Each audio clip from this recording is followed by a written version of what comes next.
I didn't see anything, and I was reading like just briefly on the spells I have. None of them are the ones that I have are affected by being in water in any way, are they?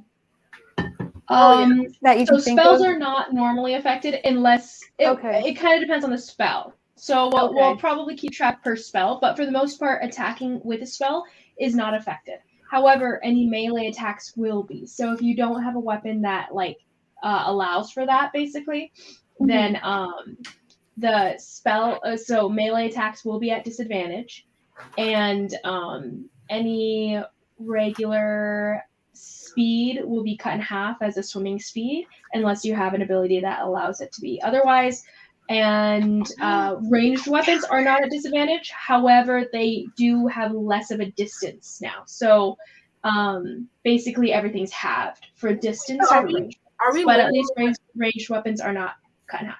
Are we literally underwater? Yes, you guys are literally underwater. Literally. Yep. So here we go, guys, as we begin. Okay, so I found her. To repeat my general summary before. Good job. So a wedding in water steps. Our sailing adventurers, Iara and Caelynn, are getting married. Iara's holy friends, Nora and Elanor, both got wedding invitations to such an auspicious occasion. When you guys looked up into the sky one day and saw the lovers, the star-crossed lovers constellation, and Midas, being a celestial druid, had used that as a way to give out invitations to the respective friends of Iara and Caelynn. So you guys got the magical message and ended up making your way to the location where a destination wedding, specifically specifically the location being within the Lucidian Ocean, over or kind of a random spot within the Lucidian Ocean after Iara and Caelynn were able to track down the sunken pirate ship that they'd both been trapped on one day so long ago, and met each other, became friends at that point, and started traveling together. But yeah, so this sunken ship beneath the ocean's wave, beneath the waves of the ocean and everything, is where they're planning to have their ceremony. All attendees found their way to this location, and the old pirate ship. Oh, okay, so the trip there wasn't easy, but with a bit of ingenuity and magical prowess, everyone attending made it. Midas, the celestial druid, who's leading the ceremony, the officiant for the ceremony, he'd been a little bit nervous about the couple having their wedding at this location, but it was kind of like, yeah, it's your guys' wedding, it's your choice. I don't want to mess with it. And yeah, so this beautiful moment amidst sunken debris, pirate skeletons, and ocean wildlife. What could happen? I'm sure it'll be fine. So, as we descend below the waves of the Lucidian Ocean, beneath the green and purple waters, where waves are crashing in a storming cacophony, there rests the ethereal remains of this sunken pirate ship. I don't recall the name, to be honest. Do you guys remember the name of this ship? No. No, and I don't know where my notes are right now. Yeah, so it's totally okay. But for Karen's sake, the whole premise of the ship and stuff, that was Liz's test drive as the DM. And it was just a one shot to see if Liz liked DMing for the group. And these were the characters that we played. Yeah. Okay. I love it. And you guys, so the time has draped this vessel in vibrant corals and swaying sea fans as it's been at the bottom of the ocean for a long while now, creating an otherworldly tapestry of colors. As gentle currents sway through the wreckage despite the storm above, white ribbons and tattered pirate banners flutter, their faded hues whispering tales of long-lost adventures. By the way, guys, these beautiful descriptions aren't fully mine. I've adjusted some, but just so you know, I was testing out this the what is it called? Chat GBT or whatever. Oh, Chat They got me hooked on it, and it's so cool. It is super cool. And Why do it's you a have to cool tell us description. that? Ruin the magic. I'm sorry. I just didn't want you guys to be like, wow, she's so amazing when it was false, you know? Like some of it's mine, but some of it's not mine too. Like a So good anyway. you're always attributing sources. Thank you, Karen. I didn't want anyone to think I was plagiarizing. Anyway, so within the ship's deck, or atop the ship's deck, nature's beauty intertwines with man-made decor. The decaying wooden planks become an enchanted stage, adorned with delicate seashell garlands and cascading strands of luminous pearls. Schools of colorful fish, as if summoned by unseen magic, probably Midas's, dance in synchronized patterns, their scales glimmering like precious gemstones, creating an aquatic symphony to celebrate the union of two souls.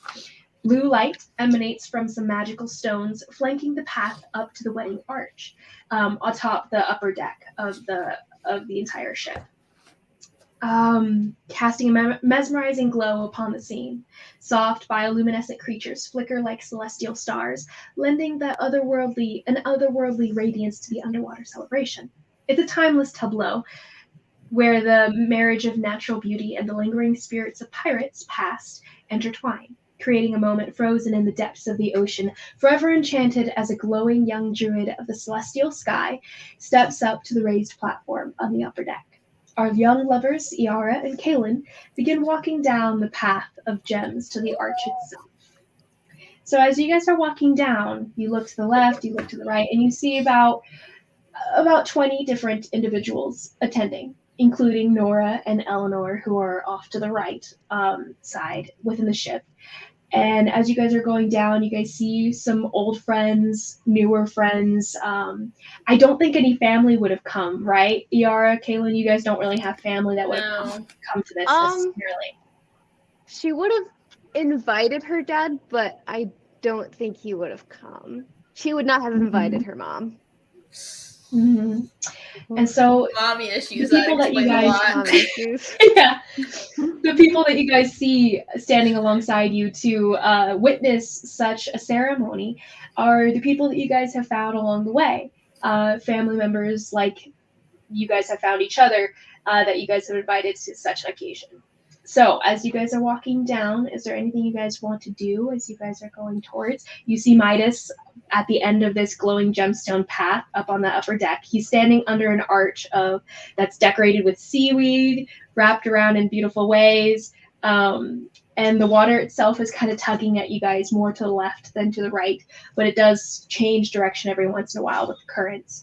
You guys are breathing in the water. It's fresh, if a little bit of an interesting flavor, I guess, to the water, if you could say that.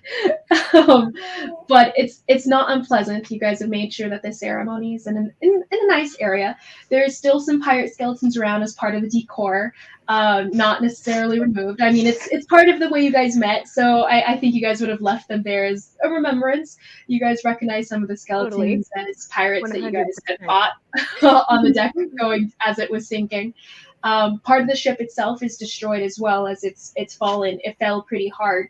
And you have part of the left side of the, starboard side of the deck being broken in, where there's like maybe 10 feet broken out of it. And on the right side, or the port side, same thing, like a chunk bitten out of the side of the ship almost. But as you guys are going down the path, everything's calm, everything's beautiful, and it's a lovely moment. Should we describe ourselves, DM? Oh, yes, please. Iara, Caelynn, describe yourselves. What do these Nora and Elanor see? You go first. Ooh, okay. Caelynn is, she's a decent height for a woman, half elf. She's like 5'9", 5'8", and she's pretty slim, but very muscular. You can tell, she's been working all her life. Very tan, long dark hair, big brown eyes, very sassy air to her, and she's wearing currently some very, very nice, kind of like just a very nice version of what she normally wears. So kind of a blouse and some nice pants, and she's got her sword on her side, of course, but she's also got some gold jewelry on, a gold necklace, gold headpiece, and her boots have a little bit of heel on them, and so she's just kind of a little fancy, but nothing She too had one of those big fancy pirate hats with the feathers. She walked in with one, but she docked it when she got to the. My favorite. Oh, you want me to leave it on? Okay, we'll leave it on for the ceremony. If you're a pirate, I feel like you have to have. You're not wrong. She has a hat with a feather, a couple of feathers. Upon seeing the hat, by the way, that represents your captainness and everything. The part of your crew that attended this event and everything that are on the left side, the starboard side of your guys' little path, and they kind of hoot and holler as they see you actually wearing the hat that they didn't think you wore into the ceremony. I specifically requested it. So Iara's a very, very tall woman with blue-green skin that shimmers with the occasional scales. She has long emerald green hair that seems like it floats in the water even when she's on land, but I guess they're underwater, so never mind. It's floating like it's in water because they're in water. Little strands of pearls are braided in and they float along behind her. Her eyes are bright yellow with slit pupils, and in place of her usual plate armor, she has a floor-length dress, very pale blue silk with long flowy sleeves, and around her neck is a strand of coral with a silver patinaed pendant of a starfish that you know it's her holy symbol. Ooh. That you what? What'd you say? Sorry, I didn't. It's her holy symbol. Oh yes. It delights me so much. I love that your hair is definitely flowing in the water. Yeah, because that was part of my original description, is that it floats in the air like it's in water, but they're underwater. So there that goes. It's just accurate now. Now it's just normal. Now it's just normal and boring. Yeah. Elanor, would you wish to describe your character as they're walking down the aisle and they look to the right side, the port side, where you and Nora are standing? Well, Elanor is Would she have worn anything special He's the to elf. attend a wedding? Yes, she did. She's has her let's see here. She has different cape instead of her normal green cape. She's wearing a coral blue. Ooh. Coral blue cape. Okay. You know?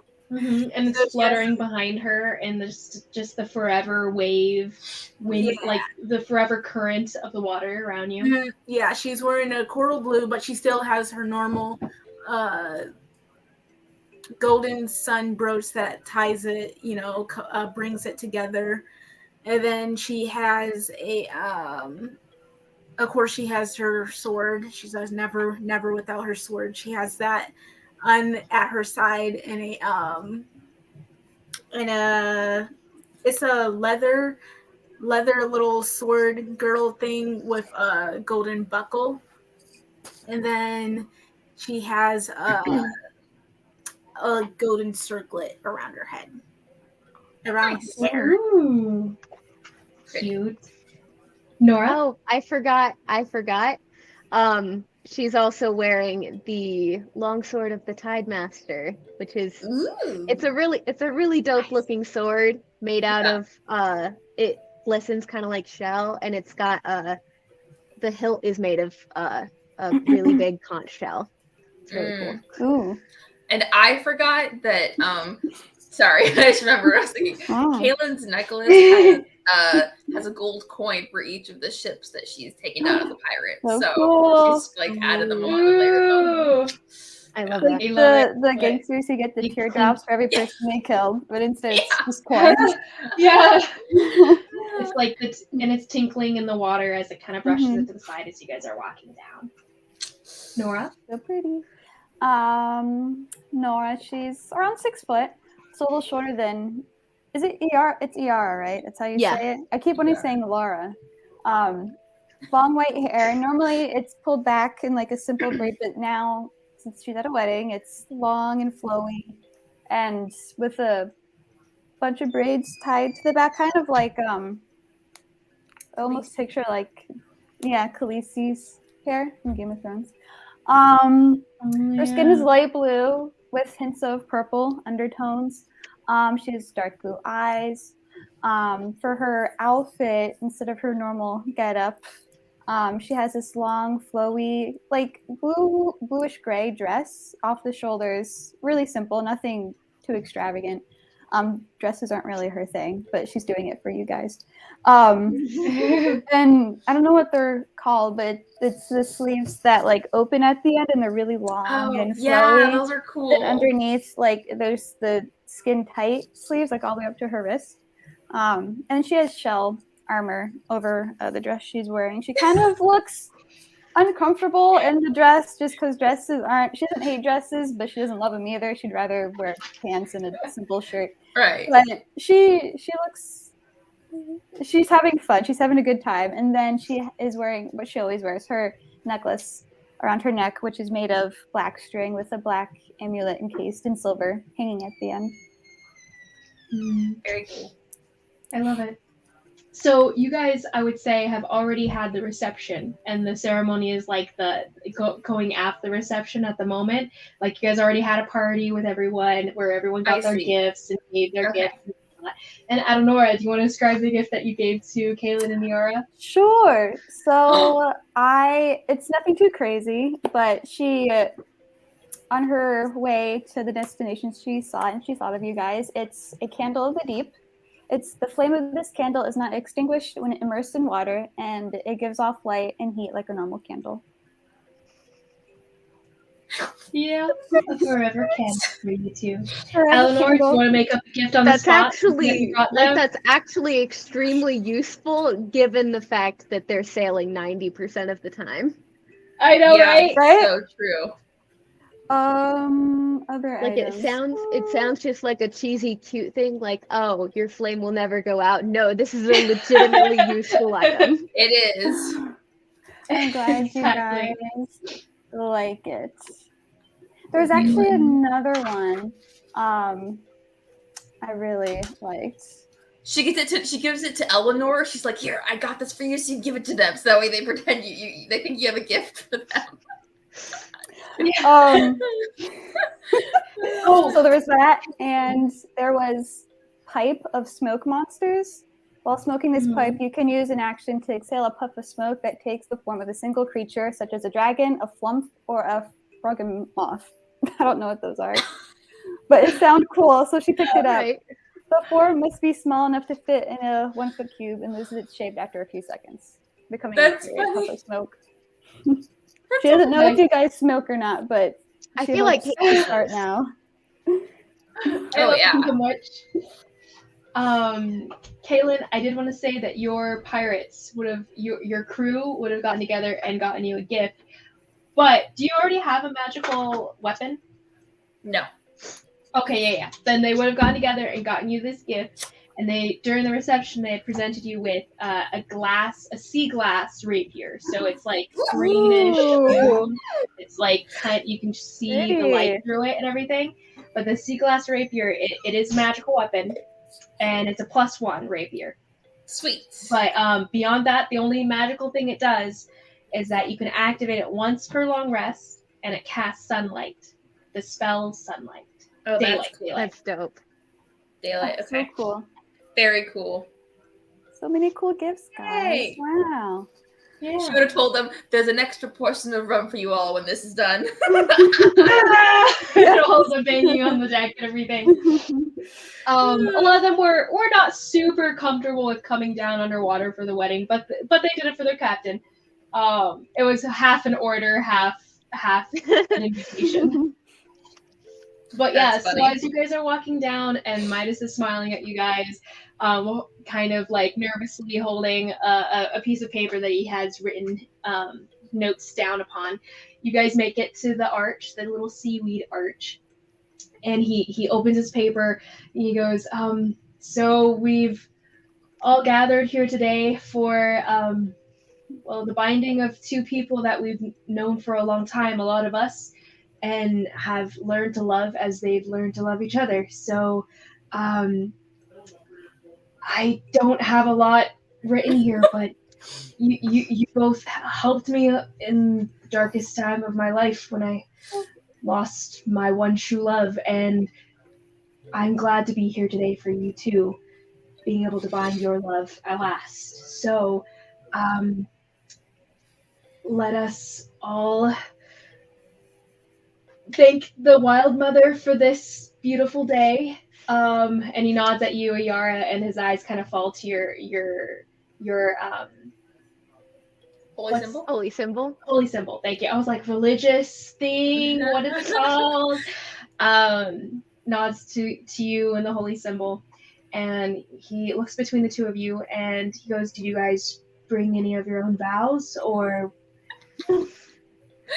I was told you guys were writing your own vows. I didn't write anything for your vows necessarily. Oh boy. You get to go first this time. Okay. Oh, I do a voice for her. I know, I'm trying to think what Hold voice on. Don't worry, Midas. We do. I thought about messing with you, but I decided against it because I love you. Okay, so, okay. We had so little faith in the ebb and flow of life. I don't have much faith in anything anymore, but I do believe in you, in your chaos, in your steadfastness. Since meeting you, I found the only real security is not in owning or possessing, not in demanding or expecting, not in hoping even. I do not own you, but you are a part of me, as the sea is a part of us.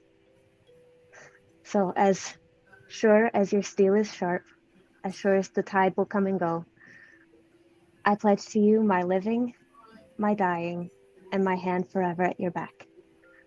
Through every ocean, every sea, that will be true. Wait, hold on. Okay. Yes! I told you I'd make you cry! Let's go! I love it. My dearest Yara, I knew from the moment I met you that you would be special to me, but I had no idea how special. I have spent my life chasing many adventures, but you will be the greatest of them all. Just as the North Star is to the travels of our ship, so are you the North Star to my heart. I know that with you, I shall never be lost.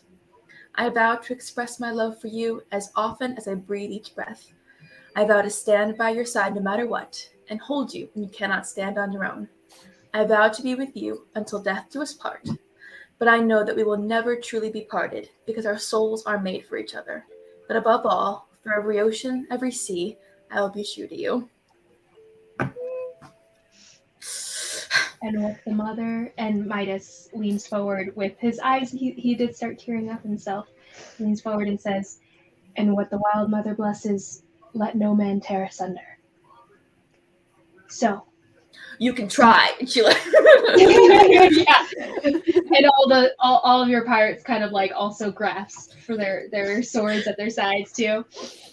And Midas goes, "So do you, Caelynn, take unto thyself Iara, and pledge unto her before the Wild Mother and these witnesses that have come here to to see this.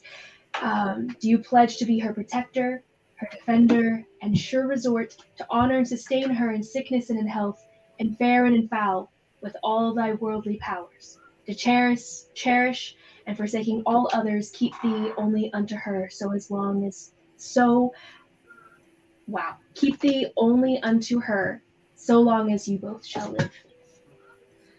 I do.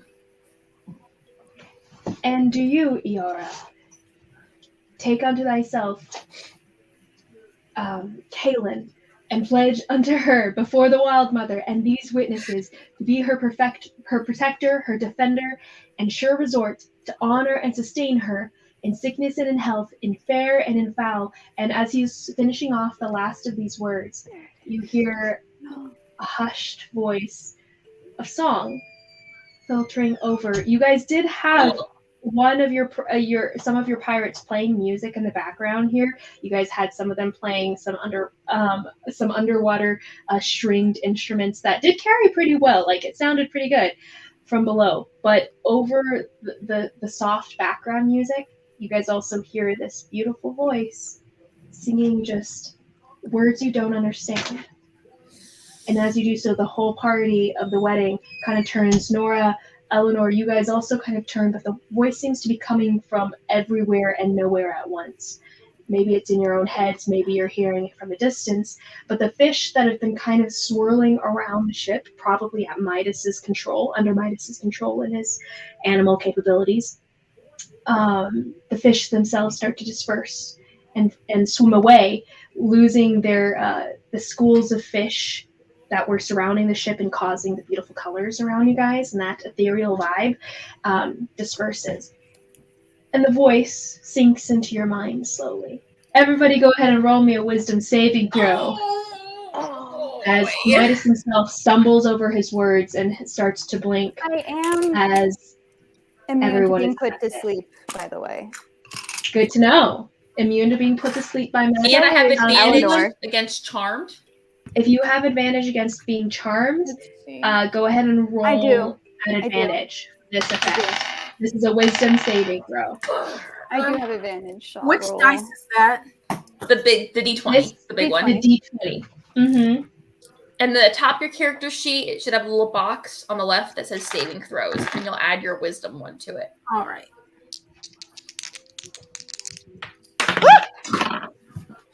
Dang it. Where'd it go? I can't move it. That'd be cheating. Man, mine's Get a dice tray, guys. I don't have one. You'll have one next weekend. You mean this weekend? You mean this weekend? This weekend, right? Ah! 19. 19. Nice. Okay. Adenora, you hear this music and it starts to pull you, like, you are underwater, but it almost starts to pull your mind itself underwater as well, in the figurative sense. But then you resubmerge, breathing more water in as you shake it off, and everyone around you is still trying to blink off the effects. Caelynn? 19. 19, same thing for you. You resubmerge and blink it away. Iara? 11. 11. Iara, you sink down below into the depths within your own mind. Elanor? 4. Oh! Wait, are you an elf? Elanor. Are you an elf, Elanor? Wait. Does she have Yeah, advantage? she's a high elf. Did you roll an advantage? You get to roll twice. Did you and take roll the higher twice? one Yes. to roll again. Oh, no. Roll again, I didn't roll and take twice. the higher one. Yeah, you have Go ahead. advantage. Oh, okay. You Let's guys see see what you get. Midas himself. Even as a druid, he got a natural 4. And you see Midas himself blinking it away, and he drops the little piece of Still not notepaper good he at had, 7. and the little note papers kind of floats slowly down and away in the current of the water. Elanor? I rolled again. It's still bad at 7. Oof! Oh, Elanor and Nora. Iara, you guys do not blink away the effect. Adenora, you see Elanor and Caelynn, you see Iara, their eyes kind of turn like a pale shade of white. As Elanor and Iara, you guys start to hear a voice speaking words that you can understand as they say, "Hold your friends and don't let them leave." Spoken in a really garbled underwater tone. Iara, She's the you strong one. immediately I'm feel not. the need to grab for Caelynn and grab for Midas as the voice itself manifests in the form of a very fish-like creature off to the starboard side of the ship. And you guys see someone descending upon you guys, multiple figures, not just one. You see that one coming down from above, almost swimming down to you guys, easily and quickly as though they were made for the water. And you guys also see multiple figures on the water, on the deck of the ship behind you, behind where the party is presently, start to rise up out of the depths of the broken pieces of the ship. Where the holes in the ship are, you guys start seeing hands and skeletal fingers grabbing onto the ledge and pulling themselves up as little skeletons start crawling on board. The two skeletons that were left on board as part of the decoration start to twitch and shiver as it starts to stand up on the deck. You guys see the hand of the figure descending upon you guys, raising up the skeleton. Making it worse. So, Can I have Iara, that sweater? Elanor, you guys are Oh, no, wait, charmed not that one. presently. You guys I will am? consider the foreign No, figures I am. descending upon you guys. Sorry. Yeah, Iara and Elanor. Okay. You guys consider the descending figures as friends and will do as they ask, as long as it doesn't cause you personal harm. Nora, Caelynn, you guys are under no such effects, but you guys see that the rest of the wedding party, including Midas and your two friends, are. So, everybody roll initiative, please. And we shall switch to a camera. Oh boy, oh boy, You oh boy. evil person. I feel like this This is was what I'm kind here, of a point. man. Not a great drawn ship, but last minute things. It's so great. Yes, so we will determine where everyone is. I have a +6 to my initiative. What? Wow. What? That's abbreviated INT, right? Yes. Yeah. Yes. All right. Initiative INT. You homophobe. You did Well, Actually, no, yeah, it shouldn't. It should be next to your AC. If you see your AC, it's more Armor towards the class? center of the page. Unless, I can't remember where it is. Yeah, hold on, Karen, hold on. do you see I got your it. arm? It's Karen, yours is the +1. AC. It's different on mine. Karen has one of my custom ones. It's to the Oh. top right in the little moon phase things. Oh, all right. Oh, I okay. see it. Okay, so we have Oh, goodness, a skeleton guys. crawling up onto the wood here. He's prone. We have a skeleton standing up here, standing up, and they are standing presently. And you have another one crawling out of the broken depths here. So these are the broken chunks out of the ship on these two sides here. You guys have Caelynn.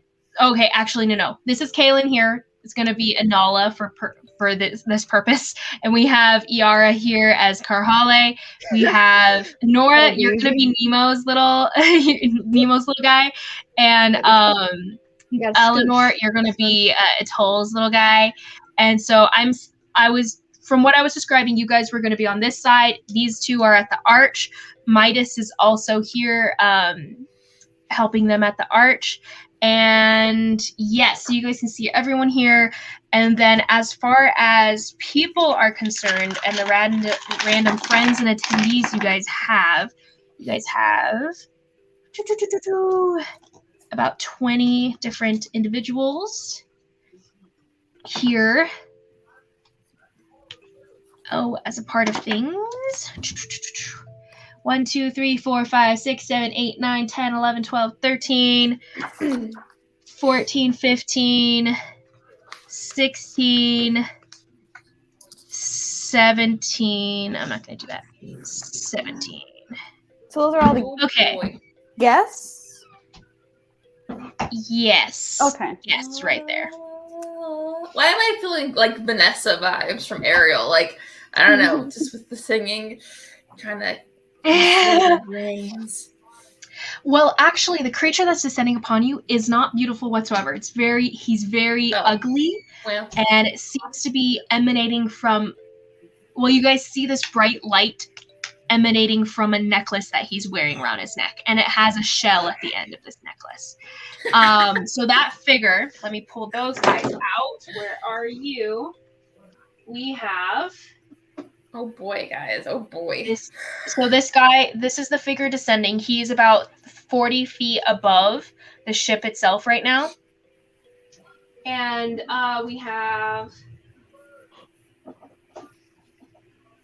Just jumping right in combat. Okay, Let's go. so then... I know.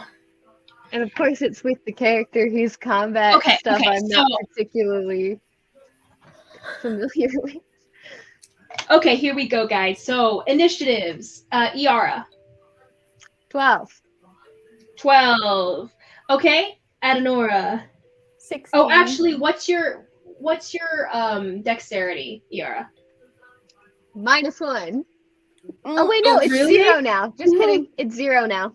It's 0. Okay, roll me. We're gonna go rollies then. Give me a new d20 roll. Ooh, 17. 17. He got a 15. You beat him, so you're in front of this dude, Iara. Okay, so Nora, what did you get? 16. 16. Ooh, pretty good. 16, Nora, and then we have Caelynn. 17. 17, pretty good. Caelynn. And then Elanor, what did you get?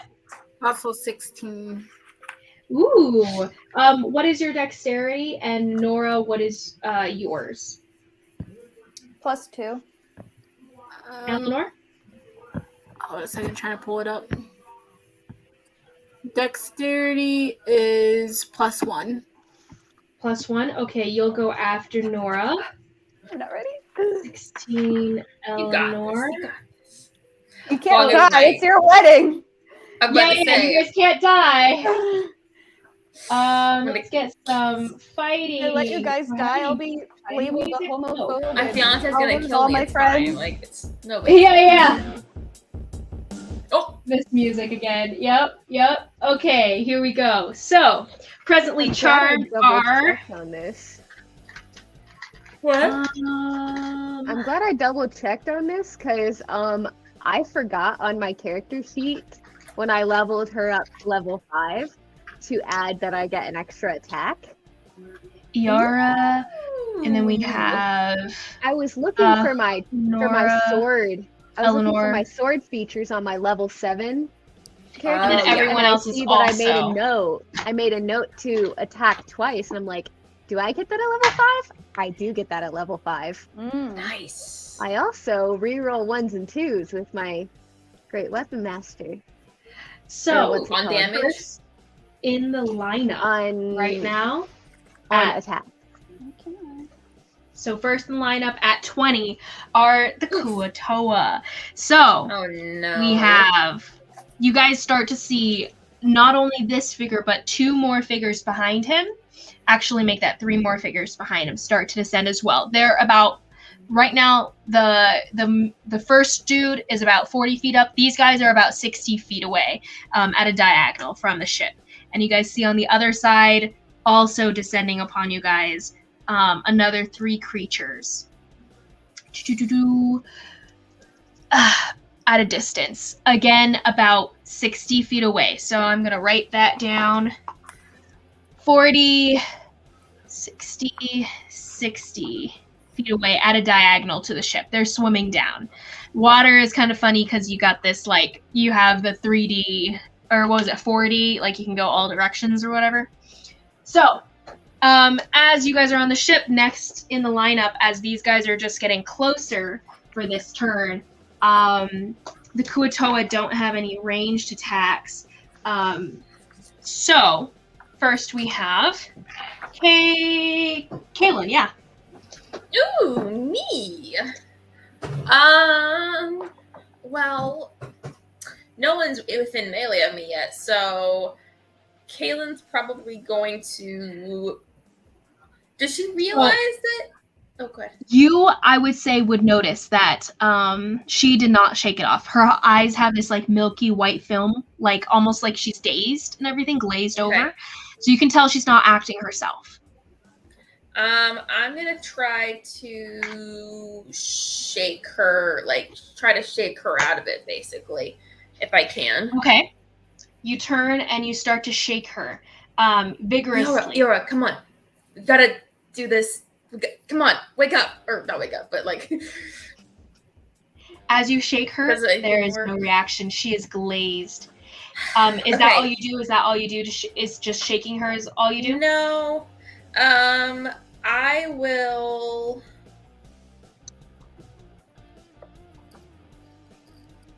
Can I slap her? Oh, by the way, Nora, you are on deck. Going next.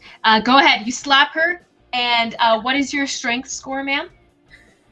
+0. So I think I do one damage. Yeah, I think it's like, just 1 point of damage. So go ahead and roll to hit, as Iara herself doesn't necessarily just stand there, as she kind of moves out of the way, and she's kind of like, Iara, you're kind of confused, because Caelynn's about to slap you for no reason. What'd you roll? Natural 20? Yeah! Oh my goodness! I'm sorry, my dear. As Iara tries to duck under, you just slap her straight across the face. As she tries to dodge, you see where she's moving, and just hardest slap you've ever gotten in your life, Caelynn. So that's 2. Go ahead and roll me just a D4, because that was stress. That was like adrenaline pumping slap right there. Iara, go ahead and roll me a wisdom saving throw. And what did you say? What did you say it was? 4 points of damage? Well, it would just be 4 points of damage. It would just be 1 point of damage. I'm doing D4 just for flavor, since it was a natural 20. Fair enough. Fair enough. I got a 4, so. I got a. Dirty 20. Ooh! Awesome! So you slap Caelynn across the face, and you see blood kind of spurt from the corner of her nose, but her eyes look back at you, no longer glazed, and kind of very surprised, to be honest. But also, Caelynn, but also, Iara, you recognize the fact that you were not quite thinking clearly before, but now you are. No longer charmed. And go ahead and write down 4 points of damage. Dang, kid. That was a good one. I'm sorry. Yep, that was necessity. No, I'm proud of you. You're normally not that good at that kind of stuff. I'm proud of you. Thanks. Any bonus actions, Caelynn? No. Bonus action. I can do cunning action, but that doesn't help because. No, it's okay. I don't want to. There's something to hide or right behind. Is there right there? I would say that you guys probably have boxes and stuff, maybe tables and everything. I didn't write anything down necessarily, but if you want to take the hide action, I'm sure there's boxes and stuff that you can hide behind up here. Yeah, I'll try to hide and whatnot. Because I didn't attack anything. I just kind of want to duck out of the way. Mm-hmm. Okay, Actually, so there's a kidding. big pile of boxes over in the distance. She's the captain of a ship. She's not gonna hide. Like she knows she's gonna be a strong face. She's not gonna hide. So she'll just stand her ground. Gotcha. Okay. So no bonus action for this round. Any movement you'd like to use? No. She'll stay by Iara. Okay. So you guys stick together then. Next in the lineup is Nora. Nora, what would you like to do? You are presently right here. Amid the crowd. You see figures coming from your right and figures coming to your left. And some skeletons rising up from the floor of the deck. There we go. I thought I had something, but I don't. Well, do my actual weapons that I have on me, do they work normally, like normal underwater? Or no? The weapons that you normally have on you, no, they would not work normally underwater. So you'll be at disadvantage to attack. Unless it's a dagger, javelin, short swords, or spear. Those technically don't. Well, you have to throw them. So those ones you have to throw. For a melee attack? Melee attacks would all be at disadvantage. I just looked up the rules. So those ones work because you can throw them, and ranged would not be at disadvantage. As far as I understand. I could look it up again. I may be wrong. That's just what I thought I remember, but I could be wrong. So as far as I understand, if you're using things as a melee attack, it's just harder to move your arm. That's the main thing. It's just harder to move your arm fast underwater. So anything you use as melee, regular weapon attacks, it's disadvantage. But if you throw it, then it's not. It's just shorter distance. Okay. Just a note for my sword. For my sword does not take disadvantage for underwater attacks. Yes, I do know that. And then the rapier that Caelynn was given, same thing. Oh, my rapier is? Ooh. But, okay. Okay. Whatever you want to roll it to. That's fine. Yeah. Oh, yeah, no worries. Let me just double check it, because that was my understanding when I just looked it up, but I could be wrong.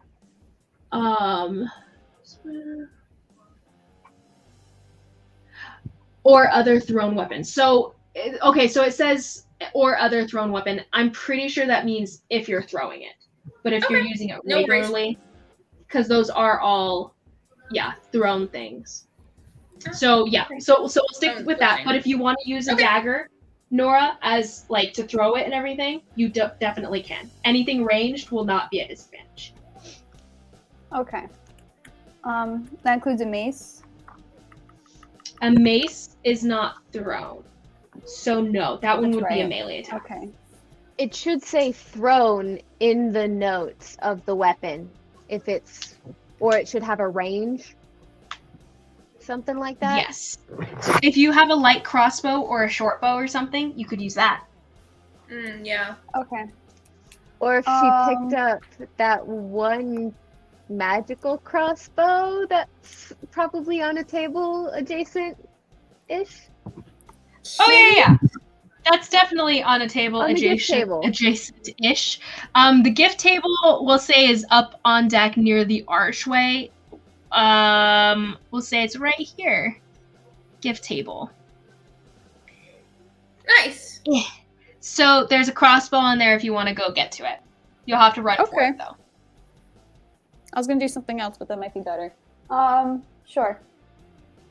I'll go grab that. So you're gonna take off that way then. Nora, you run up the stairs. You have how many feet of movement regularly? You have a regular speed of 30. So 30, you'll make it just to the table, just to the edge of the table. So you can pick up that crossbow and switch out your weapon. That would be your regular movement. So go ahead, and then your object interaction, which is a free action. So if you'd like to attack with a crossbow or with the crossbow, you can. Yes, I would very much like to. Okay, who do you want to target? You have these creatures over here, up front, port side, and then starboard side. That one right there. This guy right here. Okay, so he is about 40 feet away. What is the range on your the range on a crossbow? I believe is 300. I have. I think it's 320.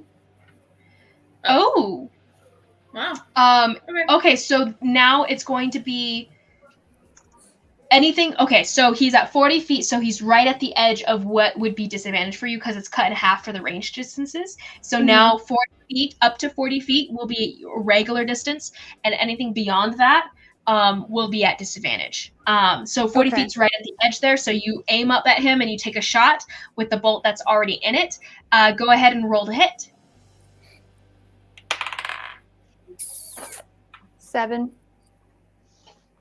7 does not hit. As the arrow shoots through the water and you hear it through the water and go kind of like long, like maybe 5 feet away from him, it doesn't even get close. And he kind of like sneers down at you and you hear a garble like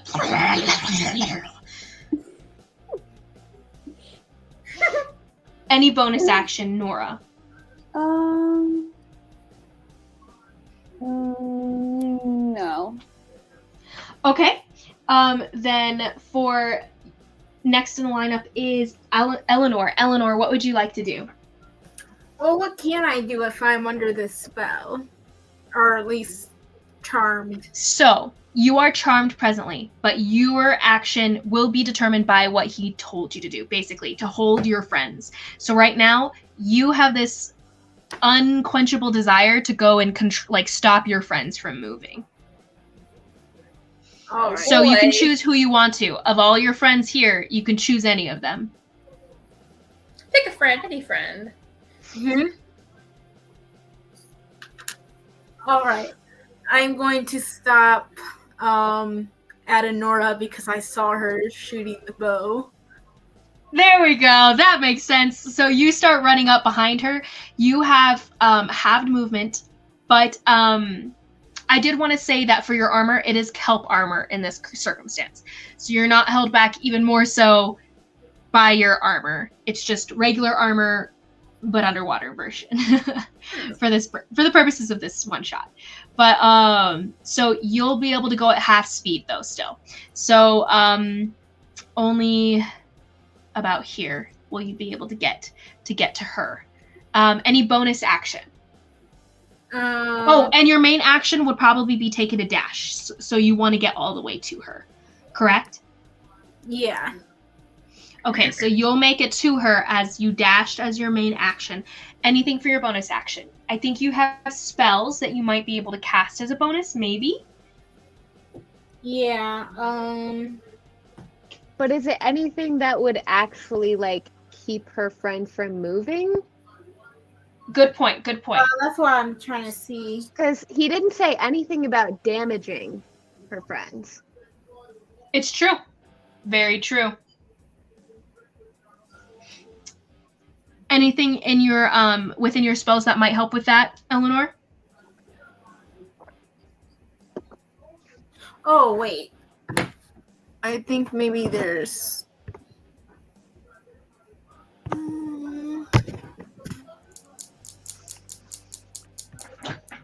By the way, Iara, you're going to be next after someone else. Okay. I do have a paladin question. So for Divine Smite, it expends a spell slot. Does it take it? But it doesn't say what kind of action it takes. It's not like bonus action or action. It's just when I attack, I say, I'm making this a Divine Smite. Yes, you can just choose to Okay. make it a Divine Smite, as far as I've I was understood. making for paladins. sure. Yeah, no Because worries. I haven't played a paladin in a while. All right. I really don't know any bonus action that I have to just hold her. I had a main action I could have used, but... Yeah, hold.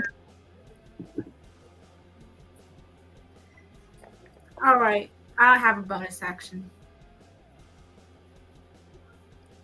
Okay, what would you like to do? What can I do now? Not. Not a whole lot. What can you do? You can, unless you have a specific ability with your class that gives you a bonus action, you probably can't do too much for now. So I would say you probably don't have anything to be able to hold her right now. Not with a bonus action at least. So you can. Yeah, because the only thing I might have been able to do was Nature's Wrath, but I think that's the main action and not a bonus action. Also, that wouldn't really particularly help you hold her in place. Well, it would, because you can cause spectral vines to spring up and reach for a creature within 10 feet of you that you can see. And then the creature must I succeed rescind. on it must succeed. Never mind. Send.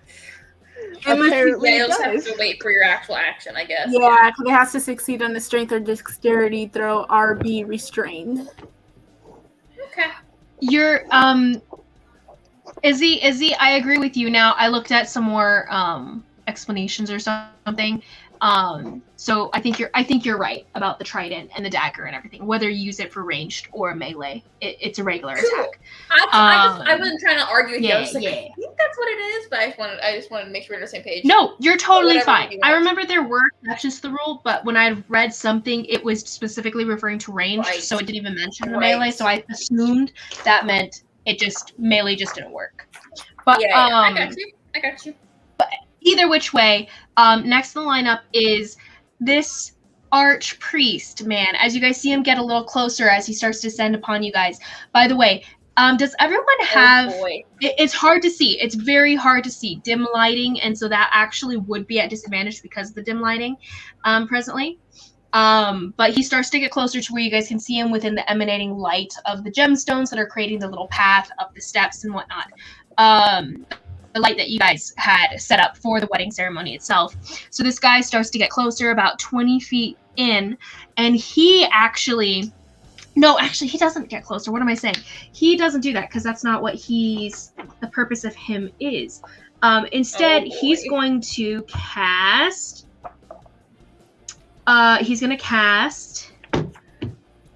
one... Okay, one, he's going to cast Sanctuary on himself. So he has Sanctuary. Okay. And I don't think I have a thing for Sanctuary, so we'll just say it's this thing to remind myself. So he casts Sanctuary on himself, which means that you guys will have a disadvantage, or you guys will have to roll a Wisdom saving throw to attack him. And if you don't succeed, you'll have to target someone else. And then that's his bonus action. As his main action, he is just going to withhold his main action. Oh, Izzy, do you happen to know, can he withhold a spell? Since he cast a spell this round, he can't cast another one within his main turn, but if he holds the action and uses it as a reaction, he can cast a spell, right? Not if don't they're think 2 that's level how that spells. works. It has to be a cantrip, the second one, regardless. Okay. It's Sanctuary Good to know, level good to know. spell. So he's instead going to cast...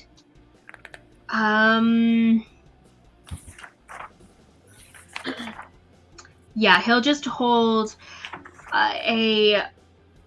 No, he's just going to take the dodge action. He's just going to make it even harder for people to hit him. So he's going to take the dodge action, and he's supervising presently. So he says something to the guys behind him, and they kind of become more determined, and they start going faster, but it's not their turn yet. So next is going to be Iara. Iara, what would you like to do? I would like to I'm struggling with this.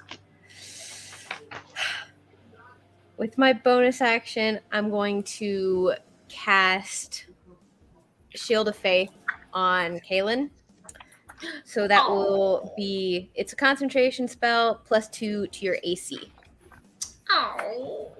Until I tell you it's gone. But it should be up to 10 minutes, so probably for the entire combat. Provided I can keep concentration. Provided I don't drop my concentration for something else. Fair enough. So, whatever that guy was, whatever he was just doing, I want to hit him. Okay. So you turn, and he is pretty far from you. He's about 40 feet away. So how are you going to hit him? 40 feet. Well, my swimming speed is 30 feet. Yep. If I had a So are you going to swim towards him? Yeah, I'm going to get as close as I can. Okay. So you start swimming in this upward diagonal toward him, and you start rising off of the deck of the ship, and you guys all see Iara starting to rise as she starts just swimming towards him angrily, trying to attack him. So you get up to, do you get as close to him as you can, within 10 feet of him? Was there anyone else that was close enough to me that I could hit? Right now, there's skeletons that are over here. But only approaching bad guys at the moment. Okay, so nothing close enough that I can hit in this turn. Yeah, nothing close enough. Okay. In that case, that is what I'm going to do. It's just confusing with all the dice. Just making sure. Oh, no. That there I know wasn't what you mean. anyone The else. dice are innocents, by the way, guys. The dice are Okay. just people attending the wedding. So pirates Okay. and random friends that you guys have picked up along the way. Everyone's pretty much like kind of, some of them are freaking out, but most of the pirates are just gearing up and attacking the skeletons that are behind here. So they're all taking care of that issue as those skeletons rise up. I do have 2 daggers. Okay. So I will get up as close as I can to that guy. So actually, let's make it like 20 feet away. 20 feet away? Okay. You're 20 Yeah, feet back from him. and- It's kind of hard to depict here with this to stay Yeah. inside the site, but you are 20 feet away from him. He's 40 Okay. feet away from the ship, and you guys in general, and you're halfway there. Halfway there. Wow. And I'm gonna chuck daggers at him. Okay. Both. Keep in mind, once you chuck them, you won't be able to get them Yeah. back. I'm aware. So, good. And you guys, as you're now floating above maybe about 70 feet above the floor of the water, so if you miss, your daggers will just sink down below. Keep that in That's mind as fine. well. They're So not- as you chuck They're one emergency dagger. daggers. So you go ahead and chuck one dagger. Go ahead and roll to hit. Okay. Should I just roll for both? Totally, if you want to. You will be using your Okay. bonus action for the second one, though. Are you aware of that? No. Oh, I'm you have using my two. second You do attack. have the second attack. Sorry. Go ahead. Keep going. Yeah. Ha! Yay. Multiple that would attacks of be- a paladin. Woo. Woo woo. So that would be 17 for the first one. And Okay. Oh, I'm so sorry. Roll me a wisdom saving throw first. If you do That's pass it, you do hit. But if you don't, Okay. then you're going to be hitting something else. sorry, 17 for the first one, 18 for the second one, just so I don't forget, because I had already rolled the second one. And that is a 17 for the wisdom save. Okay, you said 14 and 17 for the attacks? No. 17 and 18 for the tax, another 17 Okay. for the wisdom save. Okay, 17 for the wisdom save. Okay, so the 17 wisdom save passes. You are able to attack him. Nice. And so both of those hit. I'm pretty sure. Yes, both of those hit. So both daggers stab into the guy around the little bit of armor that he does have on, and he garbles out in pain. As it stabs him, and he kind of like shudders and tries to swim backwards, but it's not his turn yet, so we can't. Go ahead and roll that damage. And I'm also using a first level spell slot for a divine smite. Awesome. Also, actually, question: what is the range on the daggers? Oh gosh. That's a great 2060. question. Yeah, 2060. There we go. 2060. Okay, then Yes. in that case, 30 feet is the ultimate range that you can throw it. And both of those rolls would have been at disadvantage because of throwing in the secondary slot of range. So everything's halved How close underwater as far as I is she? understand. So she went 20 feet away from the guy, right? So you're throwing from 20 feet back, which means you're in the second. I'm not making sense right now, but okay. So it's 2060, right? So the new range underwater is 1030, which means Oh. that you are in the see. secondary. You're in the long distance range, Well, which in means that your case, throw is at disadvantage. I'm You'll go all the way. I'm familiar with underwater combat. I would have gotten close enough that I could throw them. Okay. So just so you know, then you are within 10 feet of this dude. Yeah, that's fine. I was just and both of those still I stand? knew I was getting within range. I knew I was getting within range for daggers, and Mhm. that's why I did the 20 feet. No worries. I wasn't sure if you were trying to stay a little bit of a distance just to keep safe and everything. So I was just clarifying so that you would know that if you're staying safe, Yes. it would not hit. So go ahead and pour that smite and the damage into that. 2d4 plus whatever your smite is. Plus And a does the D8. smite still work if it's at a range, by the way? or does it have to be a melee attack?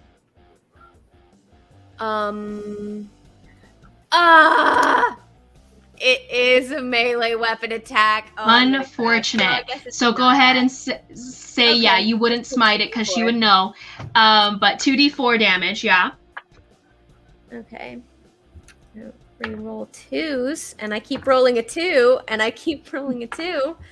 Next Okay, in the there we lineup, go. by the way, guys, are oh, actually, it's whips and the guests. But Caelynn, you're gonna be next after all kinds of creatures go. Okay. That would be 8 piercing damage. 8 piercing damage, right on. Hey, nice. Not bad. Pretty good, pretty good. Especially for 2d4 damage, you know. Okay, so next in the line, bonus action, actually. Oh, no, the spell was my bonus action. Shield of Faith. Oh yeah, I forgot about that. Shield of Faith, that main action, and your movement. So next in the lineup will be the whips and the guests. So first off, I'm just gonna say the guests are like freaking out, and all of them are kind of like the ones that aren't pirates are kind of crowding in. The ones that are pirates are spreading out to defend against these creatures. These guys to that guy, these two to this guy, and the skeletons are being kept at bay at the moment. And then the guests that aren't fighters and stuff, they're just staying back. Actually, these two would have gone out this way and started moving in that direction, and they're all fighting. You guys see them all getting into that, and some of them calling out to maybe this guy to go protect the captain. So he's gonna go upstairs to try to help protect you, actually, as this guy takes care of the skeleton. This guy there we go. We'll go with that. So this guy starts making his way up to you. He gets about here before he comes to the end of his movement. And the guests are here just protecting themselves. These guys are attacking. You see, actually, let me roll for these dudes. You see one. Okay, this one gets hit once, but the second time misses by the other pirate dude. You see another guy misses, hits for this guy, takes one hit, and then you see hits, misses here. So all of them are being like hit once, but dodging beyond that for the most part. This guy doesn't take any damage whatsoever. Next is going to be the whips. The whips are these two guys leading. Honestly, they should probably be whatever. You know what? I'm gonna say that the whips just go at the same time that the Kuo-toas go, because that's just confusing. So the regular Kuo-toa and the whips are going at the same time. What are the whips? I'm confused. It's for later. It's the title for the different kinds of creatures. So there's the archpriest as part of the Kuo-toa. There's whips that are part of the Kuo-toa, and then regular. I see. I was confused. Yeah, it's annoying and confusing. I know, but I saw it like there are a whole group of creatures. So I was like, oh, might as well use these. So what these guys will do then, as their turn comes up all together at once, the whips are leading their guys, and there's garbled words as they're saying stuff. Does anyone speak Undercommon, by the way, as they start moving in this way? They get within 30, another 30 feet closer, so they're within 30 feet of you guys. I speak Primordial. Primordial. Undercommon. Go, Nora. Nora, you understand in this garbled speech of theirs, they're saying, they're saying, follow what the priest has told us. Follow him. One of them says, who are we getting? Which one is it? And then you hear some, it's garbled and pretty far away. It's hard to say, but it's, get the one on the upper deck. The one on the upper deck, as they're pointing, but they're pointing at the little group of you guys, and they seem to be targeting one of you from what you can gather, Nora, but you're not sure who exactly they're targeting. So, they're descending upon them. You see what is the distance on this thing? What is the distance on it? I don't know. I'm really not on great terms with my mom, if I'm being perfectly honest. They're still not close enough, so they're going to take... They're going to take a dash, and they're going to get all the way close enough to get to you guys. So they're going to be hovering here within this area. They're about 10 feet above the deck and about 10 feet, a little bit less than 10 feet in range of you guys, but not quite at melee yet. and this guy, he's going to back off from you, and he's not in melee, so he doesn't make an opportunity attack. He's going to back off this way. He's going to swim as far as he can, which is 30 feet out. And he's going to... Oh, what? It's not his turn yet. What am I saying? These guys are going to close in, though. And they're going to surround you. And that's you're 20 feet from him, which is 40 feet up. They were 60, which means you're 40 feet from them. So they're about 10 feet away from you as they come crowd around you. So they're still outside of melee from you. But one of them will do this. No, they're all within enough space to hit you with this. They're 10 feet from you, which means it will be at disadvantage, but they're going to throw a net. You see two of them pull out nets, and they're going to chuck it at you. This isn't good. That's not great. Good. Oh, okay. So I They're got a going natural after 20 you? and a natural 6 with one roll. And now it's a natural 20 again and a natural 16. So 16 plus the net throwing ability is plus 3 to hit. So that's 19 to hit. Does that hit? Yeah, that friggin' hits. Okay, so a net wraps around you and you feel the cords only barely. pulling around your limbs and tugging I'm not at you accustomed and to this, AC. closing your arms to your chest, and you are now restrained. A restrained creature cannot swim and cannot stay afloat. So you start to sink. Your speed becomes 0, but you are sinking downwards, and it can't benefit from any bonus to its speed. Attack rolls against the creature have advantage, and the creature's attack rolls have disadvantage. The creature has disadvantage on dexterity saving throws. So you start to sink. During your next turn, you'll be able to try to escape from it. Do I need to roll a wisdom save for my spell? I'm holding concentration. From your spell, I don't think so. You don't take any damage. A net is not a damaging thing. Yeah. You didn't take damage. So only if she does not take damage. A net doesn't hurt you. It just restrains you. So both of those guys took their action to try to restrain you. This guy's going to swim at you as you start to sink. He's going to take his attack on you at advantage because they threw the nets first and they bound you. So that's going to be only a 10. That's lame, even with advantage. That's going to be from the whip, and his is a +4, so that's a 14 to hit. Does not hit. Nice. So even as you start to sink, he swings his pincer staff above your head, but he barely misses you, and it brushes right over your head as you're not even dodging it. You're just sinking low below it. But that's kind of embarrassing for you. I'm not gonna lie. As you start sinking downwards into the darkness. By the way, you're going 70 feet downwards, and every we'll say you're sinking probably not super fast because it's like salt water, right? How fast do you guys think that would sink? I'm not sure. It doesn't say in the handbook. I'm thinking probably 20 feet. No. Okay, if you can run 30 feet in a round, you'd probably sink about 30 feet, right?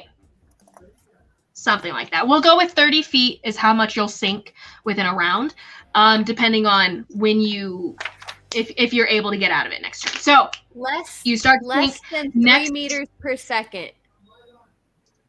Less than 3 meters per second. Interesting. I don't know about So 6 seconds, and that's about. So what does that mean? 3 meters. 1 meter is about a yard, right? So that's 3 feet per yard. So 9 feet. So about 8 feet per second. And that's 6 seconds, so about 30 feet anyway, give or take. So we'll say 20 feet sinking speed for now. Huh. Anyway, so next in the lineup is Caelynn. Caelynn, what would you like to do? You see Iara swimming up, taking an attack on this creature, and then you see 3 more of the figures colliding with her and throwing nets. One of them catches her and she gets caught up in it and she starts to sink below, and you see one of them take a swipe at her, but she doesn't get hit as she sinks into the darkness.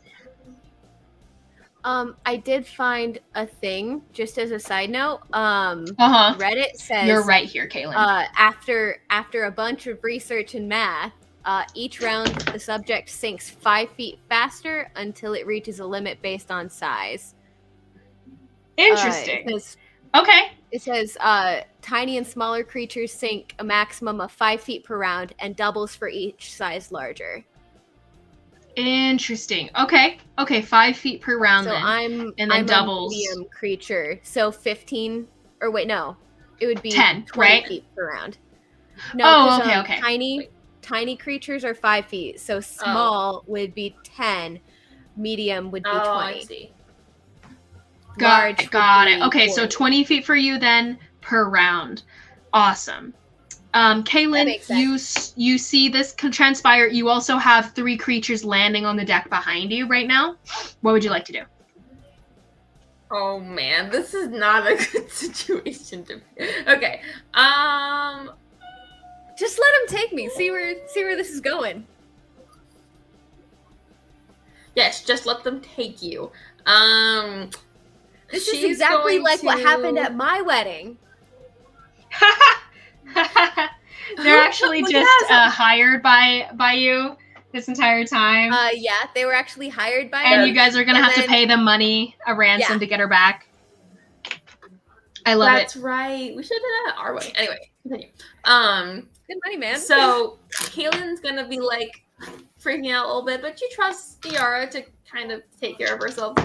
So I'm gonna go ahead. I'll take a swing at the creature right in front of me, I guess. Okay, you take a swing at the creature so- right here. Got you. This guy's a Yeah. little bit weaker looking than this guy. As you go for him, he seems to be simpler dressed. This guy seems to have better weapons than this dude does. So as you go for him, what do you hit him with? 24 to hit. Nice, definitely hits. Okay, so that's gonna do 1d8. Actually, she would have moved. She would have moved 5 feet away, like 5 feet up the boat. Just 5 feet. 5 feet up the boat. Like when you say up the boat this way, are you talking about this way? No, other way. Towards Or over here? Yes, that way. Yeah, just 5 feet. Yep. Okay. And then so So you're as kind of she hovering swings there it- in the so- water. So that is 6 damage, and she's gonna go ahead and do sneak attack for 3 Nice. more d6s. So, Ooh. one. Really not very well though. That's another 10 points, so 16 points of damage. Okay. And then 16 points of I'm damage. Got going- it.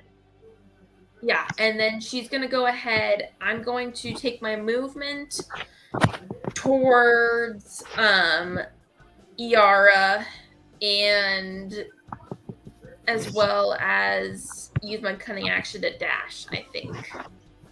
Okay, so 6 points of damage. The guy is still standing. If you move away, Oh, you no, 16 bonus total. action disengage. Oh, 16 total. I was like, how did she get 6? That's so low. That makes so much more sense. 16 And total. 16 is just enough as you stab him through the chest, and you're not quite where a regular person's heart would be, Yes. but you seem to puncture something very major to this creature as it starts to choke on water, and then it starts to sink down and lay down flat on the ground. It is dead. You see like dark purple coming out of his wound as it kind of filters into the water around you and make a film around you as you start to swim towards Iara. So you make it 30 feet up, then a second. Yeah, you get all the way there to where she's at. And she's starting to sink. She's a little bit below you, so you swim a little bit She down. said, and she'll say like, "I wouldn't do that if I were you," and I'll just be next to her till I can do something next round. So that is Nice. That's my turn. Okay, so you getting would you be in front of her, by the way, or like in between her and the creatures, or right behind her? Probably right behind her. She wants to be prepared to like try to pull the rope off of her or whatever. So Okay, sure thing. So Well, after you're not Caelynn, doing a very good Nora, job what would you like to do? anyways. As she's tied up in her net and sinking down into the depths. So I love it. currently, Your optimism, sweetie. Eleanor, Well, you are Eleanor on is deck, by coming- the way. so Yeah. currently Elanor is coming towards me. Yes. See, she And- seems to be making her way towards you intentionally, but you're not sure what she's planning to do. Her eyes are definitely glazed over, though. So Eleanor's coming towards me, and behind her are three of them, or is it two? I can't tell. You see two. One of them has just died by Iara's stabbing. Okay. Caelynn. By Caelynn. Yara's in a net. Sorry, yes, I think Caelynn. she doesn't mix up Kanari and Karhale. She just mixes up Aaron and Izzy. Doesn't matter. I know. That's what it is. Everything makes sense now. Okay. I'm going to cast. I don't really know what it does. I don't really understand what it does. Oh boy. But I'm going to cast Bane onto the Oh. creatures. Okay. Nice. Nice. Okay, And you then you can cast pick three Bane to try and onto. cast it. You can cast it on 3. Up to What is the range on three. that? It is 30 feet. 30 feet? Okay, so you can only target these two creatures. These guys are a little too far Yeah. from you. Kind of avoiding. Do you want to cast it on, Eleanor. do you hit Eleanor as well? You can choose No, her if you'd like I to. kind of avoid hitting her, and I say, Eleanor, you have to snap out of it. But I won't hit her. Okay, sure thing. So you cast You're Bane too on nice. these two guys. What is that saving throw for them? The target must roll a d4 and subtract the number rolled from the attack roll or saving throw. More so, what is what kind of saving throw They am I have rolling? They have a chance to not get the Bane on them. So it says somewhere they can make a saving throw against it. That's in the spell. It should say right at the beginning of the spell. Yeah, if the 3 creatures of your choice that you can see within range must make charisma saving throws. Okay, charisma saving throw for those two creatures. The first one, charisma saving throw, that's a plus nothing. So this guy has a 17, so I think he passes. Okay. What is your saving DC? 13. The other guy gets an 8, so this guy passes, this guy does not. So that's going to be Okay. a Nice. D4 every time for him. Good to know, and that's super cool. I love Bane. I'll put it right next to him. Bane is good. Okay, any bonus action, ma'am? Um, I'm going to put this to signify Bane. she's gonna slowly start taking a few steps back and say, Eleanor, I don't want to hit you, but I will if I have to. So she made it within melee of you.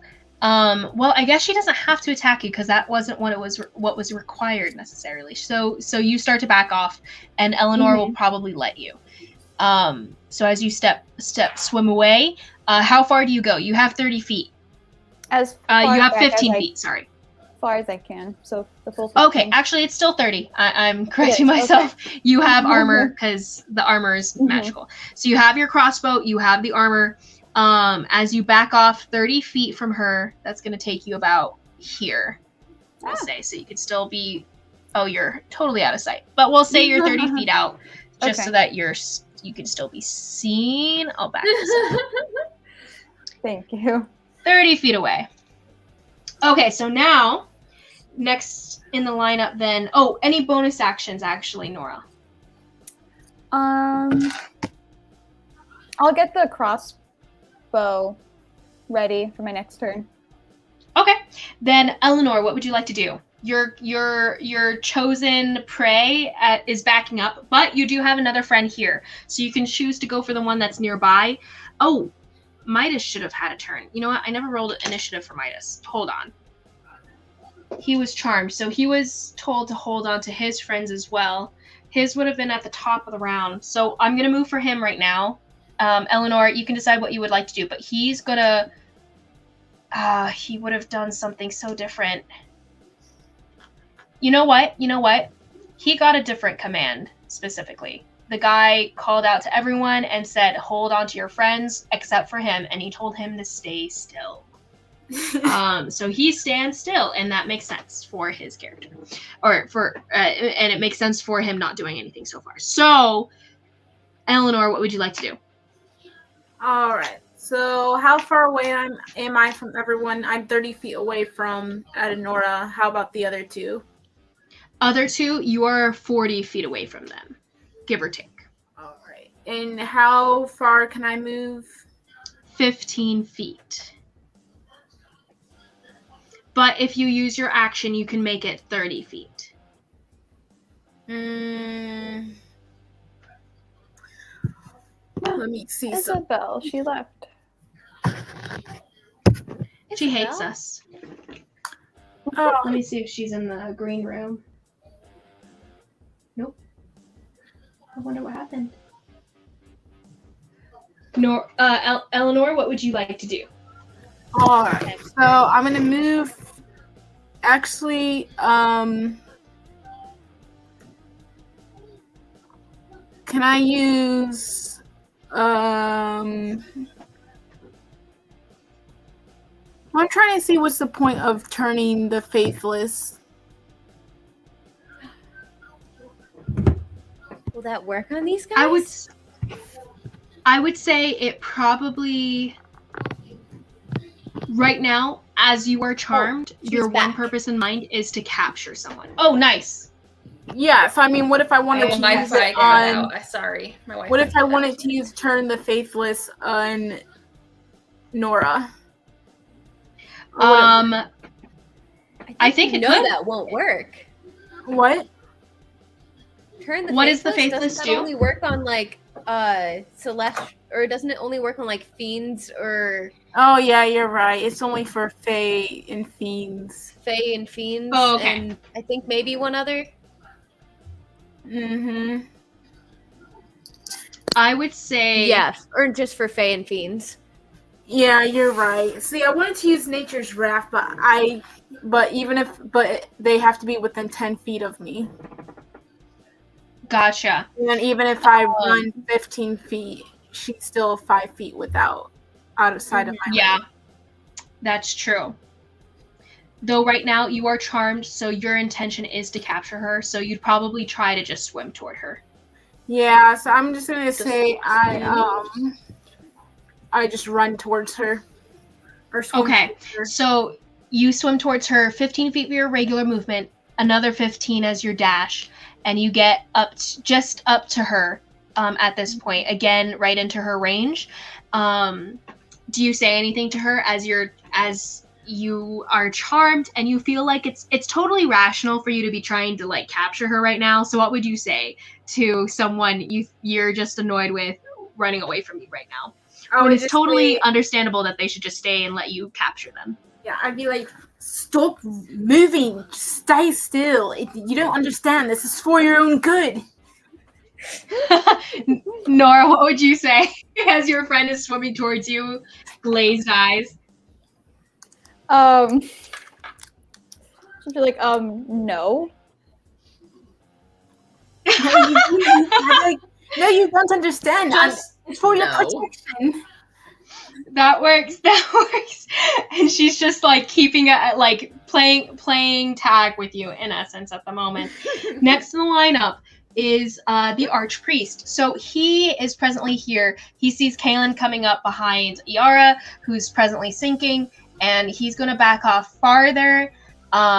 He doesn't have Sanctuary on him anymore because it's been used, but he's going to swim. Actually, instead of backing away, he's just going to swim around you and go make a wide berth around Caelynn so he doesn't take any chances with her attacking him. This pirate's swimming towards you, by the way, Izzy. And Oh, good. he's going to cast. Oh, what is he gonna do actually? Yeah, he'll probably just do that. He's gonna cast Hold Person on you, Caelynn. So go ahead and roll me a what is that? I think it's a Wisdom saving throw. So go ahead and roll a Gosh, what's with the d20. wisdom And save? let me just double check. I know, right? You know what? I rolled a 1, so I'm gonna use one of my luck points because I have a Ooh. feat for, and so it Nice. Subtracted 2. Okay, that is a 16.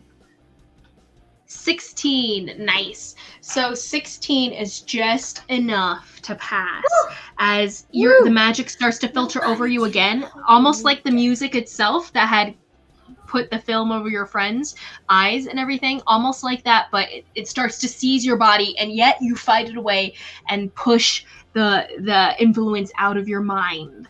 So, as a bonus action, if I were you, he has none, so that's going to be his action for the turn. He will use his full movement though he's going to hover above here. He's going to be about 40, he was pretty far. He's just angled here about 30 feet up above Midas where he's at. 30 feet. I need to get you those risers.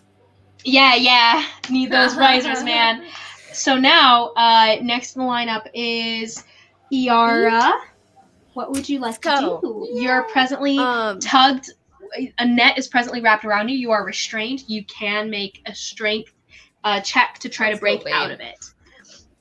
I would like to do that. So I shall.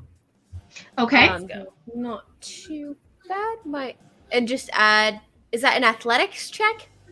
Nope, just a strength check. Just straight strength? Dang. Yep. 16? Ooh.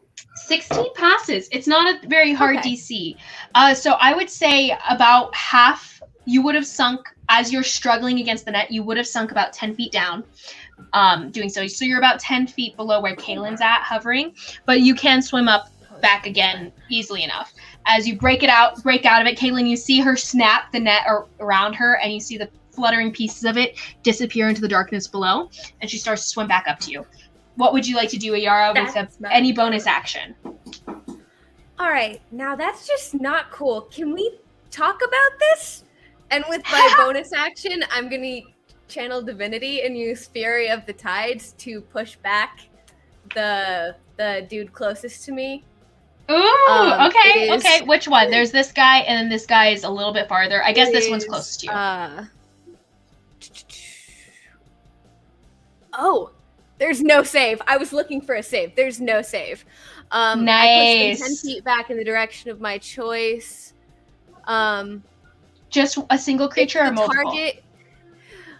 If the target is pushed into an obstacle or another creature, they take an additional bludgeoning damage equal to my charisma modifier. So I'm going to use my Fury of the Tides to sweep him and hit him to the one... I'm gonna hit the middle one next to you, towards the one on the right, and try to sweep them both.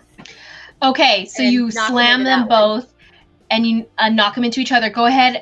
What damage would that be? Only the target gets the bludgeoning damage, but it's +3. Okay, +3. Got it. And then, so are we just gonna? How far do they go? 10 feet. Got it. So about here. You can try, but I really don't think this is gonna work. So you should probably just try to talk to us about this. We're pretty rational. Nice. Well, some of us are. That's true. You hear them saying, our wedding. They don't seem to understand what you're saying. Cool. All right. And universal language. Yeah. There you go. And they do look offended, mightily offended. Next in the lineup is our guests. Our guests are doing the same thing. These pirates end up taking down this creature. Let me just roll for them, actually, double check that. Yeah, so they successfully kill this skeleton. That guy's gone. The next two dudes successfully kill this skeleton too. The next two dudes, this guy was just the one, but he was able to dispatch him. These two guys, same thing. This guy goes. This guy was undamaged though, so that one is still there, but they're still fighting it. So these guys start making their way this way with their movement speed.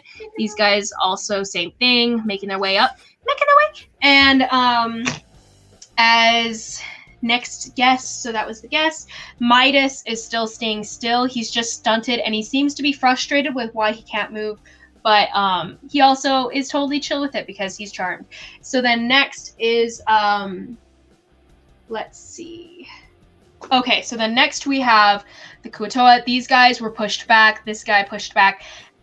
And they start garbling at you angrily. And they're all far enough away from you, out of melee with you. They actually swim around you. And they go this way. So they use their full movement to descend about 10 feet down. So they're within 10... they use their full movement to get 30 feet down. So they're within 10 feet of where Midas is at, where the arch is.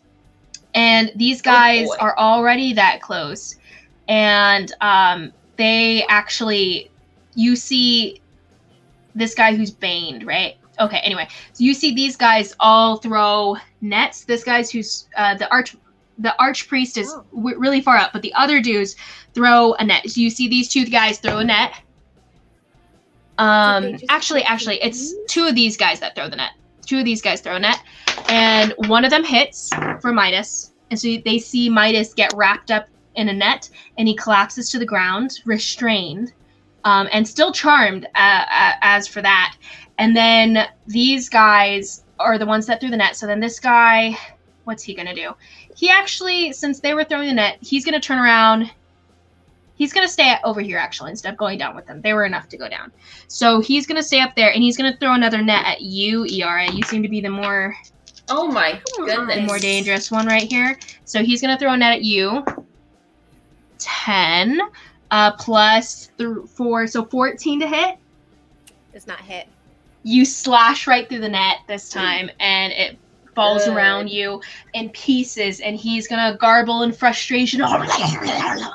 But these guys did succeed in netting Midas. One of them missed with their net, but they collect the nets. These guys are gonna come and they grab Midas and start dragging him away. Nora, you do hear them saying, "Grab the druid, grab him! Let's get out of here!" And but it's in that garbled undertone accent as they start to drag Midas away start swimming upwards. These two, the archpriest says, "Yes, my children, come. We must sate our god." As they start dragging Midas away and swimming as far as they can, which is only about 15 feet upwards at the moment. So they're 15 feet above with Midas in tow. The archpriest tells Midas to stay still and not to move continuously. The charm is still affecting him because he has not taken any damage. And so then we have these two dudes have used their movement, main action. Yep. Okay, so next will be Caelynn. What would you like to do? Caelynn's going to, seeing that Iara's okay, being like, I knew you had it. She's going to turn to... she's going to turn to see them dragging Midas, and she's going to swim towards them. So... do I reach them with just my movement? You have a regular swimming for 30, right? I don't have a swimming movement. No. Okay. So you can only make it 30 feet in all if you use your cunning action to dash as well. Right. So you won't make it to these guys where Midas is at, but you will make it to where these guys are at, definitely. All right. Well, because you're presently 40 feet away from the arch. Okay, so she'll use her regular movement and her dash to get 30 feet. And then as I'm going by, which one looks tough or big or, this one is the bigger one. She'll go and take a swing at him. Okay, you take a swing at him, and he's going to do nothing but take the hit, probably. What did you get? I got a... My brain's not working. 15. 15 definitely hits. Oh, good. Go ahead and roll that damage. Your pirate buddy, by the way, he made it up to you, and then when you start swimming down, he was like, "Ugh!" and he starts to swim down after you. He's like kind of the useless squire kind of vibe right now of trying to help you out, but he's just not in time to do anything for you at all. Right. You're just too skilled.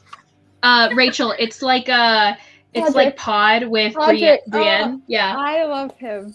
I was thinking. I love him of so much. Specifically. So that is 10 points of damage plus sneak attack damage, which I rolled really well on that one. That's 12, Nice. 17, 27 points of damage as she swings by and cuts him. Whoa. Okay. So this guy, he takes the hit and does not go down. You said 27? Yeah, 27. But yeah, that was still really. He's hurting though. He's not happy with that fact. Okay. Right. He took that hit. He looks a little afraid of you, a little askance at the fact that you were able to do him. So you keep on swimming past. So you got a melee with him and you're swimming away, correct? Yes. Okay, so he's gonna take an opportunity attack. But I have fancy footwork, so if I make a melee attack against a creature, the creature can make opportunity attacks against you for the rest of the turn. So she kind of just smashes That's and so kind of dances her way away cool. from him and keeps going. Nice. So he takes Not this fast swipe at enough, you big almost, lug. but you just dance around him. That's so cool. Okay. So then next, that was your bonus action to get about here. So you're about 10 feet out from where they're at. Floating kind of above the deck, not quite on the deck. And next will be Nora. Nora, what would you like to do? Elanor, you're next. She's going to use. Where'd it go? Oh my goodness! I promise I was ready. Shocking grasp on Elanor. Ooh. Yeah. Shocking grasp. Okay. Wow. I So- wonder who you learned that one from. And go ahead and roll a spell attack. This is not at disadvantage because it's a magical spell attack. So go ahead and roll just your to hit with the magic bonus. Please work.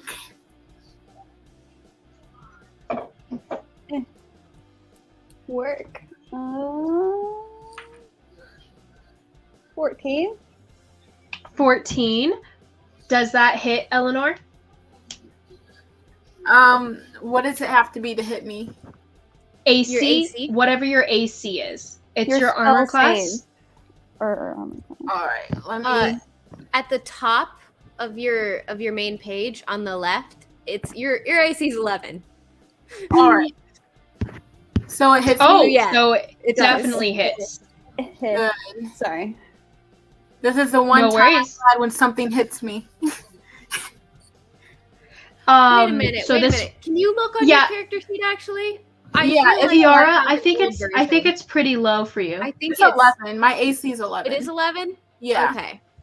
I think it's pretty low for you though, right? Because her armor should give her at least a 14 if she has Didn't if I she have has the at same least problem? medium armor. I think I had the I same think problem. we had this issue before where she just forgot to equip her. Yeah, armor yeah. into Her AC. That's what I did. I forgot to equip it. So what is your dexterity modifier, Eleanor? Hers is 2. It should be plus 2. plus 1. So I'm pretty sure yours should be 14 at least, Yeah. depending on you what can kind of correct armor you your- have. So go ahead and say I'll double 14 check it for later. now. So is that And my, then so you're saying my AC should be 14? It should Yes. be. Yes. And Nora, it still hits at a 14 because it barely hits, but in this case, she'll take half damage. Like you barely were able to actually latch onto her. So go ahead and roll your damage, and that means you cannot take any reactions, Eleanor. And Eleanor, go ahead and roll me a new Wisdom saving throw, as now you take damage. Oh, Where is it? Oh my goodness, where'd it go? let's hope it's better than a 7. 2.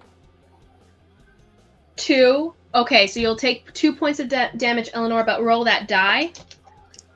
And that's a D20, right? Yes. All right. Wait. Oh, hallelujah. Let me add my wisdom points. That's Woo! 20? yes. Dirty 20. I love it. I love it. Okay, so as she shocks you with electricity, like through the water, and you take it, but it hurts, you shake off the film that was hovering over your mind and causing you to try to capture your friend, and you realize that was all mind control in the first place. You shake it off entirely. You are back to normal, Elanor. Yay, it worked. Hooray! I was gonna say, I'm like, I hope I'm not gonna spend this whole time just chasing Nora. I know, right? Nora, any bonus actions as you see the film raising, like the glazed look leaving her face? I'll just say it was nothing personal. I'm glad you're back, and then she'll I'll be Nice. like, oh, get her crossbow I'm ready thinking- for the other guys. yeah. Nice. Okay, so then next in the lineup is Elanor. Elanor, what would you like to do now that your mind is free and clear? Oh yes. Now get the bad ones. All right. So there's a bad one I see behind me. How many feet is that? You're about 14. You're about 15. No. Like I said, 12 feet away from him, or so. You could definitely get to him. All right. That's what we want to hear. And sword. I have a sword. Is that any disadvantage in water? Yes. So a regular sword. Do you happen to have any daggers or short swords? No, I have a Fingornian war sword. Okay. No, it's You not. have any Yeah, daggers? that'll definitely. No daggers at all, Elanor? in your inventory, because most D&D characters are equipped with daggers at like. Let me look at my inventory.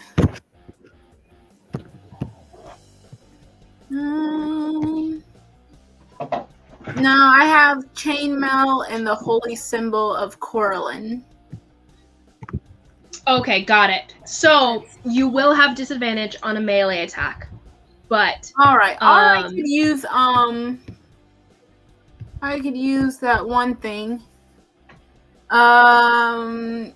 Yeah. So I'm gonna move. Wait, you said I'm 14 feet away.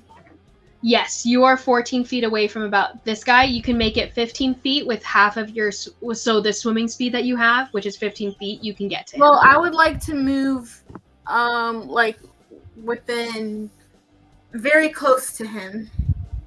Uh-huh. You Like, get within right by a him. few feet of him.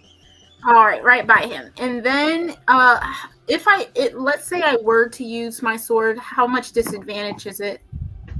It's just you would roll twice and take the lower roll. So if you roll high both times, that's great. If you don't, then it's not great. All right, because I'm deciding between that or just using Nature's Wrath, but that only ensnares him, and I kind of want to kill him.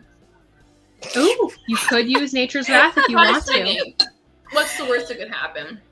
True. Yeah, let's try killing him first, Okay, go ahead and make your melee attack. because my sword does have a +5. I'm gonna say make sure you add that. Yeah. Yeah. All right. Does Karen So wanna roll remind twice and everyone take the that her lower sword number. has a name? Oh yeah. What was it called again? It's called. What is it called? My sword. Yeah, you named it, didn't you? Oh yeah, it's Oh my goodness. Let's see. What is it named? It's named like. It's in your weapon attacks and cantrip section. I just don't want to pronounce it. What? Okay, let me see. What page is that? Oh wait. I just had it. Top of the second page. My weapons, attacks, and key. No, I don't have my name there. I named it in my my one. Oh, Right. I have it in your doc here named. It's Durendal. Yeah, that's what I was gonna say. I was like, I know it's in my document because I'm opening my document. Isn't it Durendal? Yes, it is. Because I named it after the medieval sword, which is a true. Well, it's not a true legend. obviously, because it's a legend, but it's a legend. Nice. I just wanted everyone to appreciate that for a second there. Yeah, so I'm Durandal. gonna roll to try to kill him with Durandal.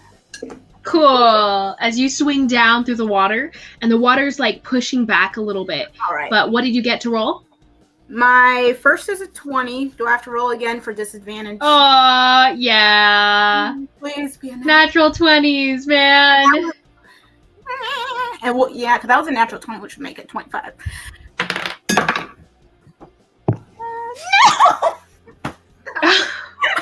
Cool.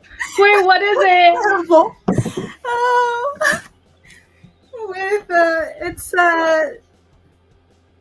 It's a 9, so with my 5 it'd be a 14.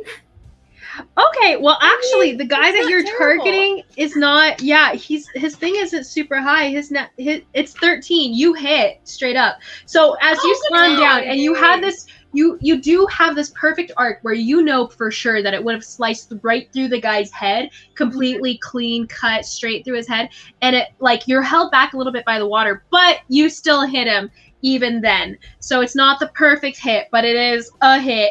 Go ahead and roll damage. All right. Let me see what my.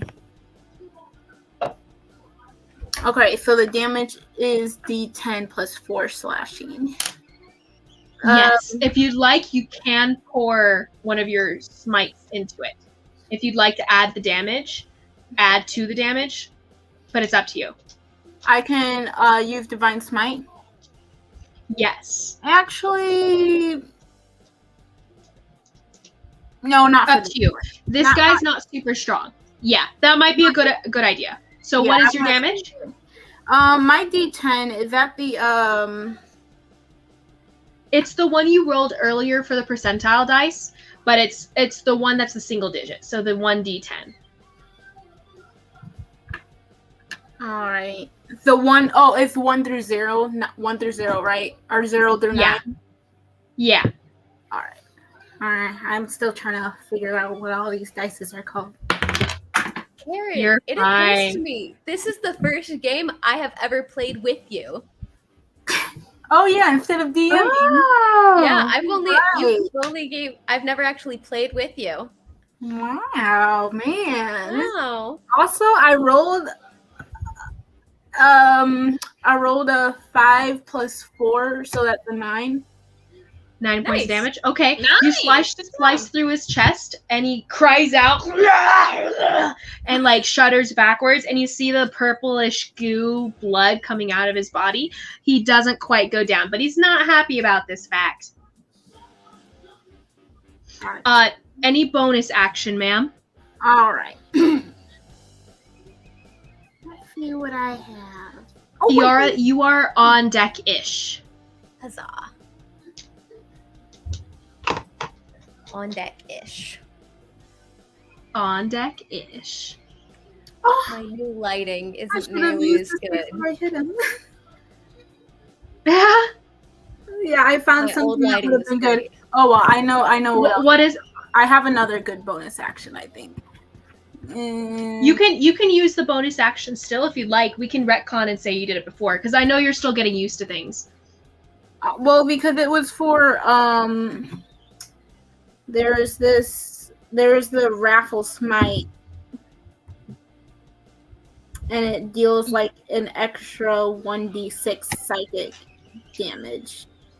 Oh, Would you with like your to use that? attacks. I think you can still do that. You can Oh, say Yeah, that we can after say you we can hit. retcon. Like I think Yeah, you for can your do that regular after you divine hit. smites, you can do that. I don't think you can do it for the spell smites, right? Oh, Because I'm pretty sure that's a spell smite. I don't know for sure. I think it's something that you like activate and then you take a lot of hits Yeah. and it lasts for a long time. I think you're But right. we can Like still the say regular we'll retcon cards. and say you did it before, and Eleanor, we can Yeah. just say that you did it before because you're getting used to it. Like I don't expect you to know the order to do your You stuff haven't- yet. You haven't played since January. We No, cut I you. haven't. You get some mulligans. So let's say Karen? you did your Wrathful Smite and you activated it. Is that okay? Yeah. Yeah. You want to do that? Mm-hmm. So go ahead and roll that extra d6, and you guys see Eleanor coming down like this wrathful creature of divine intention. as she slams down onto this creature. All right. Let me see. Make sure I have the right. No, that's an 8. Also, DM, with the spell, Yes. the creature must make a wisdom saving throw or be frightened of her until the spell ends. Ooh, If good it's to part of the know. creature. All right. And then this is That was a natural one. This is a It D6. is frightened of you. Yay! Yeah, the square one. Square ones are the D6. I'm trying to find my frightened little circle Well, thing. I found it. But I found the petrified and I was like, that's close enough. My D6 was a 1. D6 was a 1. Unfortunate, but hey, that's another point of damage. So your original was 9, so that's 10 points in all. Got it. Okay. It was for not. Okay, so next, he is frightened of you, by the way. So that means that as a frightened creature, he cannot make attacks against you. He can, but they're at disadvantage. As long as he sees you, any attacks he makes are at disadvantage because he is shaking in his boots right now. He also can't move closer to you, even though he's like right next to you right now. And I believe that's it on frightened. Frightened, disadvantage, yep. Creature can't willingly move toward you. Yeah. So he is now frightened of you until when? How long does it last, by the way? It is lasts- concentration up to a minute. Okay, so As an if you take action- damage, Eleanor, you might lose this lose the divine smite. But what did you say? As an action, DM, the creature can make a wisdom check against her spell DC to seal its resolve and end the spell. Did you? Sorry, when do they do that? As an action? As an action. Mm-hmm. Okay. So they'll have to waste an action to do that. Good to know. Thank you, ma'am. And so the next in the lineup will be Iara after the archpriest guy. So he's up here 30 feet up. He's looking down on what you guys are doing. He's a little bit like, So he's actually going to cast Control Water. And Control Water, instead of using it to attack you guys, he's just going to use it to sweep away Midas and his fellas. He's going to use it as like a buoying, kind of like a wave to sweep them farther away than they would normally have been able to go. So that's going to be Control Water. Why isn't it popping up? All classes, Control Water. There we go. So until the spell ends, you control any freestanding water inside an area you choose that is a cube up to 100 feet on a side. You can choose Flood. You can choose an area of 20 feet, foot tall wave, blah, blah, blah, part water. Let's see. Counterspell. Part water, redirect flow. 25. That would be good if you had that. That's a lot. But I'm a I will paladin. say he can move them about. He can move them 100 feet, probably, give or take. So he sweeps them away. They're just 100 gone. feet? They disappear. Yeah, this spell's a 4th level spell. So that takes his 4th level slot. And yeah, so he sweeps them away and they disappear into the darkness. It's very hard to see beyond the deck of the ship, by the way, guys. So you guys can't see where they end up, but they disappear into the darkness. Midas is gone. Can I use my Eyes of Night? On To your see where they turn, go? you definitely on my can. turn? I Okay. don't. Does it activate? Do you have to activate it, or do you always have that? I think that's just a feature. It's just a feature that You I always have it. because of my Yeah. Twilight domain. I can Okay. see at a range of 300 feet. It's super dark and it's super murky, but you can see them just at the end. You can see the movement of them in the darkness. It's very far away though, and you know that it's something around 100 feet out. She has a dark vision of 300 feet. 300. Just BT dubs. Oh, that's awesome. That is amazing. But yes, so you can see them pretty far out, and it's still murky and dark, but you can tell it's them. Next in the lineup is Iara. Iara, you see the Archmage do that. Oh, he does actually start moving out in that direction. So that was his action. He does move out, and it is concentration as well. So the water is he's just making the water flow in that direction right now. So he's going to swim towards where that water is being affected. The freestanding water, 100 feet on a side. You can choose from any of the flowing effects when you cast a spell. Repeat the same effect to choose a different one. He's just going to make himself go into that flood as well. The water that's moving, that current that he made with the spell. And he's going to make himself as well in the direction where they went. So he disappears. He left one of his guys behind. He left multiple of his guys behind. There's 3 dudes still there. They're all like, ah! kind of thing. But he did call out to them in the language you don't understand. Nora, you do hear them crying out and being like, Archpriest, why do you leave us? And him saying, follow after me, underlings, as he disappears. But that's his action. ER, what would you like to do? How far away did he get? You cannot see. Well, crap. That just screwed everything that I was going to do. Well, I guess I'm going to beat the crap out of this guy that's right in front of me real quick. So, Nice. I'm going to make 2 attacks with my longsword. He's going to go, and Nora, you hear him say, no, please. And both hit. And 26. Oh, yeah, definitely hit. Where's my other D10? Come back. Oh my gosh, where is it? Oh, we're good. So that is 20. Wait, no, it's not 25. Hold on, I gotta redo the math on that one. That can't be right. Oh boy. How are we gonna catch up? Hold on. 10, 15 plus 5 is 20. Oh my gosh. Yeah, 20. As you slam into this thing. That is right. It's 20. You slam into this guy.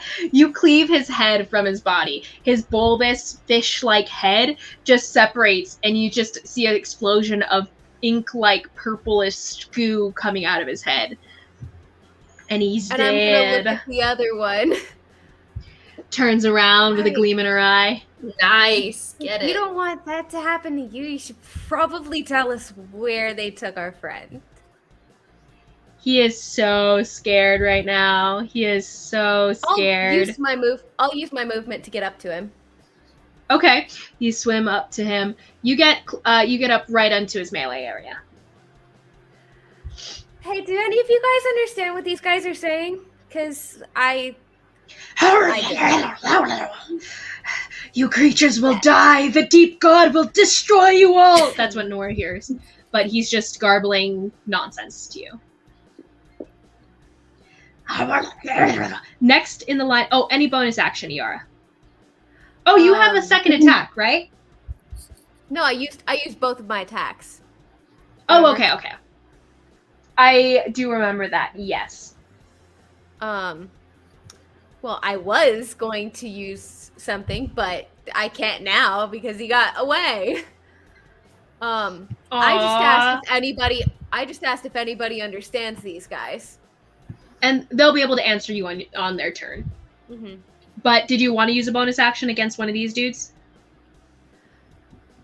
I don't particularly feel like wasting any of my spells on them, especially because I want to try to keep this one alive. Totally fair. Then next will be the frightened dude. By the way, the spell itself dropped right after the archpriest went into the current. He dropped the spell, so it was no longer concentration. Or he dropped concentration on it, so the water just settled back down into its regular current. The current is not still there. So these guys, he basically left these guys to die.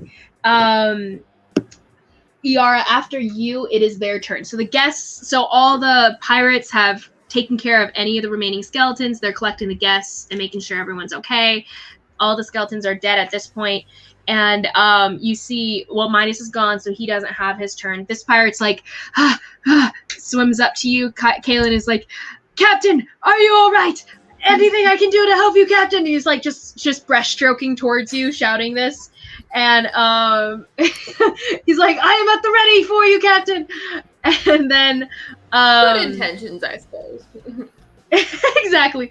He's rather young. He's one of your newer additions to the crew.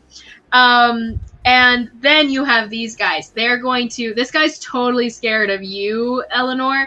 He is like, bulbous eyes are looking at you in fear, and he's going to start swimming away as fast as he can. He is so afraid. So he disengages as his action, and he's going to just start swimming off in the direction of his buddies where they went. So he's going to swim as fast as he can, as fast as he can, but he only makes it about 30 feet out this way.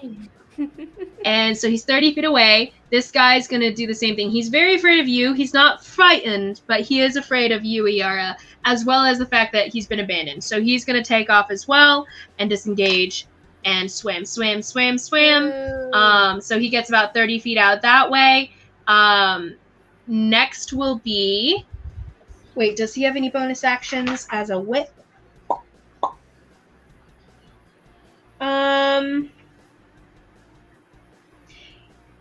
Shield of Faith, that's a bonus action, right? Yeah. Okay, yeah. Yes. He'll cast Shield of Faith on himself. So And it's Shield of Faith concentration. goes onto him, and we'll say this is his Shield of Faith. And yeah, Shield of Faith on him to protect himself. Next will be you guys. What would you guys like to do? Caelynn, next is you. That is a great question. Okay, because they're all running away at this point. How far under the surface are we? You guys are about multiple leagues under the ocean. You guys are very far down. So it'll I would take say us a while to get to the top. I would say it probably took you guys maybe 2 hours to get to the floor of the ocean, just Yeah, swimming that's too down. long. But you do have a straight shot back up to the ship. Caelynn's gonna look at her crew and order half of them to start making their way back up to the boat. And man it, basically. And it'll take them a while to get up there. So she's gonna have them start heading. Well, no. She'll have them stay there. I mean, I don't really know how else to Underwater communicate breathing with them. lasts for 24 hours. Midas expended multiple spell slots to get everyone, so yeah, they can all. Right. But She'll- you're she'll not send wrong us in a the couple idea up that it to might be basically- dangerous. So you command She'll them to half send a of them up couple. to, to kind of man the boat, keep guard on it, and then she'll have not too much for you, DM, to have the others come with us to try to. Are they going to do much? Oh in no, fighting? that's okay. They can do some. They're not All right. as strong as you guys though. They have probably 10 hit points each. Okay. Well, she'll have Give some or of them, 4 or 5 of them, come with her. Okay. Yeah. To come with So her, you'll keep- and then she'll 5 of the start dudes, and then the rest of them start swimming upwards. for. Yeah. Yeah. They totally get it. They totally get it. And then she'll But they do start- give you some well wishes. They're like, "We're very sorry, Captain, that your beautiful day was interrupted. We wish you well. We're sure you'll get to finish the ceremony soon." But they do start swimming upwards, so they are pleasantly. Thank you. We'll be back as quick as possible. Protect the ship. Well, it'll be ahead, and then she'll start Yes, heading Captain! towards the people that are fleeing. So I will dash and use my movement. So can I catch up to any of them? So you dashing at 30 feet movement with 30 your regular feet total. action. So you'll have 45, right? 45 movement speed. You as fast as they can move every turn, you wouldn't be able to. Because they basically we have have no real way of catching up to any of them. Well, to an extent, you don't know where they disappeared, Well, where they are right now, so you can't see how close are see the past the ship closest very ones well. to us? Right, these two there dudes. was Some still next to the ship, right? Yeah. You have these two dudes that are right next to the ship are only about 10, 12 feet away from you. The rest of them you can't see where they are, so you're not sure. She's gonna rush up to one of them and try to knock him out. Okay, so you rush up and make an attack. Which one do you want to do? The weaker one or the stronger one? The weaker one. She wants someone who's valuable. Scared. Okay, so you run up to the weaker one and you're gonna whack him in the back of the head with your weapon. Go ahead. Yeah. 6, 7, 18 to hit. Definitely hits. And you get sneak attack. So that honestly, you don't even have to roll, Caelynn. You definitely knock this guy out. He was on his last leg. He had like 5 hit points left. So with all that, he just conks out and he starts to just sink down into the depths slowly but surely. And you can definitely grab him easily enough and pull him over to the deck of the ship. Then no, I already. Okay, cool. So yeah, she'll just pull him and kind of say, we need to find out where they're going. And that'll be my turn.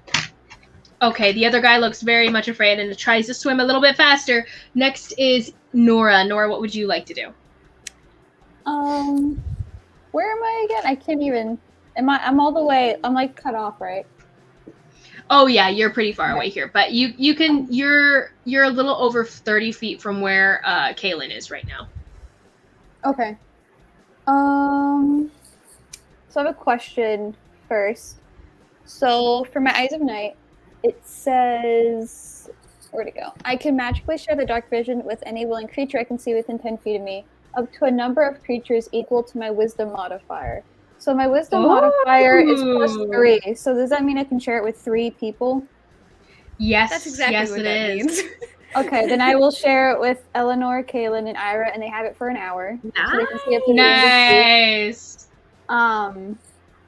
So all of you guys have, like, once she reaches out and she calls upon the magic of the moon weaver, you guys all, like, the world around you opens up. Instead of being the murky darkness on the outside of the ship, where it was kind of cool in a creepy way. It was like beautiful in a creepy way. Before of like not being able to see beyond the ship. Now you guys can see beyond the ship and see other sunken ships at a distance. Other just like mountains, like underwater mountains and hills and different kinds of creatures swimming into the darkness. And you guys can see what looked to be about 4 figures in the distance swimming, still about verging on about 200 feet out now. Oh no, past your dark vision and disappearing into the darkness of where you guys can see. It was 300 feet you can see out. 300. Yep. Oh, okay. So you guys can barely see some creatures beyond the 150 feet mark. Hard to tell exactly Where how was far that out, 5 minutes ago? You're welcome. Any bonus action, ma'am? Super clutch though. Super clutch. How far away am I from the 2 guys that are left? A little over 30 feet from the one unconscious dude, and then the guy who's still standing and trying to swim away, who's going like, "Oh no, help me, deep one, help me!" as he's trying to swim away. Am I too far away from him to use Shocking Grasp again? I believe so. Shocking You Grasp have to is be able to touch for that, so you'd have to swim up to them, and you won't be able to make it. I always forget that. Okay. If you'd like, you can use your crossbow and I guess I'll just say that you're trying to my knock him out, because you can choose. You can choose to not deal deadly. You can choose damage. non-fatal. Yeah. I'll do that then. Okay, so go ahead and roll to hit. I always forget And I have this to is actually be touching. Not someone at with that. disadvantage as a crossbow. Oh, I know, right? It's such a thing. Oh my goodness. 12. 12. For the whip, that does not hit, not with his natural armor. So when you shoot the bow, it almost hits him, but it pings against this magical armor, like a magical shield that's emanating around. That's like a little force field that's around him. It pings off of it. Great. Okay, so that was your was your Eyes of Night a bonus action? I think that's technically a regular action. So you wouldn't have been able to shoot the crossbow anyway, I don't think. I think Hold it's a on. regular action. It doesn't say. No, it's as an action. I think it's just a regular action, yeah. Yeah. Okay. As an Yeah. action. So you wouldn't have been able to do the crossbow, but it works out. Yeah. It didn't hit anyway. But next in the lineup will be Elanor. Elanor, what would you like to do? You see this guy who's still up a little, within 15 Just feet as of you, a- if you'd like to A attack him. side note for Nora, she did hear me say, "Can anyone understand right. these guys?" Oh yeah, what would you have responded, Nora? I would have just told her what I heard. Okay, good. So explaining to you that they've been crying out about kidnapping Midas. That was the one they were targeting this whole time. And you didn't think that was like, Ugh, that's really useful annoying. information to share with the group? No, that's okay. That's okay. We're good. We'll figure it out. We have Great. to keep up with them This is somehow. I love Find out Nora where Well, they're so yeah, we much. didn't get to finish this thing. If this is what weddings are like, I'm never getting married. You see your little squire boy, Caelynn. He goes, will you be able to finish the ceremony without him? No, and we want him alive, so we need to go after him now. I think it's mostly the part that, we like him and we don't want him to be dead thing. Exactly. Besides, they're ruining our wedding day, so That's we're going true, to that's have true. revenge. That's short and simple. He is really useful, but you want us to go out there, and then all the other pirates kind of echo him, out there.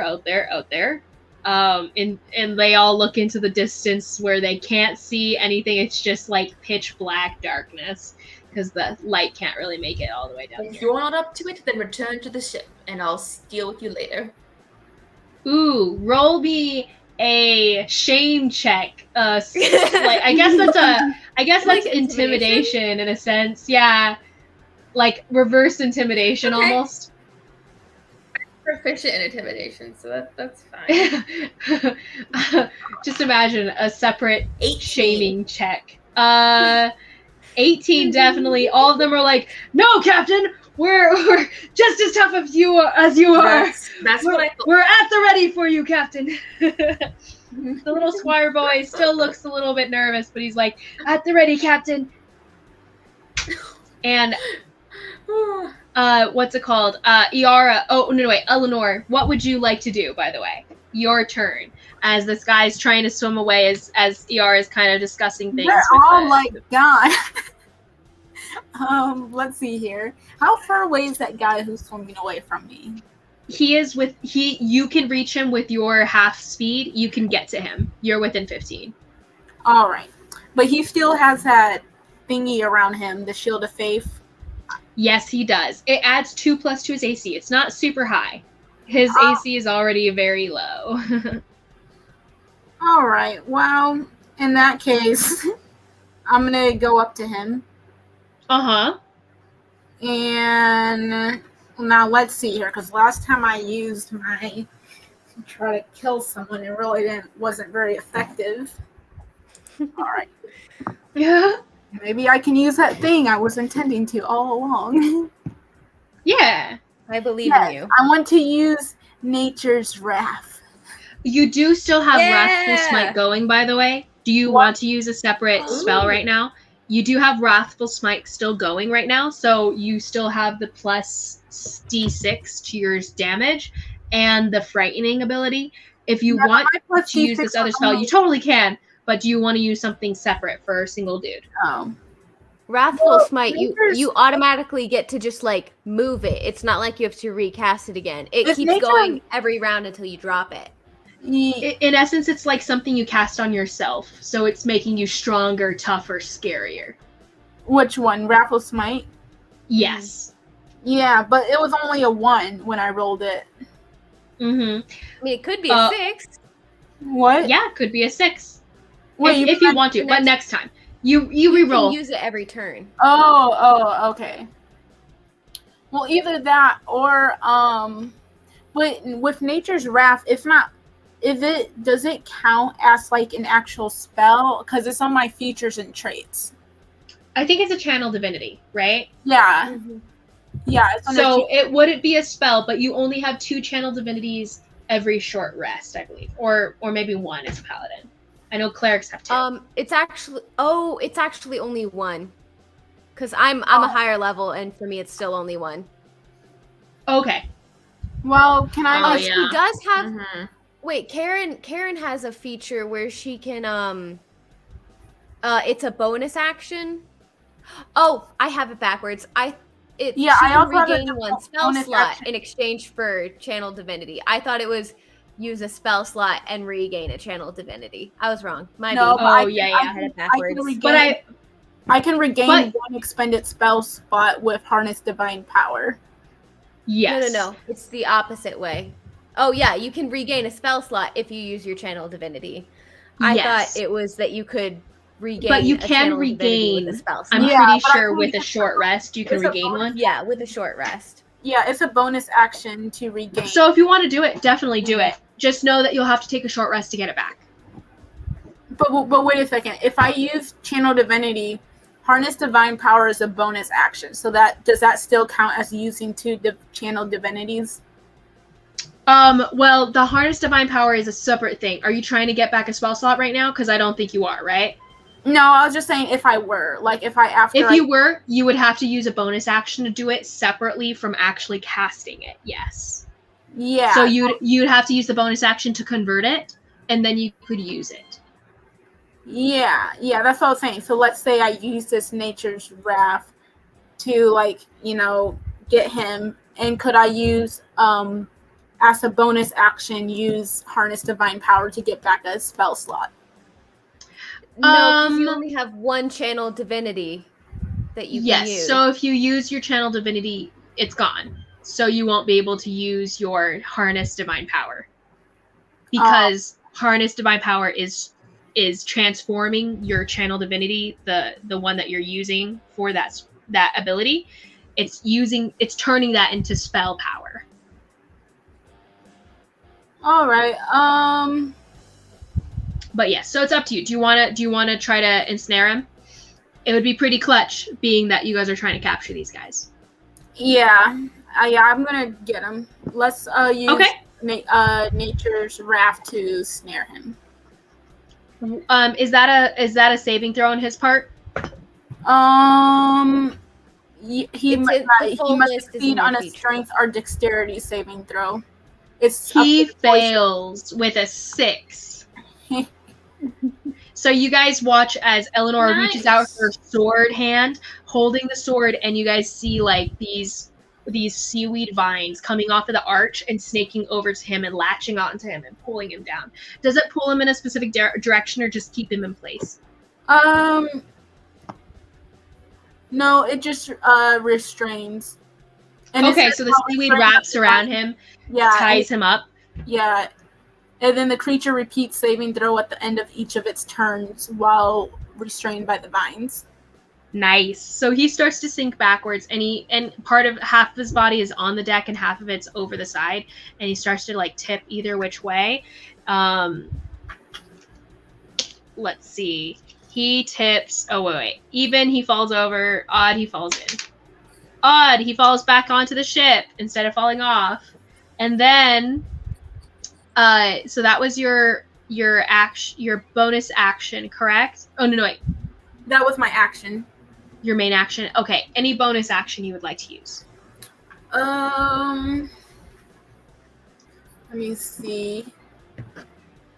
And then next on deck will be, I would say actually that pretty much takes you guys out of combat, to be honest, because he'll try again his next turn, but he's not super strong. So it's not going to be for sure that he'll be able to get out. But we'll say for now, you guys can all just take actions as you will. And in the next 6 seconds, he'll just roll again to see if he escapes. So both of them, one is unconscious, this guy is tied up. Yeah, I don't have a bonus action that I need to use. So that takes you guys out. You guys are standing pretty much alone on the deck with 5 pirates, but no more bad guys. One of the bad guys is unconscious, one of the Kuatoa, and then the other one is tied up and he's garbling at you angrily. You all shall die. The deep one will eat your bones and flay your flesh, as he's just muttering at you guys. What would you guys like to do as we are taken out of combat and you guys have lost Midas, your friend? Actually, before that, let's take a break. Let's all go to the bathroom and such. Yeah. Cool. Okay. Oh my goodness, starting 9:20. Okay. See you in a minute.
Hello, everyone.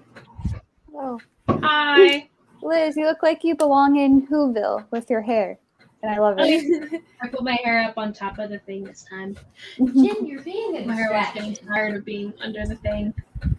Jen. Meow. Aw. No. Oh my gosh. Oh my You're goodness. so dramatic. So cute. Meow. So chunky.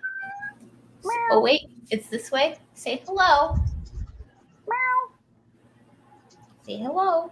Aw, so cute. Meow. She doesn't like being held. I want a cat so bad. Say hi. I feel like having a cat would solve all my Look problems. at how chunky.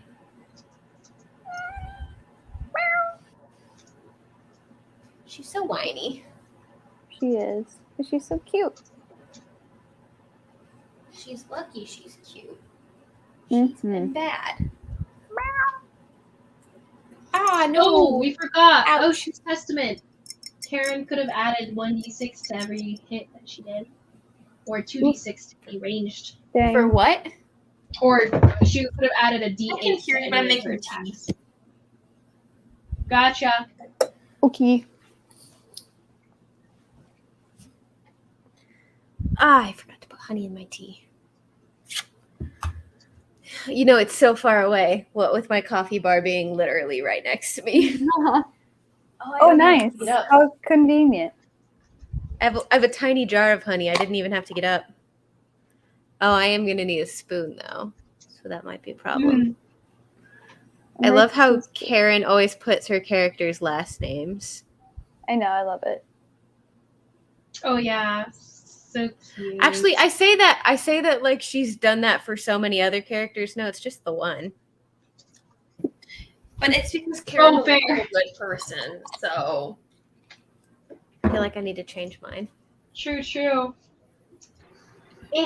I think. Wait, so who's taking whose last name? Oh, we're back. Hello. My last name is clearly cooler. Wait, what's I don't Really? even know her last name. I'll be perfectly honest. you're gonna marry her. I don't even know her last name. It's I'll Nilo. be perfectly honest. What? Oh, I did know that. Yeah. Nilo? I did know Nilo, that. yeah. What? Hmm. It means like moon. No. That's Valya's last name. I know. I didn't mean to do it that way. I just You like used it. That's hilarious. Nice. I forgot They're about that. actually related in I this forgot this was her world. last name until I looked at the character sheet. I was like, oh. Maybe Caelyn's the bastard daughter of whoever it was that Valley is Yes. born to.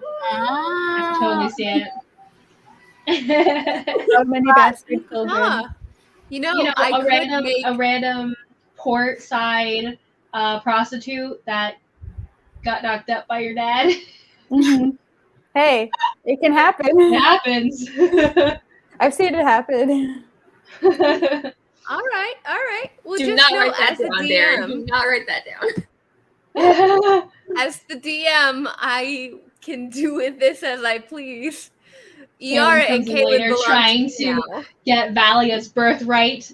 She's the second daughter born to whoever this is. I don't know. I'm pretty sure Valia is rich and probably has some sort of. You've been watching Same. Definitely too rich. much Game of Thrones, I can tell. I know, right? She's gonna show up That's and rich. murder you What? in your sleep. Bastard that. Caitlin's gonna kill. even Yeah, know. I know. No, I do love the Game of Thrones concept that bastards are given the name of the land that they live in, or like not even the name of the land, but like some sort of thing that makes it obvious that they're not. Yeah. Because it like basically, if you're born in the desert lands of a certain country, you're named like Jennifer Sands or something. That's your last name. You don't have a real last name. You have the name of the area, like land kind of stuff. Like Jon So, Snow. like in the north, Jon Snow, or like you could know be like nothing. John Hill or John. I know you know nothing, Jon Snow. Anyway, You know or they're like, married in real life. stuff They like met that, on the anything show. really? They got married in Oh, real life. that's so cute. Isn't That it makes so everything cute? so much better. And Samwell was in the wedding. That's so fun. Yeah, I know. It's so cute. I Okay. love them. Anyway, so Okay, back sorry. to this. No one else She just understands. hit it. I love it. Okay, To so answer your question, Rachel, we're gonna like combine our names into a Franken name. I So love like, Ooh, it'll be like Nyla May, something like that. I like that a lot. That's Nyla really May. pretty. That's awesome. What are we doing? I said we're combining Combining. our names into like a New last Franken name, so it'll be like Nyla May. I don't know why that wasn't the thing that everyone did in the first place. I think it's cooler because you become like half of one person's family, half of another person's family. Anyway, There we go. so okay, so yeah, back into this. So everyone's sitting on deck. You guys have two fish creatures at your feet where Nora can understand their language and no one else can. One of them is restrained by seaweed and one of them is unconscious. What would you guys like to do with Midas gone and 5 pirates left behind as the rest of your guests go back up? Oh, this isn't good. What do you do with this? Is this like some weird like pirate thing that you guys do for every wedding? Someone comes and captures No. the thief guy, and then you have to go and get I him don't back? think so. Okay, Captain, I think I've heard of that in some countries. you, Adenora, you can understand them, right? Is that what you said? I can. Yeah. Can you try to talk to them maybe and see if you can convince them to tell us where they're taking Midas? You know, Maybe I could find out what try they to really cut want. You That's could what? good idea. I was gonna offer to kill one, and then she could threaten the other. After that, Well, you could offer that whoever talks first may live, and then whichever one doesn't Yes. talk. see, this is why I married you. Oh, this is so fun. You guys should get married a second time so we can do this again. Well, I think we're gonna have to do that because I don't know if that was I don't think it particularly technically legally counted. binding. Yeah, I don't think that technically You counted. didn't finish. Well, then I we'll don't have know the if that's actual really- wedding, and then you'll do it again, like on your 5th year anniversary or something. At And least then, it'll be a wedding to remember. see, Eleanor gets it. That's true, but I'd rather him not be dead.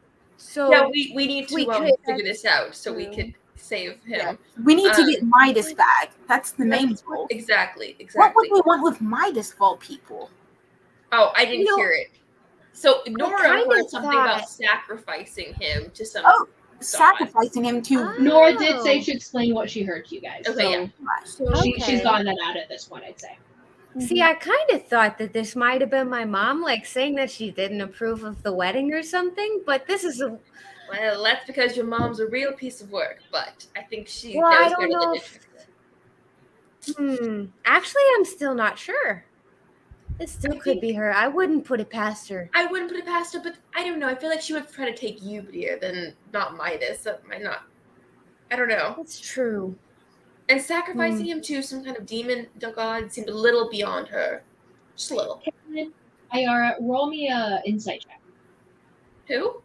Insight Insight check, both of you. Caelynn and Iara. Okay. Ooh.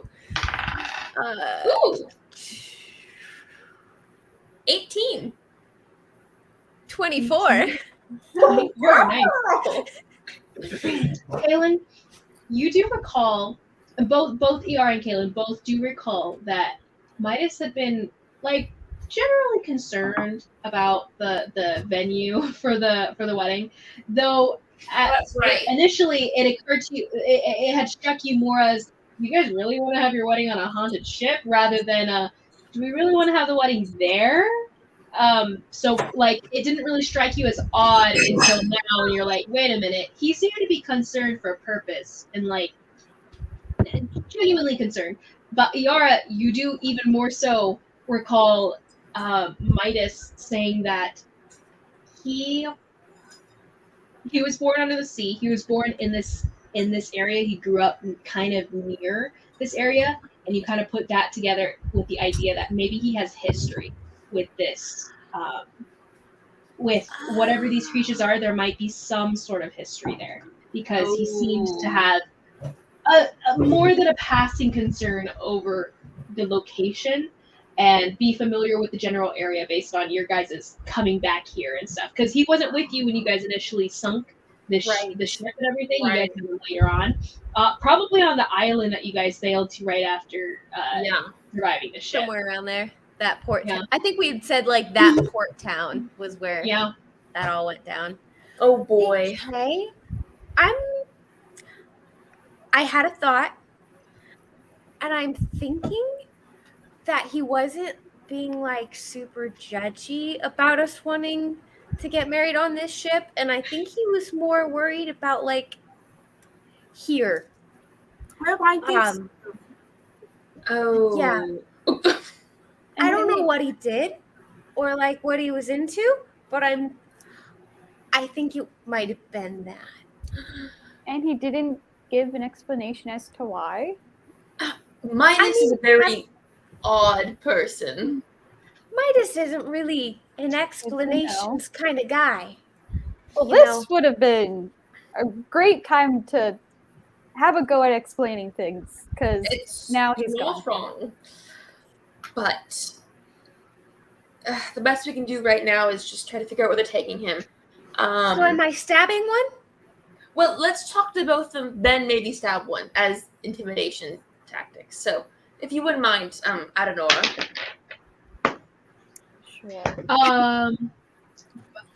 But nearing the end of this conversation, when you say like, if you wouldn't mind, Adenora, the one that was tied up in seaweed and Eleanor's seaweed does snap off the seaweed, and he starts to like, go, and he jumps off the side and starts to swim. Can I try to away grab him? as fast as he can? Yes, you can. Go ahead and roll me. We'll go contested acrobatics between you and this dude Acrobatics? as he tries to slip away. Ooh. And you're trying to grapple him, right? Sorry, Yeah. yours can be athletics or acrobatics. Oh, thank the wild no, mother. yours is just athletics. Yours is just athletics. His can be either. He does have advantage as you reach and grab at him. And you remember how Midas is very slippery as a merfolk person and everything? Like his skin just has this natural like slime to it that lets him go faster through the water. This guy has the same thing. Doesn't help, but what'd you get? 24. 24. Oh, wait. My math is You definitely 22. Look at slip those one of muscles your on her. I mean, your man. wrist. You latch onto one of his wrists and he slips out, but then you latch onto his ankle and you pull him down and he starts to try to flip her away, but he can't. I've And he starts to got growl at you. grips on my hands. I'm an aquatic folk. I've got grips on my hands. I got grips on my hands. Yeah, he starts so I'm actually screaming gonna- expletives and stuff at you. Nora, you I'm don't gonna feel like swing him translating around. it. I'm gonna swing him around and Whoa! like kind of like have Nora try to catch him. If you could do a direct translation for me, please. We can do this the easy way, or we can do this the fun way. I personally want the fun way, which involves me stabbing one of you. So, but I mean, it's like up to you. What do you translate, Nora? Listen here, buddy. See, my friend over here, she was supposed to get married to that chick over there. Because of you, she's not. That ring on her finger, it ain't there. She's kind of mad. So you better start talking, or she's going to get stabbing. Okay? Where did they Midas take was her? probably holding the rings too. That's fair. Like as just a quicker ceremony, Midas probably has the rings. Well, That's Well, Roll me an intimidation check, Nora. I'm just... At advantage. at Well, advantage because at advantage, I'm you're hovering I'm over actively her and threatening stuff. him. Okay. He doesn't understand you, but your not her actions within the battle, sword. you were pretty frightening. I also feel 18. like he understands me holding on to his ankle and also holding a sword. Yeah. What'd you get? 18. 18. That's really good. Oh yeah, he's like, I don't know, and he just starts, saying gibberish to everyone else. But Nora, you understand him saying, we didn't mean to intrude or interrupt anyone's wedding. We were just here for the celestial one. We just needed him. The deep one calls for their blood. That's all we wanted. Please let me go. I don't know. I don't know whether he was necessary for you, but we needed him. I'm sorry. Let me go. Yeah. You're sorry. Whatever. Blah blah blah. Why? Why him? Where did they take him? These questions I'm asking, they have to be answered. Answers equal living. You get that? No promises. The surface swimmers have celestial ones. He is one of them. The deep one calls for their blood. We needed him for sacrifice.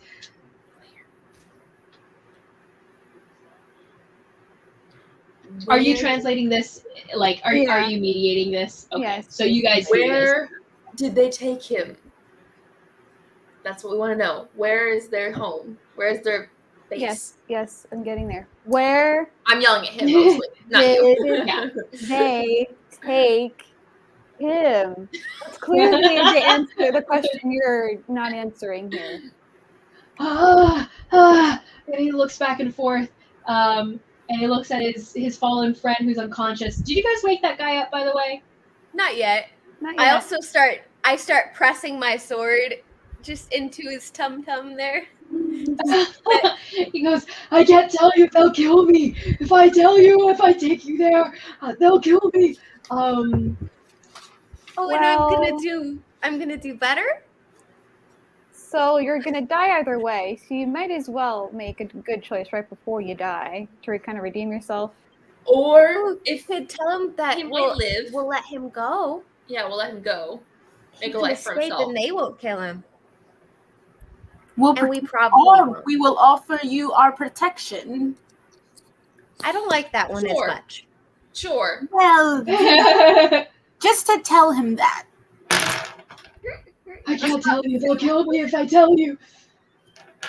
Listen, I get. Is that what I sound like when I'm speaking to him? Basically. So check. Listen, here's the thing. You have to tell us. I can't put it any other way. You're gonna have to speak up, or you're gonna see everything you've done in your life just flash before your eyes. If you tell us, we'll let you go. Okay. Roll a persuasion check or intimidation, whichever's better for you. Caelynn. Again, you can use it with advantage because he is looking at a fallen foe, and you guys are hovering over him. Caelynn is gonna get out her thieves' tools and pretend they're torture implements and just threaten. And he looks at you with wide eyes. That, but and you start like dragging your little pick across his slimy skin. He might not know better. Exactly. 18. 18.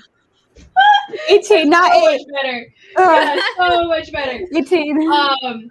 He looks at all of you, like eyes darting between all of you, as Elanor is kind of like trying to like good cop it, leading in with like kind of a smile. Caelynn is like dragging this lockpick up his scaly skin, and Iara is leaning in with a like kind of psychopathic smile. And Nora, you're just kind of there, like the most rational seeming one, like this is the only choice you got, buddy. And he's just like, okay.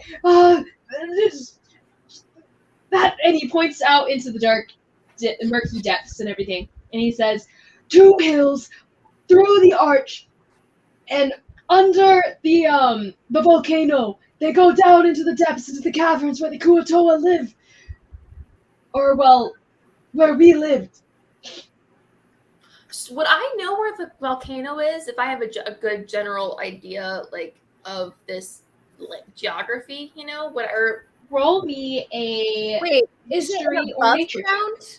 Is it above It's ground? an under. It's It's an From what he underwater said, you're volcano. not really sure, Would but this you can happen assume to that it's be- probably an underwater volcano.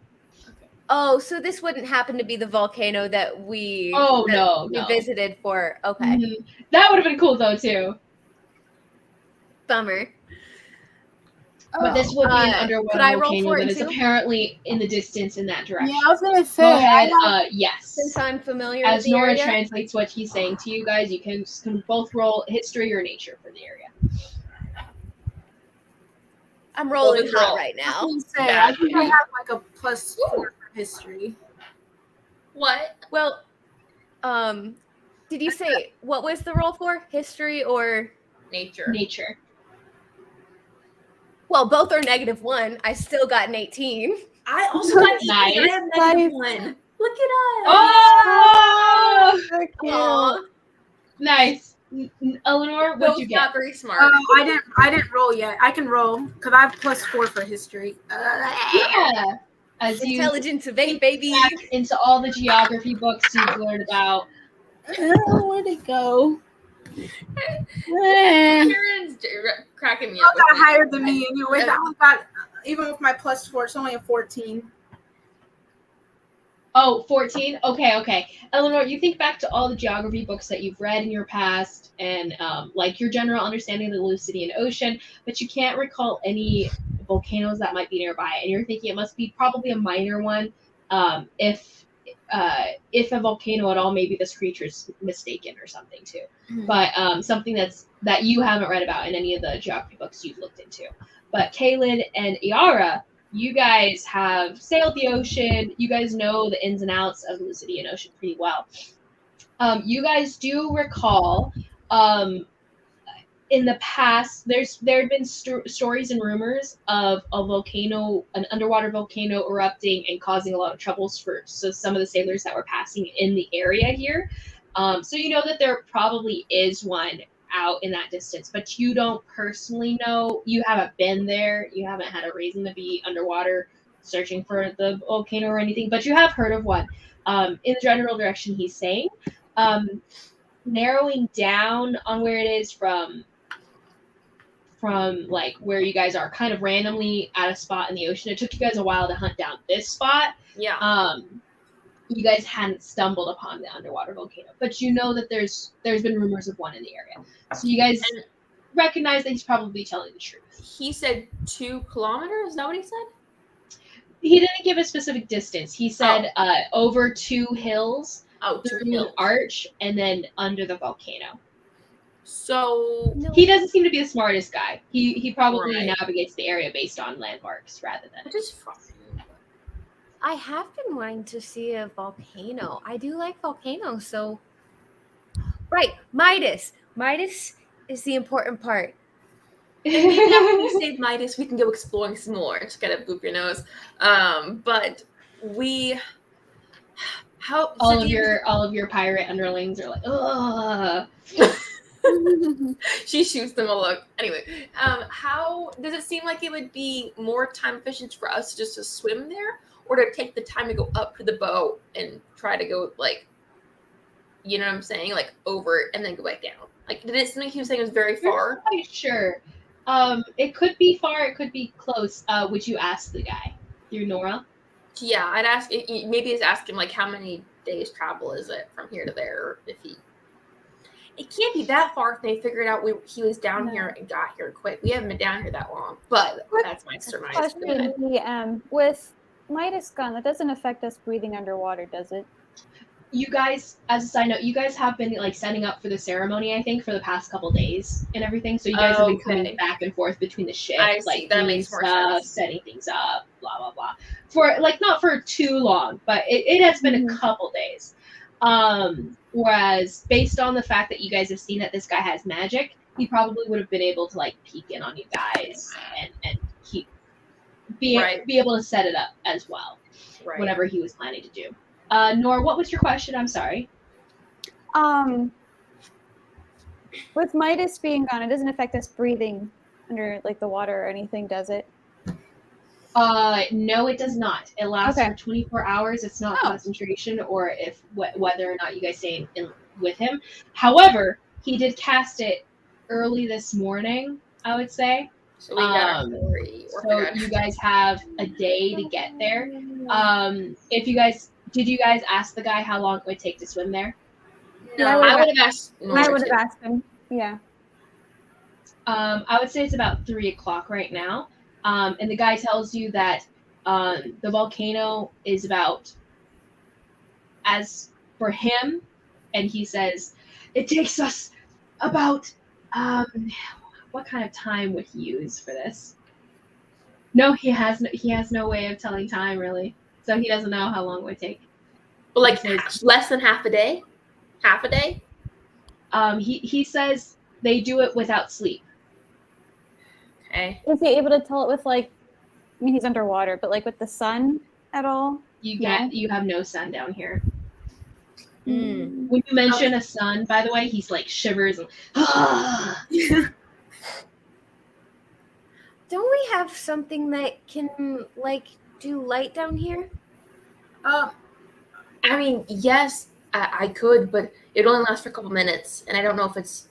Wait, what about the? Well, we have our candle. What about the? Yeah, my wedding gift. That's true. you pull out the little candle that's just got this little flickering flame The- on it. You also have the eyes of night for like an hour, so you wouldn't really need like at least for that span of time. The choice Anyway. before us really is: do we try to spend a couple hours, go up to the ship, go as however far we think it is, and then go back down, or do we try to just swim? You know what I'm saying? Like swim. I don't know. We don't know how far it is though. Ugh, it angers What do me you guys so wanna do? much because at level 7, I have my aura of liberation. That means people can ignore penalties on movement underwater. Ugh, That's okay. I'm only level 5. We'll make do. Well, I mean, I can't do the underwater breathing. That's just me. That's all I can naturally do it. I can't do it for anyone else. I think our best bet's probably just to try to swim there. I don't know. I just feel like it's going to waste too much time. Plus, if we're up above the water, there's no way to know really where we're at. Not to mention that our oxygen may run out before we find Midas, so we've got to get to him as quickly as possible. Hopefully, it's not too far of a travel from here. Yes. Well, Hopefully not more than the 24-hour period, that's for sure. I mean, we have until tomorrow morning technically, so I mean, it should be fine. Well, he did say they swam it without sleep, but of course that could be So it should that could mean that they started in the early morning and swam it without sleep. It's already 3:00. I mean, Well, I mean, worst case scenario, we get close to that time and you guys can swim up. And I can try to find Midas on my own. Right, but the problem is if we get close to that time and we have to swim all the way up to the surface, that would still put us dangerously close. well, we'll worry about that when we get closer to it. That's, But, in any case, the sooner we leave, certainly the better. We'll burn that bridge when we get to it. Caelynn's gonna tell one of the people down there with her still to go up to the ship. She can leave them behind and tell them to wait till tomorrow morning. And if they don't see any sign of us, to start heading a few hours in whatever direction the guy told her that the volcano was. Okay. So we're not sitting in the middle of the ocean if we come up for air. If we don't find them in time Yeah. to come up for air, we're not just sitting in the middle of the ocean. They'll be heading that direction. Or maybe just have them go that way anyways. That's fine, but the then ship that will way travel we a do- lot faster than the you ship will guys. travel a lot faster than us. And if we are on the way back and I don't know, we can. I mean, they can just like wait there. We don't know how far we're going, though. We have no way of telling them how far to go. I'm thinking if we're already up above the Well- surface, they'll see us as they're. Isn't the volcano causing like disturbances in the water? It hasn't They recently. said From what it you was- guys know, the last time it caused disturbances was probably a few months ago. Did any of the sailors know? Where We was can causing find this? out. We can ask them.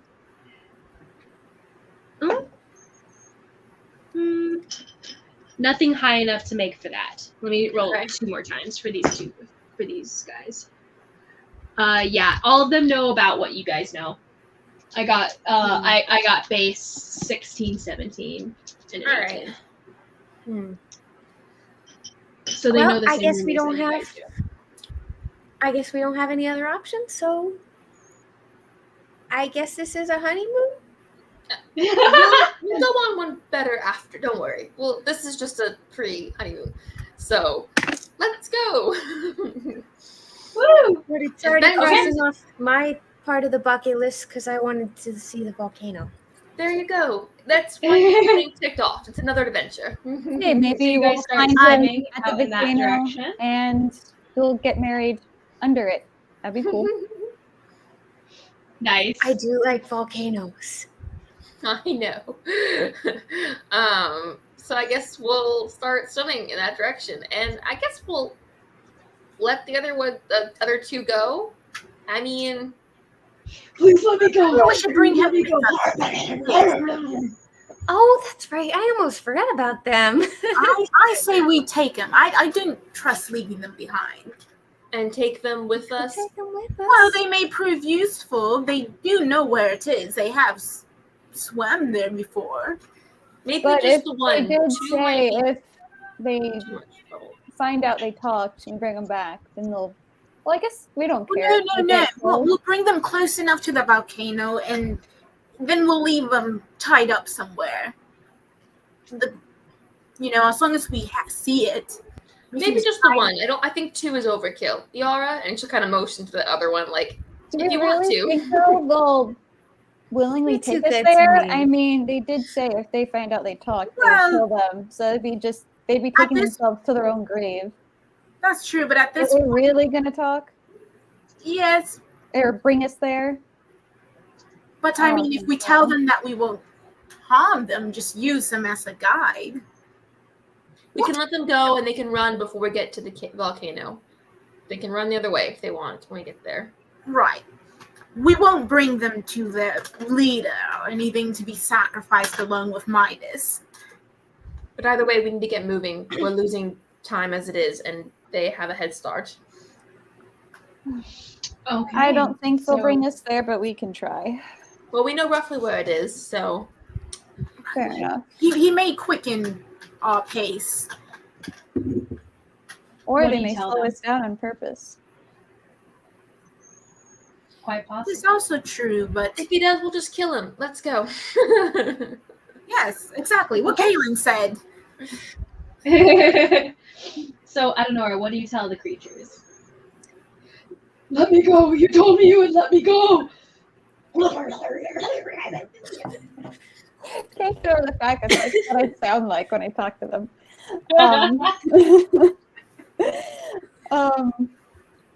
So here's what's gonna happen. You'll live at the end, I promise, whatever. Anyway, this is what's gonna happen. You're gonna lead us to this volcano. Okay, you don't have to take us inside, you just gotta lead us there. And once you take us there, then we let you go, and then you can run away so you don't get killed, blah blah blah, whatever. Okay? Roll a persuasion check. Come on. I don't have any charm, but maybe it works just this once. Oh, Hold on. 13. 13. He looks between you and the rest of your people, and he nods. I'll take you there. I'll take you there. Smart choice. He's not. Is he tied up? I can't remember. He's not tied up anymore, but Okay. I'm going Iara to grappled him. take. So Iara's got a hold on him. She's like, she's got him in a wrestling hold, basically. I will take the rope that I have, and I'll like fashion it to where like I tie him up so he can still walk. It's just like his arms are just like this, and then like I make like a leash. Oh, And he it- does have to swim. He's, Oh, that's true. he's got to Yeah. swim, honey. Yeah. We Well, could just put a leash around his neck. Rachel forgot that we were underwater, so I wouldn't have done Yeah, no that. worries. A noose around his neck does work, Elanor. So Elanor comes forward and she we starts to could put like a wrap it around his neck. rope instead. around his neck, like a dog leash. Yeah. And the guy goes, the deep one will flay your bones. As whatever. you're wrapping around his neck. And he just continues like uttering things like that as you go, and you stop translating for them because it's just whatever. But he keeps on growling at you guys in Undercommon as you guys go. So you guys start to swim. Do you guys leave the unconscious one behind? Well, can we leave him with the sailors, or tell them to take him? Oh, the sailors are going with you guys as far as they understand. Yeah. Oh, they're going with us. Except for the one I sent up to the ship. But yeah. I think Yeah, we should, so you I guys told have four. Iara he could kill him. Or she could kill him, so. Yeah, You already know. Both of him. How romantic. I know she likes it. Not weird. Is she frozen? I think I she think is. she frozen. is. I was like, she's not reacting. No, she's She was frozen. like very frozen. Oh wait, she's gone. She just missed the last like 5 minutes. Yeah, come back. Well, we'll start heading, and if she I'm decides not- she wants to kill him, that's fine. She Yeah. probably will. Okay. My laptop or my computer just turned off. Oh, So Weird. I think there's something wrong with our outlets here. no. Oh. Because Fun. the whole strip outlet just went out. Ooh. So I'm on my phone until I get that figured out. But hopefully I don't have to roll for too much. Oh. Proceed. I'm gonna try to figure this out. Here. Basically, I just asked if you wanted to kill the other one, the one we didn't really need. I mean, like, yeah, but if I don't have to, I'd feel kind of bad. You don't have to. I'll do it if you don't want to. It's fine. No, I just mean like I feel like that about killing him in general. Would you feel better if he was not attacked conscious? us. True. Want me to wake him up? I'm just gonna stab him. She just gently like stabs him in the neck, and everything. He like wakes up. Yeah, God's like, shh. And the guy slowly chokes on his own purplish goo blood. Nice. But Iara, he dies. Iara seems like one of those people that are like, they seem like just like too sweet for their own good, but like you set them off just like a little bit and they go berserk and they like just kill people. I'm like, Yeah, yeah. Yeah. He's so great. I love it. Okay, so you guys begin traveling into the depths and darkness. So, at first, it's not so bad. You guys have the light that's given to you by Adenora's power that she was able to give you the sight into the darkness. So as you guys are swimming through, you guys aren't seeing there's certain like giant underwater creatures that you guys swim past and swim around and try not to get involved with. Are you guys swimming slowly and stealthily, or are you guys swimming as fast as you guys can? As fast as we can. Because Yeah. they're probably not. Probably, yeah. Probably We don't, not far enough anyway, so there's no one out there. Mm-hmm. Okay. So, as you guys are going through, go ahead and roll me athletic checks. This will determine whether you guys get caught up by anything as you guys are going. Ooh, I think my There's athletic. different creatures that are swimming around, and this will be like you guys swimming around past them and making your way as fast as you guys can. All right. what are we rolling? Athletics? Yeah. Yes. Here, I got my What? Oh, her computer. No. I think her computer's I think coming our back up. computers, Oh, nice. Yay! Yay. Nice. I'm not having much luck today. Oh. Oh, I have 14 with the 5. Oh, that's not bad though. I got a 14 12. is pretty good. 12 is not as good. Iara? Okay. 19, Yay! Ooh. which Nora? is low 9. for my athletics of +6. Yeah. Ouch. I thought So mine was a +5, and I'm like, Elanor and Iara, you guys are tough, strong, and you guys are swimming like you guys are paddling up ahead of everyone else. They're more so brushstroking, I suppose, as you guys are going, and you guys separate kind of from the other two a little bit as you guys are going. Adenora, Caelynn, you guys get caught up behind as you guys are swimming, and then you guys see kind of like this figure coming in closer to you guys, and excuse me, this figure, it's long and flat, and as it's coming beside you guys are realizing it wasn't as close as you guys thought it was. It was large, but it was actually farther away, because as it gets closer and closer, it's actually bigger and bigger and bigger, until you guys see what seems to be like a whale. And Iara and Elanor are going fast enough that they're out of the pool. The whale itself doesn't seem to be gearing towards you guys. It's just swimming in its own direction. But as you guys are swimming, you guys are caught up in the current of its movement, and you guys are starting to be pulled back next to it, and you guys are pulled away from Iara and Elanor. Can I grab Adenora's hand? You, Adenora, yes, you totally can. You guys are Can pretty I much near each other. Pull out the rope and throw it at Iara and try to pull myself up. Nice. Okay, so as you guys are pulled back into the current of this whale, as it's through the water next to you guys and pulling you away, tugging you farther back, and like you guys are caught up in this current. It's like a riptide almost tugging you with it. Go ahead and roll me. What do you roll for that? Is that you tie it into a lasso and you're throwing it out or something? Wait, how does it work again? I'm just trying to throw it to Iara, like, so she grabs it. I can use it to like pull us to like. Okay. In essence, like a grappling rope, right? Yeah. So you use this like old, like cursed pirate rope and everything as you throw it out. Go ahead and roll me to hit. So go ahead and roll me. Dex. Yeah.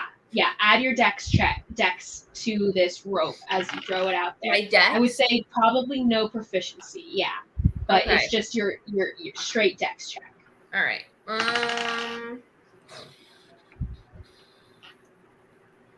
14. 14. Okay, yeah. You make it out right next to where ER is. It doesn't quite latch onto her necessarily, but she sees it coming and she sees you guys getting pulled away, and so she reaches out and grips it. Iara, go ahead and roll me an athletics check as you are tugging, holding on to them and swimming, trying to like pull them out of this current. Caelynn and Elanor, go ahead and give me athletics checks as well. Yours will as you guys are trying to swim and help along as you guys are holding onto the rope. This will determine how strong she has to be. Oh, sorry, not Elanor. Elanor. Oh no. Actually, Elanor, you're helping Iara. Iara, you will have advantage. Elanor. Okay. Don't worry about the roll. I lied. Adenora, that's who I was talking to. Oh, so what am I? Go ahead and roll me an athletics check. 3.5 hours. That was my mom talking about weeding stuff again. About what? She planted a garden and flowers, and she's talking about me helping to plant flowers. She wanted me to help her plant the garden, but I told her we were playing. Gotcha. It's 10 I'm p.m. gonna say it. I know, and I worked today. I got off work at 4, and I'm like, So random. Things falling over. Side eye. Adenora, what'd you get? Caelynn, what did you get? I got 16. 19. 16, nice. With that advantage. 19. Ooh, okay. So 19, Adenora, you said 14? 16. Oh, 16. Okay. Mhm. So pretty good. I rolled a Iara, go ahead and 22. roll me. That is definitely enough. As you guys all working together are swimming, pulling out of the tug, and the sound of the whale itself being so big and overwhelming to you, the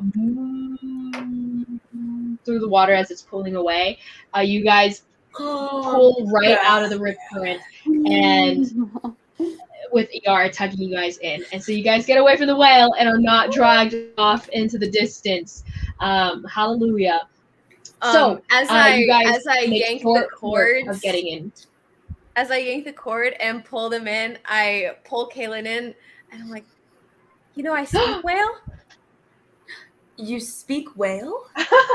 I do. Ooh. That was We'll me. have to use was that all. sometime because I love that. Also, Nora, where did you learn to speak whatever that was? It's a long story. Okay. Yep. Sure. It's Yeah. kind of funny that these creatures speak Undercommon too, but I know, I was thinking is- that's kind of interesting. I would say they probably go that they're. Oh no, sorry, it's not probably. Adenora, if you want to roll a history check, you can on what kind of creatures these are.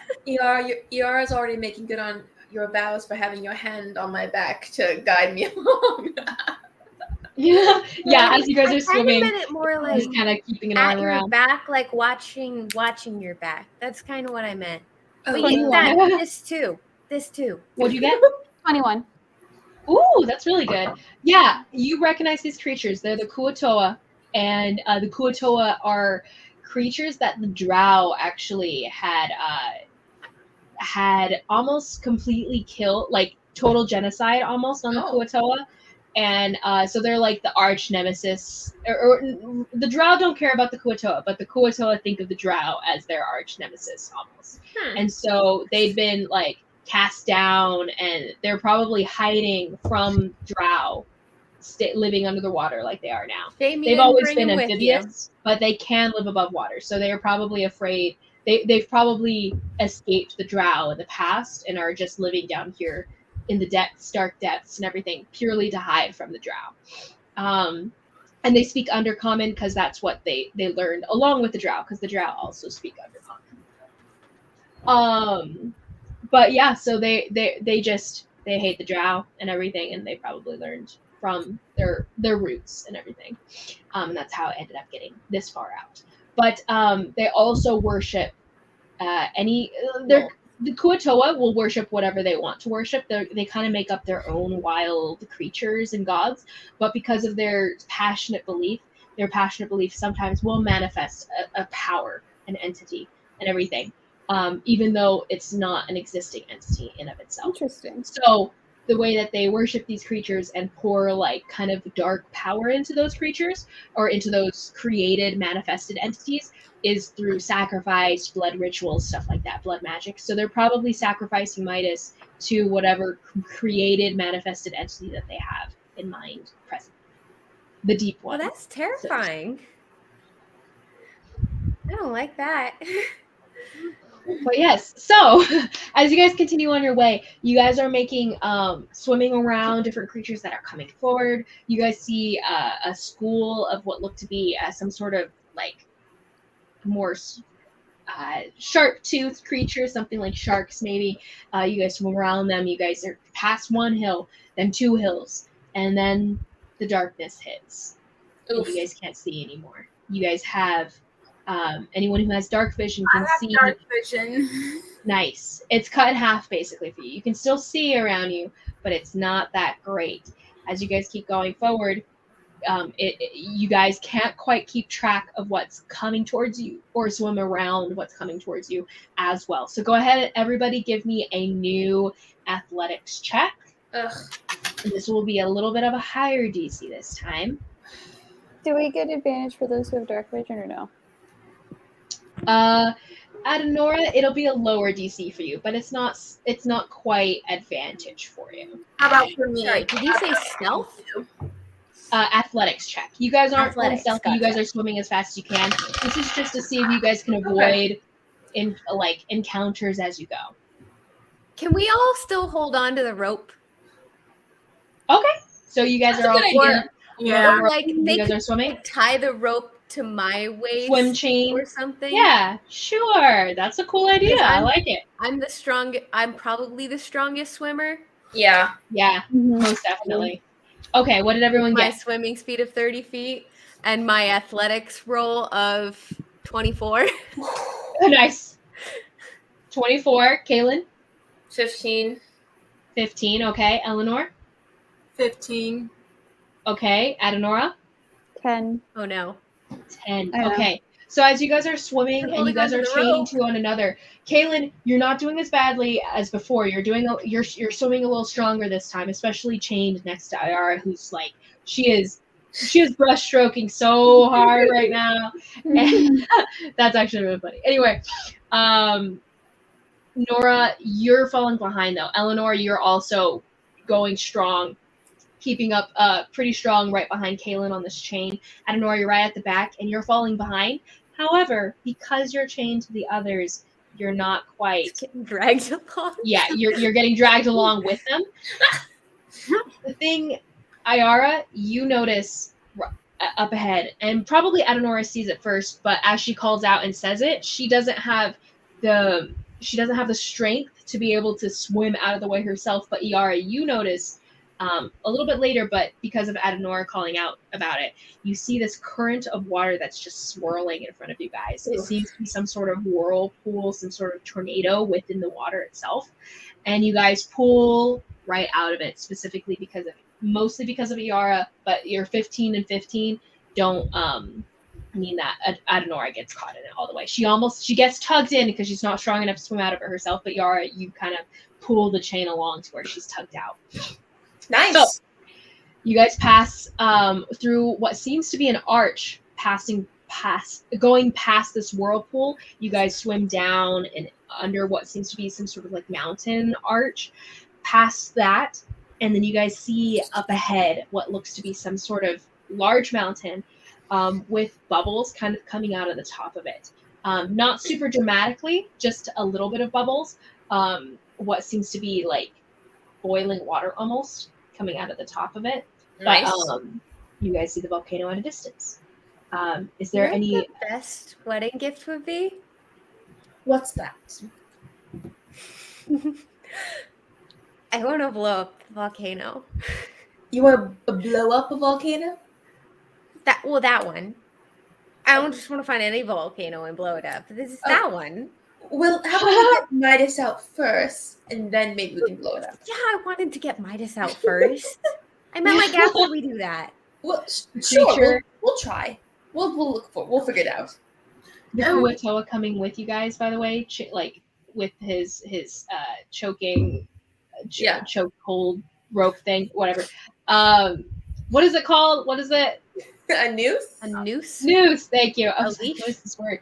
Yeah, his leash, his noose. He turns around, swims to you, Nora, because he knows you understand him. He's like, "Let me go. They'll kill me if you send me back. Let me go now, please." I mean, we don't need him, really. What do you say?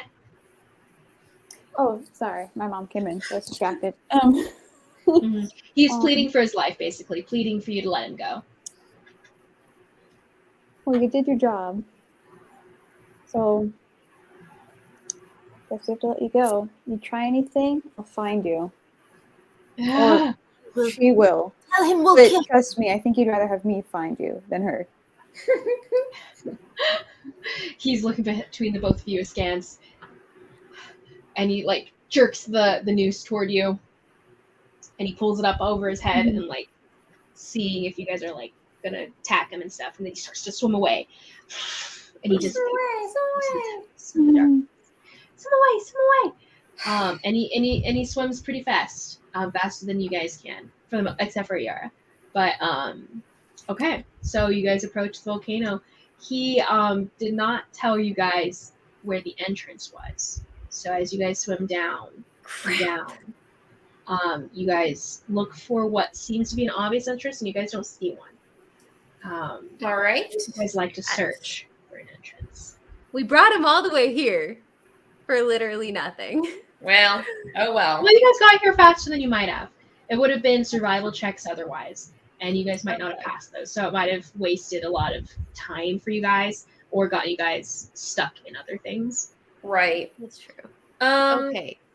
Can I look around? I'll help her look. You know. Would you Yeah. Oh, wait, The mountain is there- underwater.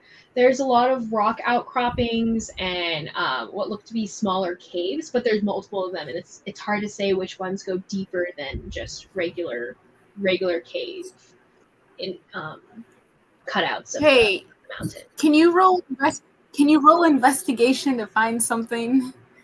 Yeah, totally. You can do a survival check or an investigation check, whoever would like to look.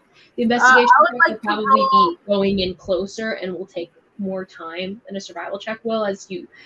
For the survival check, it'll be kind of you guys generally judging based on just land and your understanding. Well, my of survival is mountains and plus such, where 0, the but entrance- I have my survival is plus 0, but I have a +4 for investigation. You can do the my investigation sur- check. It'll just take you longer. My survival's +2. Does anyone have better than that? I have +3.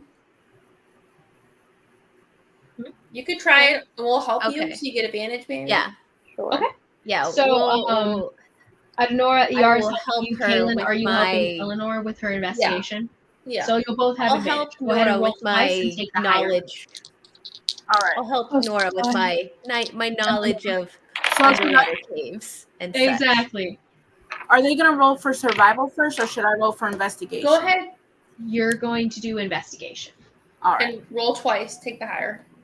Mm-hmm. So you guys are kind of separating out into pairs to try to find damage. Yeah, let's hope my second roll's higher than that one. I got a dirty 20, by the way. Ooh. Got it. First roll was a 7. Nice. So. All right. Yeah. My second one was a 21. Ooh. Nice. Okay. So both of you guys. So Eleanor, it takes you. You start swimming down below. Nora, you kind of conversing with Iara as to like understanding of water caves and whatever.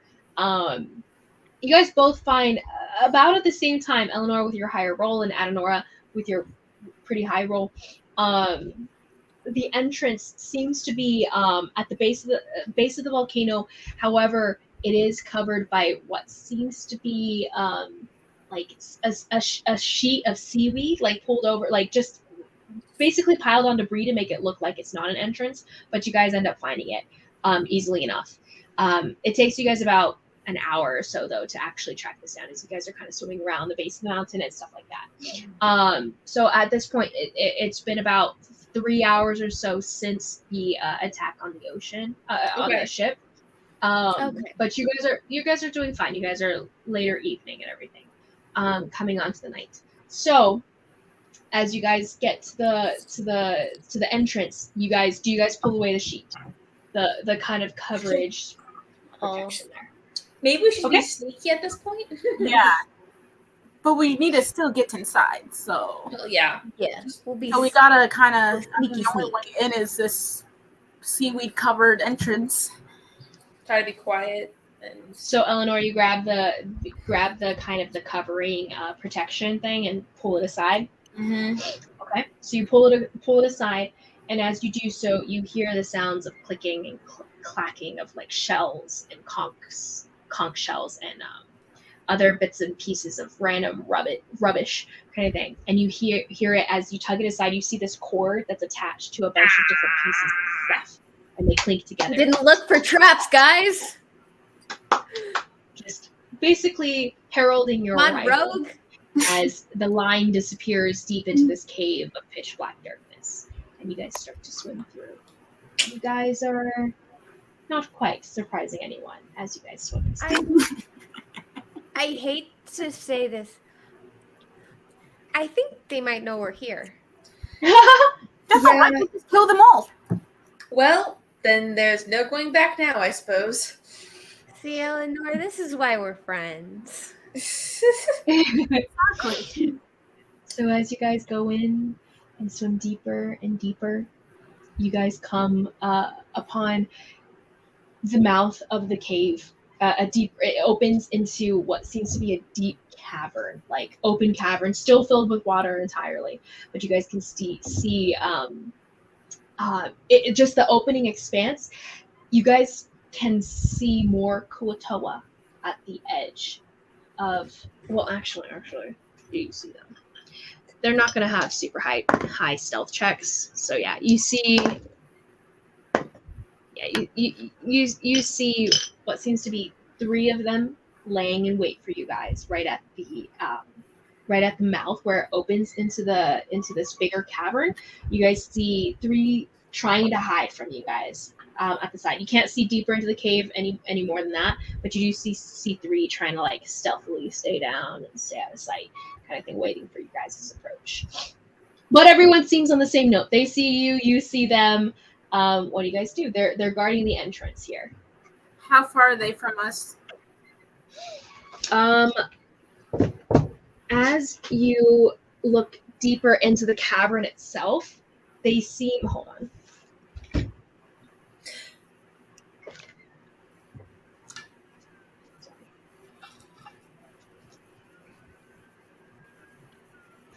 You guys notice them about.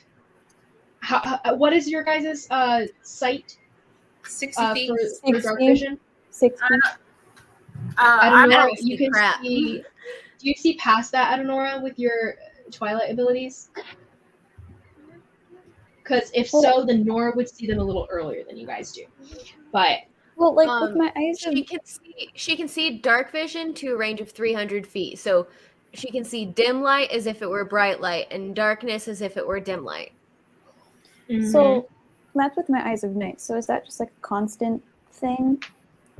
I believe so. Yeah, for you. It is. For Okay. you it is. If you want Okay. to share it again, you can expend a spell slot to do so. By the Yeah, way, or I guys, have to no one get on took any rest. short Any rests level. between now and then, right? We did If not. you guys want to But I say you don't guys think any did, of us took damage. yeah, I didn't don't take think anyone damage. really did. It was just The expending. only damage certain I abilities. took. The only damage I took was from Caelynn. She had to wake you up. She had to get you to come too. So Exactly. Okay. I'm not so complaining. I'm just Adenora, stating a you fact. see about 100 feet ahead of you, right at the mouth of the cave. You can see them. They're not hiding very well. I got like a natural 1, a 6, and a 4 for these dudes. So they're not hiding well. You see them automatically. They're poking their heads out. They look kind of bulbous and dumb. Right at the entrance to this wider cavern. You know that coming closer to see deeper into the cavern would mean, accosting them or encountering them, basically. You can warn your friends and everything of it. How do you guys want to approach? I mean, they know we're coming, so just charge in. that's what I was about to say. Mm-hmm. Lead the way, my dear. All right, she's gonna. I almost said run. No, she's gonna swim. Swim Caelynn's on falling over right to behind her. Uh-huh. Okay. So, blah, blah, blah, ba-ba-ba-dum. You're going to head. Okay, so we have these guys, that guy. I'm so sorry, guys. Taking just a second. Okay. Good. So, okay, so you guys just charge the dudes. As you guys run towards them, the 3 of them, go ahead and roll me initiative, because this is just determining who goes first. So, they're gonna Mercy. roll a new time. These hands are hot. You're rolling well tonight. You really are. I'm not. All right. Well, especially because I got a 16 for initiative when I have a +0 for my initiative. That's better than me, and I have a +6. All right. I have 17.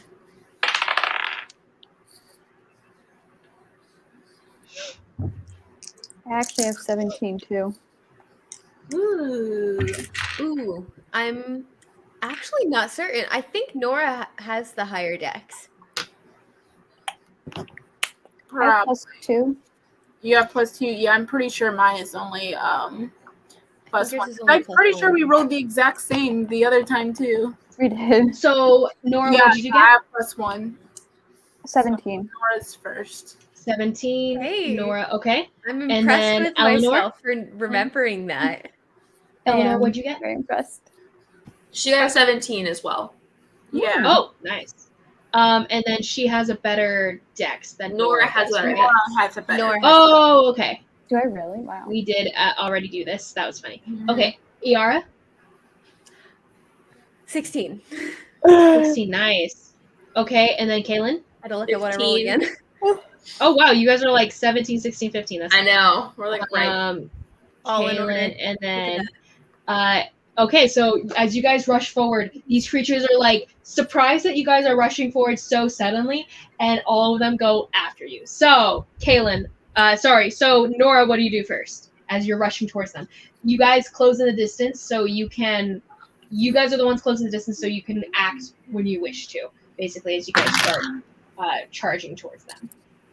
Are they knew we were coming, right? Are they like, They were watching They are us, standing yeah. their ground. They're not moving away or anything. They're like getting ready to attack. okay. I didn't expect to go first. Wait. Okay, so Elanor, you're up next. So make ready what you're gonna do. How close And are then we getting Iara, up? and then How close are we getting up to them? you guys are charging them, and they're standing their ground. So you can do whatever you want once you get within that distance. All right.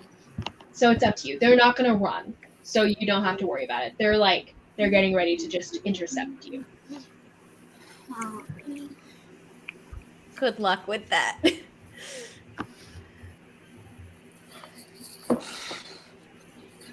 Oh my goodness.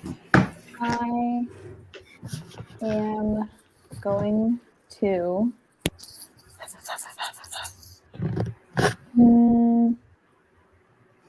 I'll just start shooting at them. I'm so sorry. I did not expect to go first. Oh, you're totally fine. So you pull out your crossbow and take a shot at one of them. Yeah. Okay, go ahead and roll me a roll to hit. As you guys break out the crossbow and you shoot at it, and the crossbow bolt whistles through the water.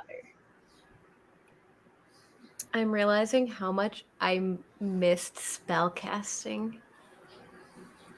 And I hope I can do that again soon. Yeah. Hold on. By the way, they will have partial cover just because of them hiding behind rocks and stones as they're trying to hide from you guys. So it'll be a +2 to their AC, which doesn't mean much because it's pretty low anyway.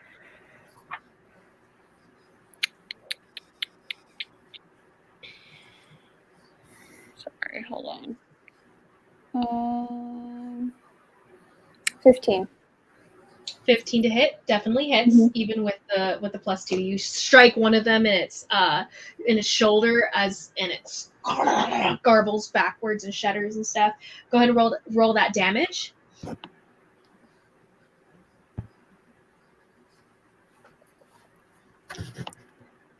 My goodness. 8. 8 points of damage. Got it. And this creature like falls backwards in pain. It doesn't like it. Go ahead and any bonus action actually. You have you probably have the sacred weapon, right? As a bonus spiritual weapon as a bonus action. Did you want to use that? Do you have that as one of your spells? Sacred. Spiritual weapon. Spiritual weapon, yeah. It's one of those cleric spells that is It's a spell. Yeah. I'm scanning over. I do have it. Okay. So do you want to use that as your bonus action to bring out the weapon? It's a really good one. It's a really good use of your bonus action because clerics can't do a Most whole lot else definitely. with their bonus action.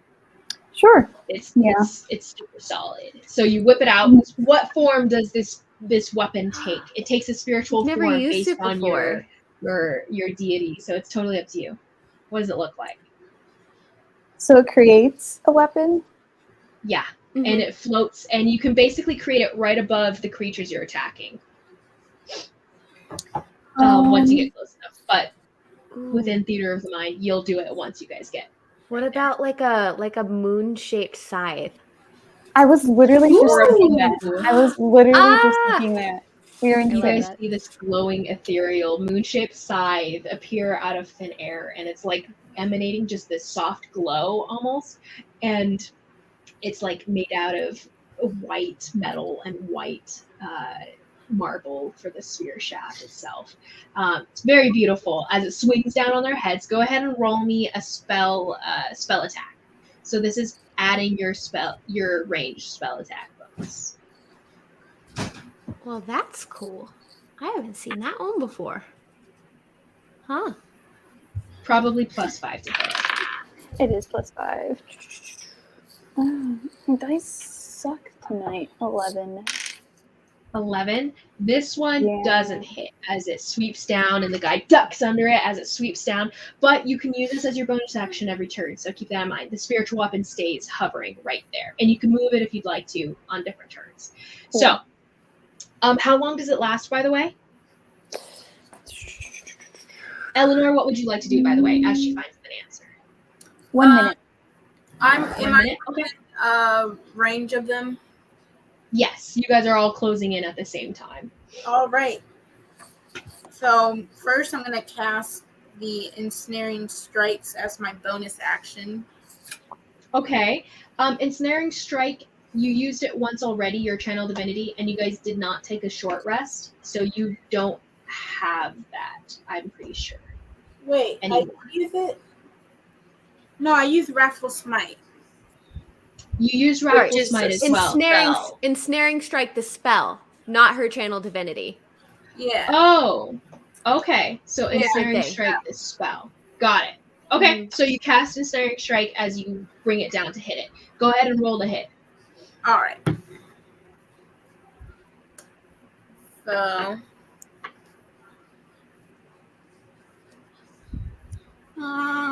Please be good. Please be good. Please. The channel divinity is called Nature's Wrath. Got it. We get to roll once, right? Yeah, just the ones. Oh, it's actually a disadvantage though. Roll one more time. Oof. Oh, well, then it won't matter because that was already bad. Aww. What did you what did you end up? Worse. Oh, what is it now? Oh My goodness, because the first one I rolled with a 4, then I rolled a 3. Oh. Okay, so Oh, honey. overall, what did you get? But okay, let's see. With my +5, so that's an 8, and then the Wrathful Smite. It says when restrained by the spell, the target takes 1d6 piercing damage at the start of each of its turns. Oh, so it's not attached to the melee attack? It doesn't say anything about a melee attack? No, it says the next time you hit a creature with a weapon attack before the spell ends, a writhing mass of thorny vines appears at the point of impact, and the target must succeed on a strength saving throw or be restrained by the magical vines until the spell ends. So you do need to hit it first. Yeah, I need to hit them. Okay, so keep that in mind for next time. Next round, you'll still be able to attack and try to hit him. So it'll stay there until you do it. But cool. And next so you sweep down your sword and the creature itself moves down, and the push of the water against your sword as you're bringing it down on his head pushes you back just enough that the guy is able to slip out of it in time. But I have the Ensnaring Strike for next time. Yes. Oh. Yes, you have it for next time. Okay, next is Iara. Iara, what would you like to do? Caelynn, you're on deck. Gonna frickin' stab it. Well, You rush just forward, slash. Iara, through the water, but it's a little slower motion, so it's more like do as you rush forward. Just flash at it. I got 2 attacks, and can I make them? Can I add the damage like one at a time to see if like this first attack totally. takes one out? Okay. What weapon are you using? My Your longsword. daggers are god, so longsword. Yeah, I know. Go ahead. So I got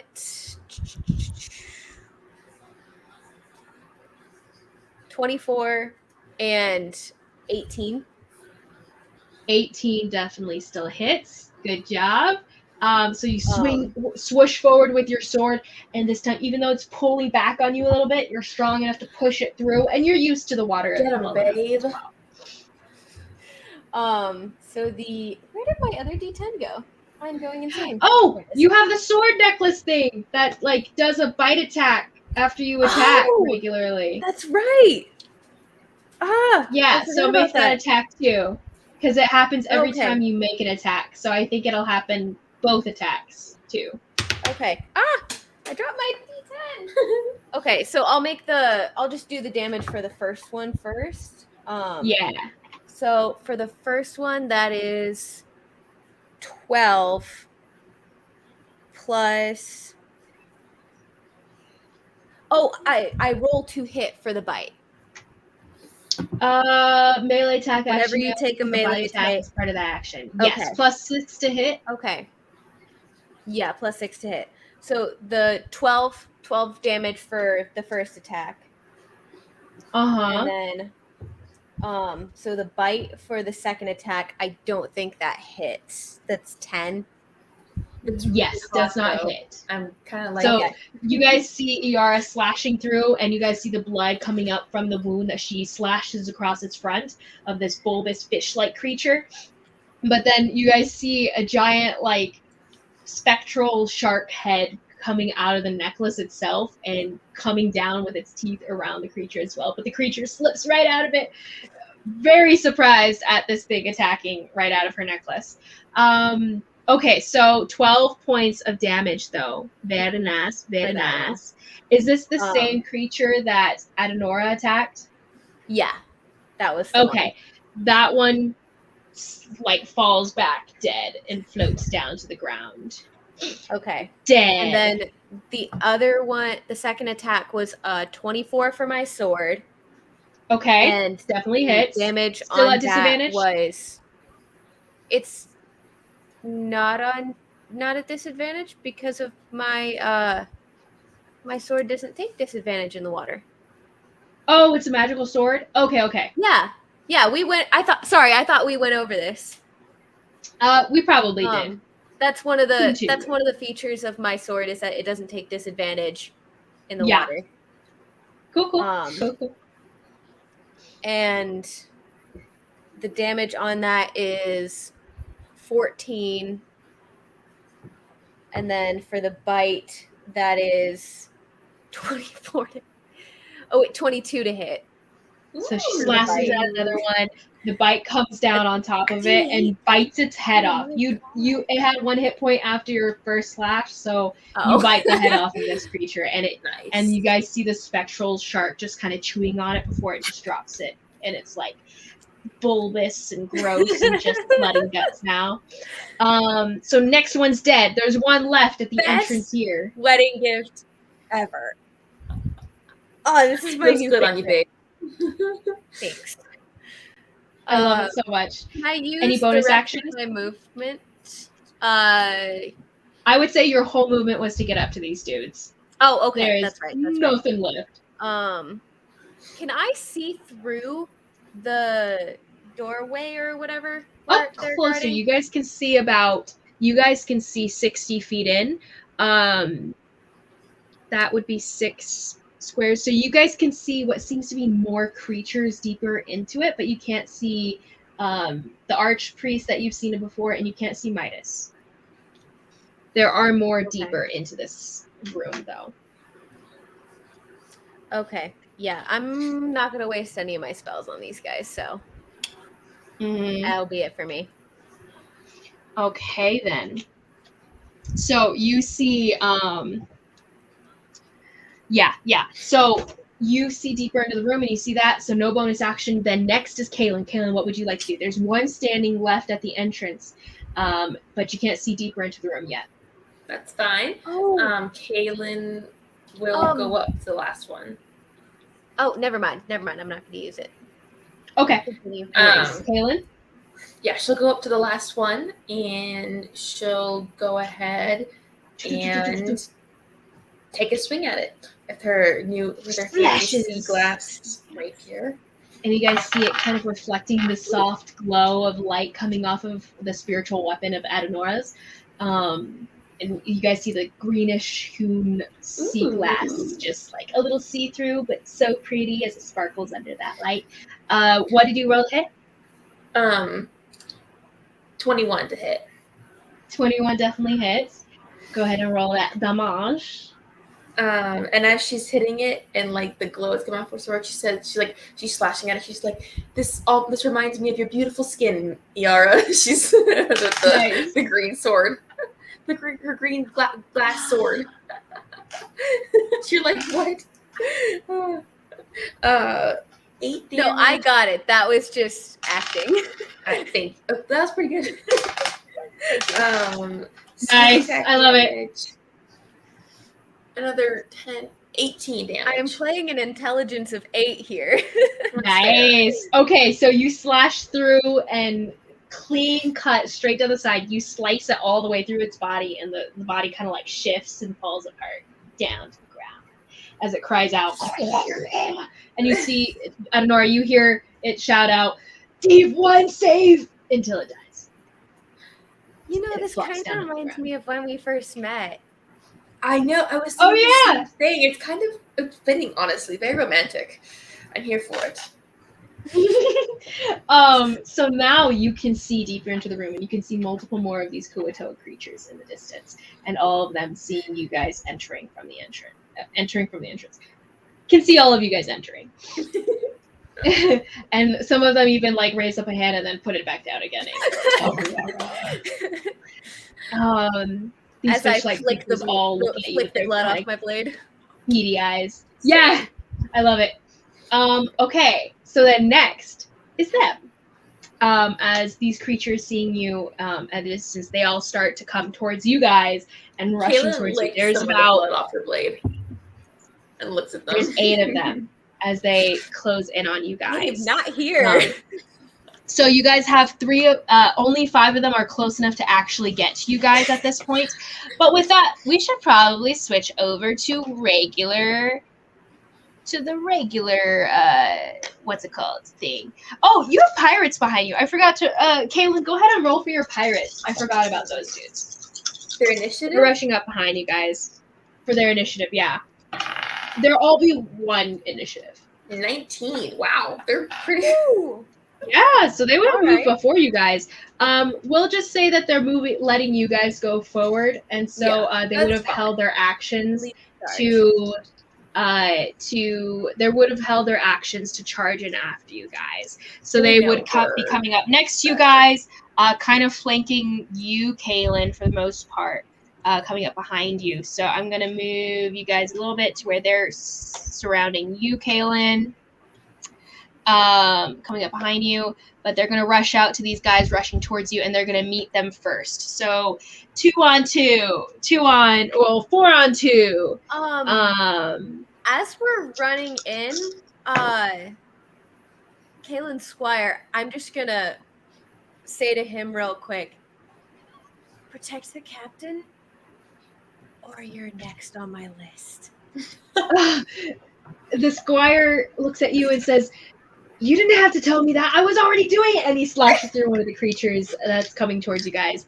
But he does give you that nod, and the other guys nod along too as they come forward to this creature. You see the little squire guy. He hits, but the other guy hitting with him does not. And then you see the other 2 dudes who are striking out. 1 hits and 1 does not as well. They roll not great damage. That's 3. That's 7. So that's 3 to 1.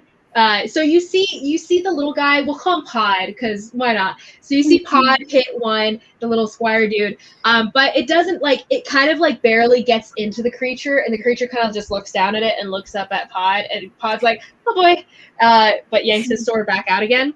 So that guy takes only 3 points of damage. The other guy takes 8 from the bigger pirate that strikes into him. And that's 8 points of damage there, but they're still standing. Those are their actions, and then you have. Oh no, that's it. That's it for all of them. So that was the pirates' go. Now it's the Kuatoa. the Kuatoa turn on you guys and are like, Oh boy. yeah. So they rush in towards you guys, and since they were met by the pirates, they're gonna go for the pirates first. So the bigger guy, he goes in with 2 attacks, and he's gonna attack 1-1. He goes for Pod, so hopefully Pod doesn't die because I like him. Okay, so Please. first attack does hit Pod. And this one deals. That's the bigger dude. This is one of the bigger dudes that you guys saw before, one of the whips. He goes for his pincer staff. That's a +4, definitely hits. And then 1d6 +2. And you guys see Pod go down immediately. Like 1 hit, and the little squire kid just goes down to 1 knee. He's got 1 hit point left. He looks really bad. So he goes down. He's like, ow, that hurt. And the other pirate guy kind of gets in the way as the second attack goes for him, and the pirate guy parries it, and it doesn't hit him. So that was that creature's turn. The next guy goes. He makes only 1 attack. That's going to hit, though, to one of the other pirates. That'll be... The pirate goes about halfway. He's not so bad. So it's Pod, that dude. And then we have the other guy that comes in and makes another attack at one of the pirate dudes. And that's going to be, doesn't hit. And then we have the other 3 that are coming in. Oh, I need to show you guys what's happening. I'm looking down on it.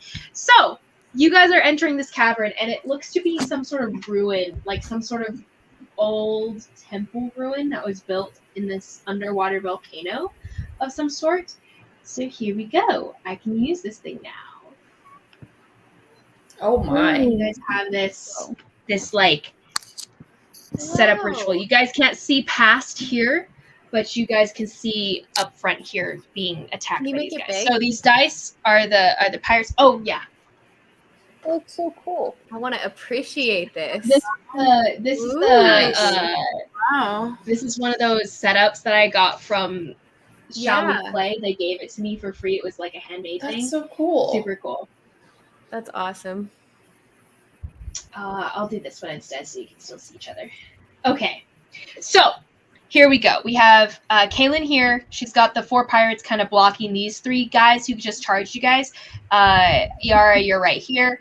Having just attacked the other guys from the entrance. We have Nora and then Elanor here being attacked by these 3. So these 3 are coming in and they attack you guys. Okay, so we have this guy comes in with a 15 to hit to you, Nora. Does he hit? You said 15? Yeah. No.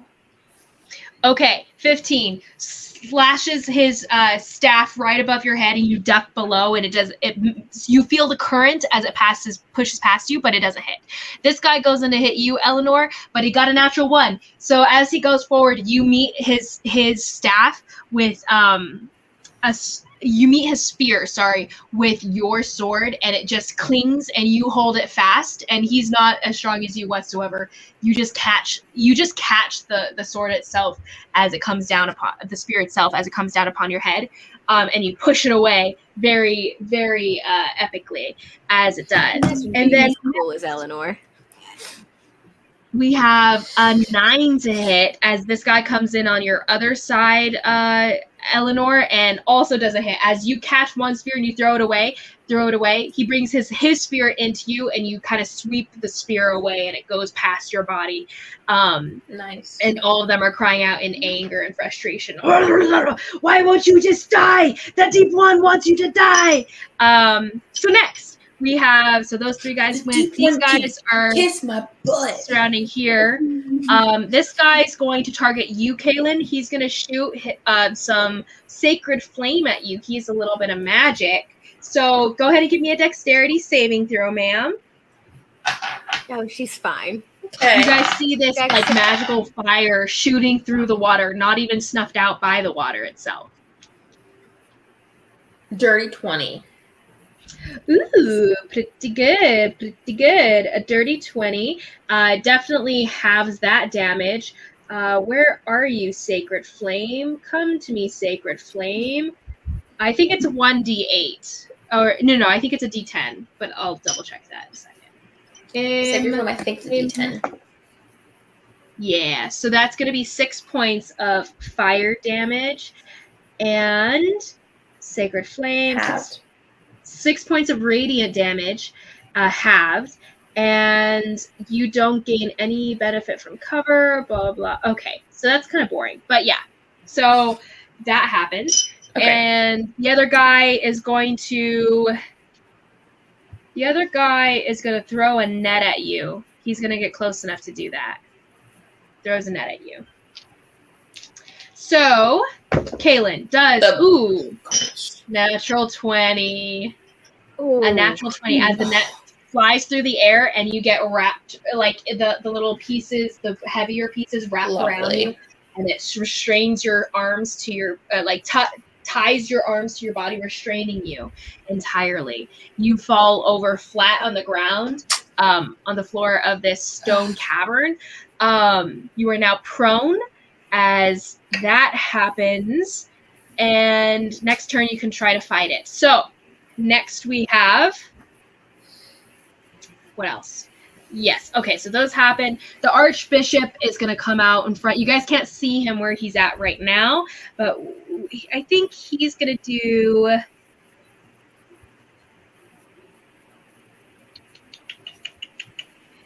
He's going to do mass cure wounds, I think. And he's going to target any of the damaged creatures. For us? So he's going to use... Yeah, for you guys. So he's going to use his 5th level spell and use mass cure wounds. Yeah. Level spells? So that's going to be... He used one of them already, and this is his last one. So yeah, mass cure wounds. That's going to be... Pretty much heals everyone it heals everyone to full. And not too many people has been damaged so far, but you guys are doing enough damage that he wants to just keep people standing. Because you guys are like killing people in one go. So the ones that have been damaged, you guys see them heal up. The injuries themselves reseal themselves with like algae first until the algae disappears and the wound is gone. So now next in the lineup will be practice anyways. Nora, what would you like to do? Actually, the pirates go first because I forgot them last time. I'm not forgetting them this time. So they're going to attack again.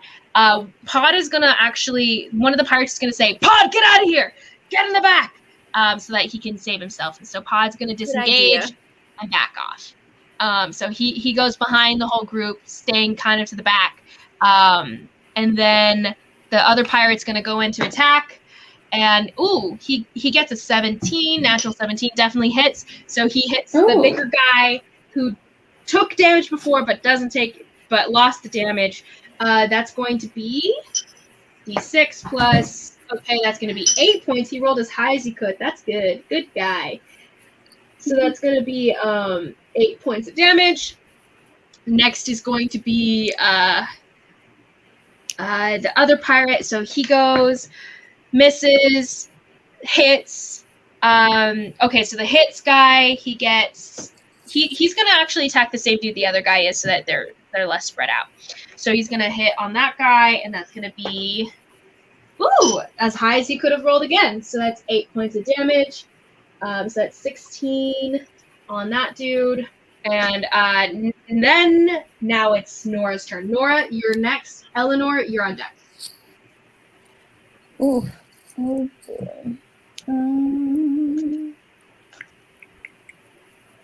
When all else fails, you've got a crossbow? Mm-hmm. Crossbow. Yeah. Don't you have a mace too? I do have a mace. Do you want to use one of your spells? You have, okay, so you have your spiritual weapon up. So you could just bonus action hit with that right now. Yeah. So go ahead and roll to hit with adding your magic bonus.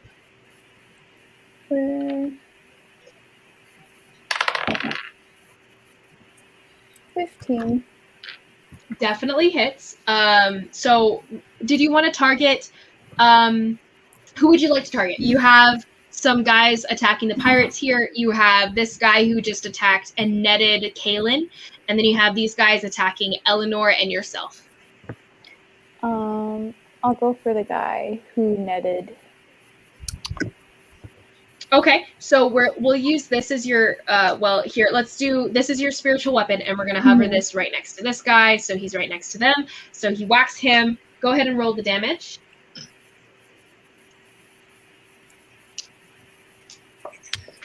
And Elanor, you are on deck.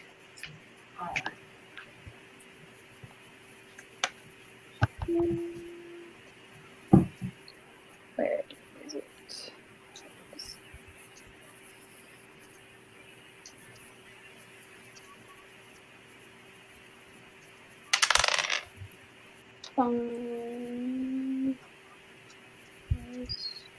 Eight. 8 points of damage. Nice. Okay, so the guy cries out in pain. 8 points of damage to this guy. And then, okay, next you have your main action. What would you like to use your main action for? Right now, it seems like this is their last stand. So if you want to waste your spells now, you can. Okay. That's what I didn't want to waste them earlier. I will use, what's it called? Get him. Get him. I'll use inflict wounds on the one I hit is still standing, right? The one you hit is definitely still standing, yeah. Okay. I'll use You are blocked from him though. The spiritual weapon could definitely hit him because it can float around and stuff, and you moved it over. But for you, you'll have to like back up and get into a better position. But if you back away from these guys, they might take an attack on you. Still can do it, but keep that in mind. Right now, he has almost full cover from you right now. Oh, sorry. I didn't realize I was the one in orange. I thought I was the one in green. So yeah, you're this guy. Okay. The one in green is Caelynn right now. Okay. Yeah, that's for me. Mm-hmm. In Rachel's defense, that is Anala. I was gonna say, I'm pretty sure Yeah, totally. You're totally fine. I just chose that one for Caelynn. That's true. It makes sense. Caelynn is more the rogue in this moment, and then Cool. All right then. I'll use inflict wounds then on. There's one behind Caelynn, right? Do you want to make your way through? You can, if you want to fight your way through. You'll just be pushing through bad guy territory in essence. So it'll be half speed. Not push my way through. What am I trying to say? I guess on whoever's closest to me then. Okay, so you push through to the guy so you hit the guy who's closest to you. You choose the bigger guy, right? Mm-hmm. This is the tougher looking dude. So you do inflict wounds on him. Go ahead and roll to hit, and this will be adding your magic bonus.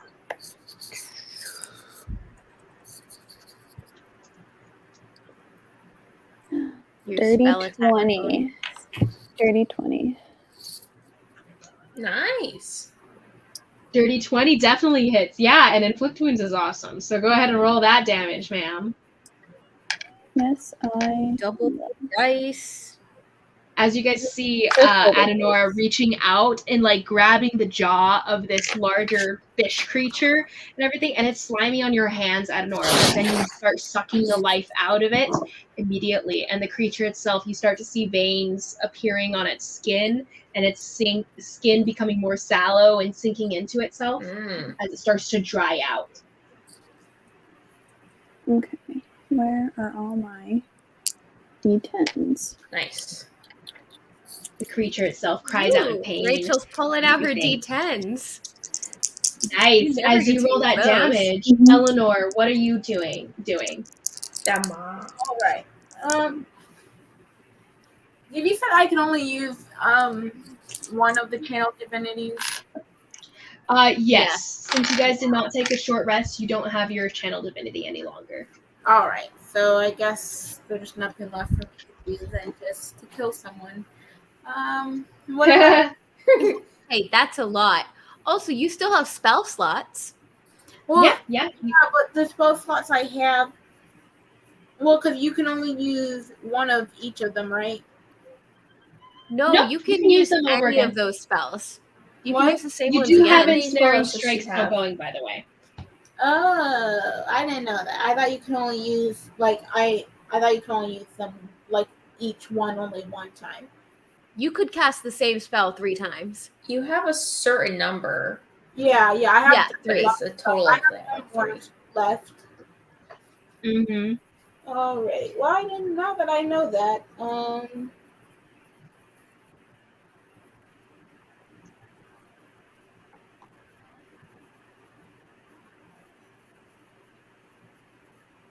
All right. Elanor, what was your damage? 11. 11 points of damage. That was all of the d8s, right? Or Mhm. d6s? Okay, cool. D10s. D10s. Only 8 points? That's unfortunate. I said, I think 11. Oh, sorry. Yeah, 11 points. 11. There. Sorry, thank you. you. All right. Okay, so this is to the bigger guy. Doubled that? You doubled the dice for that? On a hit, the target It was takes a critical 3. hit. On a target, the target takes 3 d10s. Oh, necrotic it damage. wasn't a natural 20. She got a dirty 20. Oh, I thought it was a natural 20. Might Mm-mm. be. Okay, so this creature cries out in pain. Elanor, what are you doing? So is the big one still alive?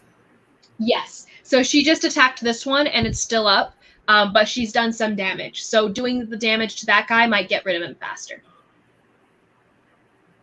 All right. Yeah. Let me. Iara, you are on deck. I'm just gonna finish him off then. Okay, so you rush in and attack him, slashing down with your weapon. Go ahead and roll a hit. Yeah, I'm not gonna use my spell if he's almost dead. Yeah. All right. All right. Get her. Let's see here. I got 11. 11. Okay. You said 11 to hit? Yeah. Hold on, let me check. That's actually this guy's armor class. That's lovely. So you slash down on this guy, and the creature cries out in pain. And by the way, you have that book that gives you an extra d8 of damage. So let's say you expend one of those charges. You have 7 charges, so you might as well. So go ahead and roll your regular damage, and then add 1 d8. All right. So let's see. My regular damage, the D10 plus. Nice. It's D10 plus.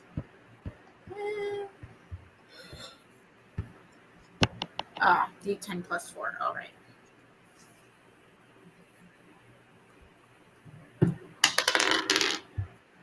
All right. My damage is an 8. 8 points of damage. Nice. Now roll a d8 on top of that. All right.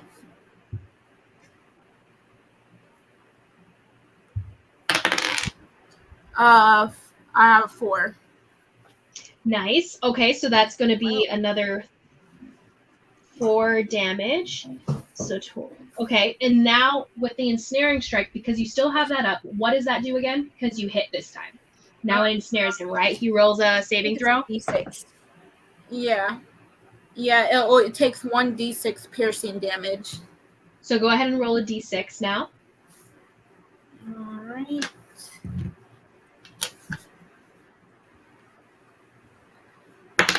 And it can't move, right? Nope. And I have a 5. Nice. Good amount of damage, ma'am. Okay. This creature's crying out in pain. It doesn't like it. It doesn't like it. At the start of its turn, it can make a strength check against her spell save DC. Is it grappled or restrained? It's Restrained. Ooh, even better. Okay, good to know. So then this guy's restrained as you guys see this seaweed wrapping itself around him. Next in the lineup is Iara. What would you like to do? So you are presently right here. Caelynn is kind of surrounded by pirates, but also netted. She's fine. I'm going to attack with my sword on the guy right in front of me. Got it. First is a 19. Second is 17 to hit. First is 19. Second is 17 to hit. Mm-hmm. Nice. Both hit. Okay. Did you want to do one at a time to see if the damage is enough for this guy? I'll do that. Okay. So for the first one, the damage is 13. And then for my it goes down. Oh. It goes down. I don't even have to do that. I can't use the bite attack on a separate creature, can I? It has to be the one I attacked? I don't think so. Yeah, I think it has to be the one you attacked. Okay. So then you rush up to the next guy standing next to him. That would be dead. Falls 12. Dead. 12. Do I need to do the bite attack to finish him off? 12 damage. Yes. Yes, you would. Okay. Well, that is weird with the 17s. That is a weird amount of 17s. Definitely hits. And then it was, what was the D8. Caelynn, you're up next. 8 piercing damage on top of that. All right. Nice. Definitely goes down and dies. Now bonus action. Can I use my full movement to go further into the cavern? Yes, you can. So not out this guy. Yeah, I'm going to swing wide, get around him, and I'm going to be looking for Midas. Okay, so you use your movement to get about 30 feet this way. There you go. So you look deeper into the cavern. You still cannot see Midas. Okay. No idea. But you do start to see steps at a distance, going up into a higher platform, but you can't see past the beginning of the steps. You see multiple columns, though, of the ruins of this underwater temple, as well as holes where some of the rock has been gouged out from just time. Okay. I think I have a question. I just need to find my spell. Hold on. It disappeared.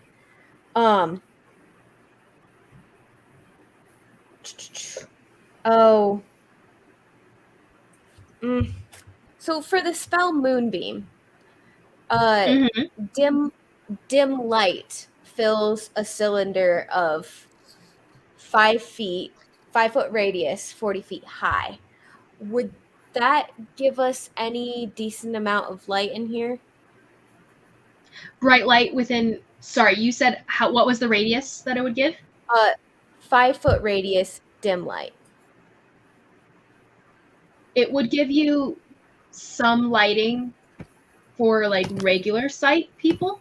So everyone has dark vision though, right? I don't. Is the problem. You don't. Mm-hmm. Okay, so let's say you activated that already, because you wouldn't have been able to roll without disadvantage otherwise. Yeah, because it is pitch black darkness down here. So in that case, I would have. It is. Oh, that's not a bonus action. I did think that was a bonus action. So I could not have done that. I did not realize how dark it was in here. We'll say. How about? How about we'll say that next turn, you don't take a regular action. We'll just say that these attacks just now were your regular actions. Okay. For the next turn. So, because you would have had to use your action, right? Yeah, I would have had to use my action to cast it. Yeah, that is unfortunate. Because you did kill 2 creatures that would still be there. Okay, so instead, I think we're just gonna have to We undo do that and have you the, roll again. the So li- go the- ahead. The candle. She has The a little candle- bit of light. Would she have been holding the candle though? I'm pretty sure it wouldn't have been I mean, out. I It's did dark. take it. In here, I did take it. She probably. Are you grabbed it. are you dual wielding? Mm, Double problem handing is, it? I am dual wielding it. That's what I've been rolling for. So since you're double handing it, you wouldn't be holding this candle. I mean, but- did Nora use a spell slot to recast Eyes of the Night, or did that She not did happen? not. She used her action to do other stuff. Okay. So we'll say for now, go ahead and roll a second time for both those rolls and see if they still hit. Okay. So just a D20 so I as could to just hit. make her roll at disadvantage, and Exactly. Okay. So we're just doing that Yeah. instead. these both still hit. What'd you get? That's- Sorry, mathing.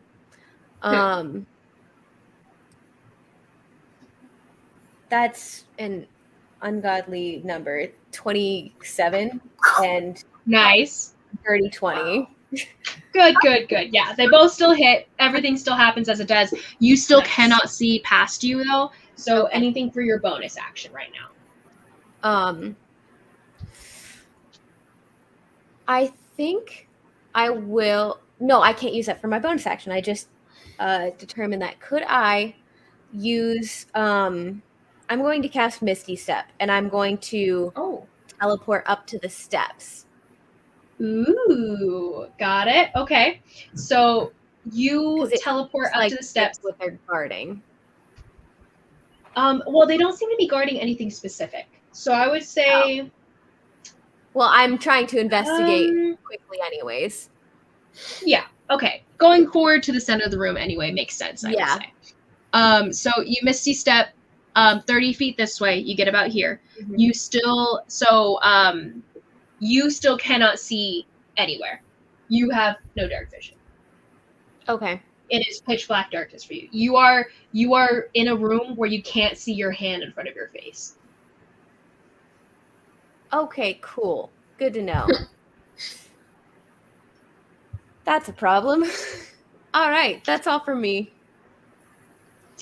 So next in the lineup will be Caelynn. Caelynn, what would you like to do? You are presently netted on the ground. I suppose I will try to get out of the net. Go ahead and roll a strength check. Strength, not my strong suit. All right, I'm going to use another luck point to re-roll because that was a bad roll. Okay. So that is a dirty 20. Dirty 20 definitely gets out. You snap the ropes, and and you're presently prone. Do you get up? Yes, she does get up. Nice. And I'm going to grab my sea glass rapier, and I'm going to, she's going to hold it up, and she's going to say, I believe that you guys don't like the light, right? And I'll use my daylight spell in here. That I have. Bless. Okay. And then, You cannot do so actually because it's your main action. Ah. Your main action is what would have been breaking out of the net. I'm sorry, my love, but you can definitely do it next turn. that sucks. Okay, then I will go ahead. Oof. Yeah, she'll tell her, she'll just tell the pirates to be careful and, tell Podge to keep going back. And that's it. Right on. Okay. So then after Caelynn, no bonus action, by the way? No, there's not much I can do right now. So that's Okay, no worries. So then next will be the creatures. So the creatures go. This guy growls at the spiritual weapon that's hovering above it right now, but it can't do anything about that. So it's going to turn on you again, Caelynn. This guy is going to go for the pirates again. He's going to strike twice, one at each pirate. you see one pirate go down, one of your guys. His name was Billy Dawn, and he goes down dead. Poor dude. But he was so good. He was doing so well. And then you see the other guy misses. He sweeps above his head, and the guy ducks under it. The pirate survives, and the other two are kind of come around it. This guy, so that's his turn, his action. No bonus actions or anything. So, oh no, wait, he does have a bonus action. He's going to clap a hand against his chest, and he's going to shield of faith. So his AC goes up by 2. And then next will be this guy over here. He's also going to bonus action shield of faith himself, and then he's going to take his regular action to attack you, you, Elanor, because you're stronger. This guy's also going to take an attack on you. So that's going to be this guy misses. This guy misses as well. Elanor is just ducking and weaving around these guys' staff and spears, respectively. And this guy's going to take his attack on you. That's going to be...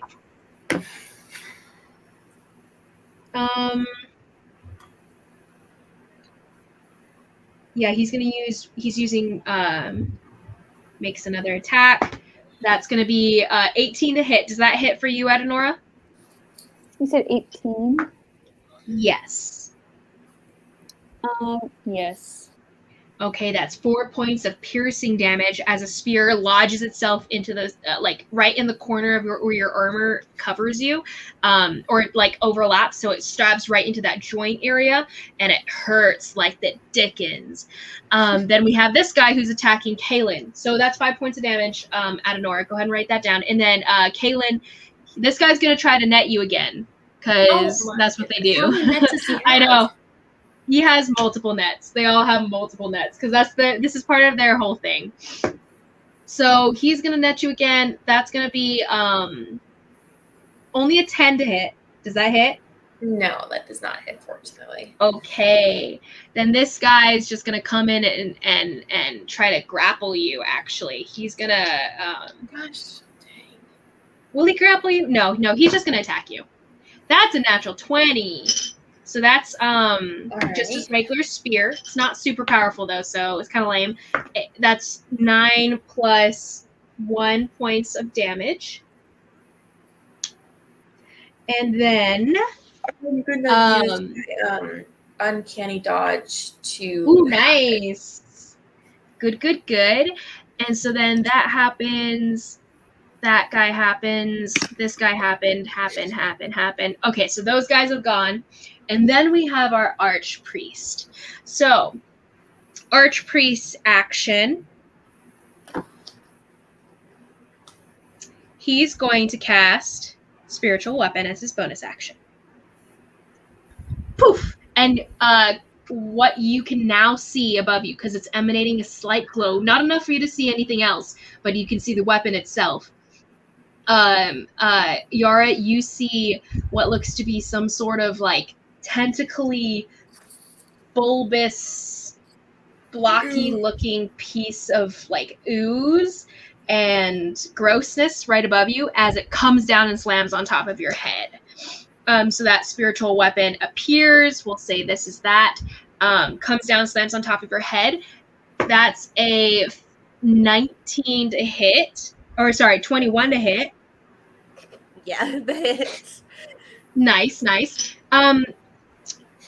And yeah, that's so that's gonna definitely hit. And that's so lame damage. That's 1 point of damage, right? Because it doesn't add anything, I don't think. Lame. But his main action, he's gonna run down and he's just gonna hit you with his scepter. So because he can see you, he knows where you are. So you see him appear out of the darkness as he comes down and attacks you. So that's gonna be 2 attacks. That's 12 to hit. Doesn't hit. I kind of dodge out of the way. Nice. I was looking for you, and then And you slammed into right on the side of the shoulder. Yeah, I love it. And that's going to be 9 points of bludgeoning damage. And then 4d6 of, so you feel, so you get hit and it doesn't hurt that much. You're kind of like, okay, whatever. But then it explodes with lightning and it like zaps you, electrocutes you. So that's 5, 10, 11 points of lightning damage as that electrocutes you. Okay, nice. so the next, that was his bonus, that was his regular, and now it's going to be, Nora, back to Nora. Elanor, you're on deck. Oh, no, wait, the pirates first, sorry. So then these 2 pirates are left. They're just going to, no, they're just going to attack. One of them is going to help you with whatever you want to do, Caelynn. He's going to help you do it. So whatever you do, he's going to try to give you advantage on it. And the other guy's just going to make his attack on this team. That'll hit, and he'll make it lame points of damage. Okay. And so the next is going to be you, Nora. Nora, what are you doing? You're right here. You're surrounded by these guys. This guy's taking a good amount of damage from you and Elanor.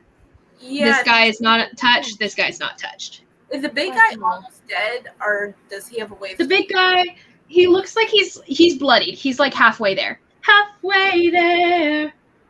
I'm like, man, he should be finished. He needs to go. He is tougher than the other guys. But what would you like to do? Oh, jeez, sorry.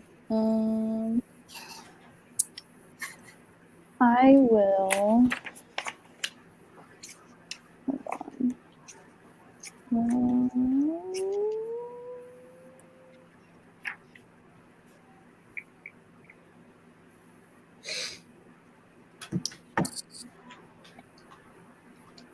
I'll use Bane again. Okay. So you'll target all 3 of these dudes? Oh, yeah. Mm-hmm. Okay, so go ahead. So that's a roll for them, actually. So that's this guy fails. This guy succeeds. Oh, wait. It's a, what was it again? Wisdom saving throw? Charisma. Charisma. Mm-hmm. Okay, that's a 14. Does that pass?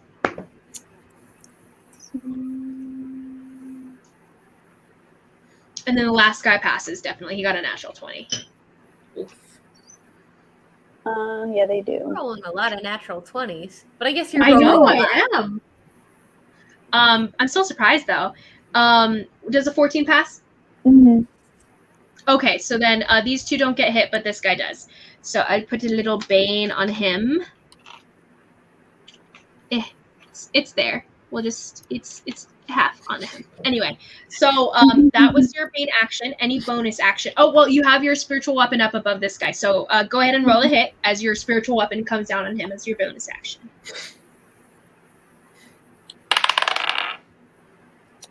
What is that? 14. 14 definitely hits. Go ahead and roll that damage.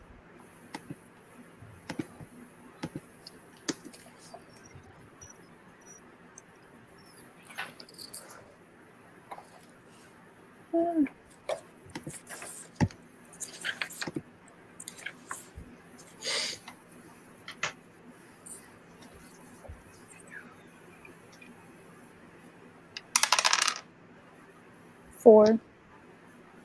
4 points, definitely. 4 points. Oh, it's like hanging on to its last leg. It's gotten some damage so far, so it's getting close. To, like, it's looking bloodied.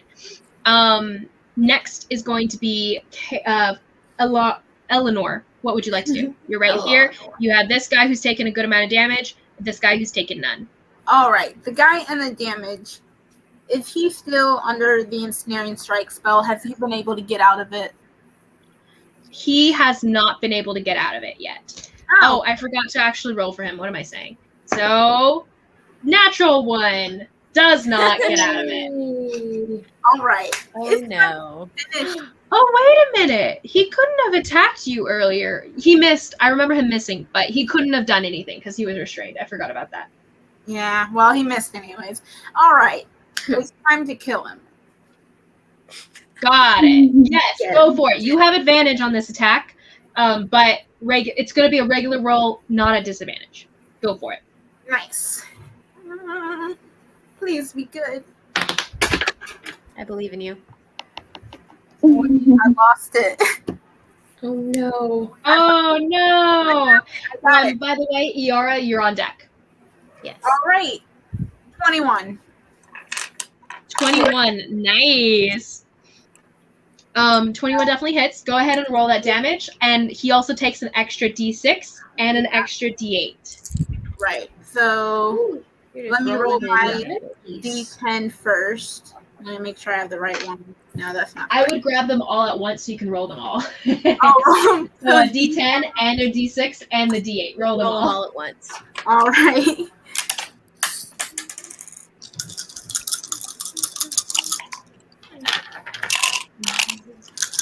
May I be lucky today. All right. Nice. Doesn't that sound so good, guys? I love the sound of the dice.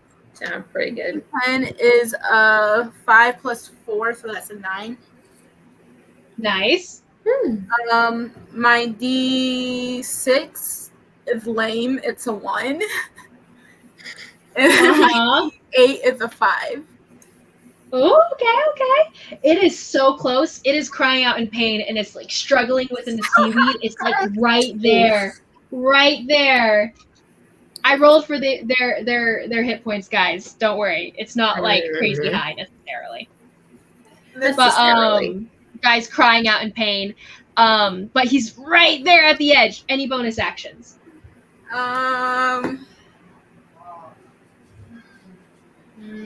I believe you have one more spell slot if you want to do a new kind of smite. Oh, if you want, you could pour a smite, I think, into this as your bonus action, into the attack, right? You can just pour a smite into it. You can, yeah.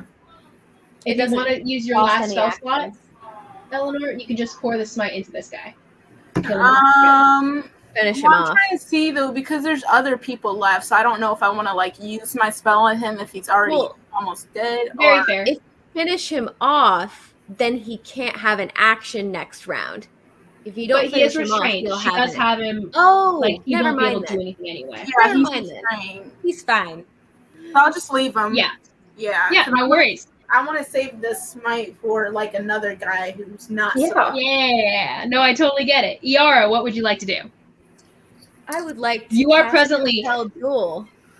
Ooh, this archmage right in front of you as he's hit you multiple times with the scepter, but you still can't see him because it's pitch black darkness. Compel duel. Mm-hmm. What does that do When exactly? you say there's I know where he is because he just hit me. You still can't see him, so you can make an attack against him because he's generally near you, but it's still at disadvantage because you can't see him. But he can well, I see you, can't so he can cast- dodge. I can't cast Compel Duel because it's on a creature I can see within range. Oh, yeah, you can't see him.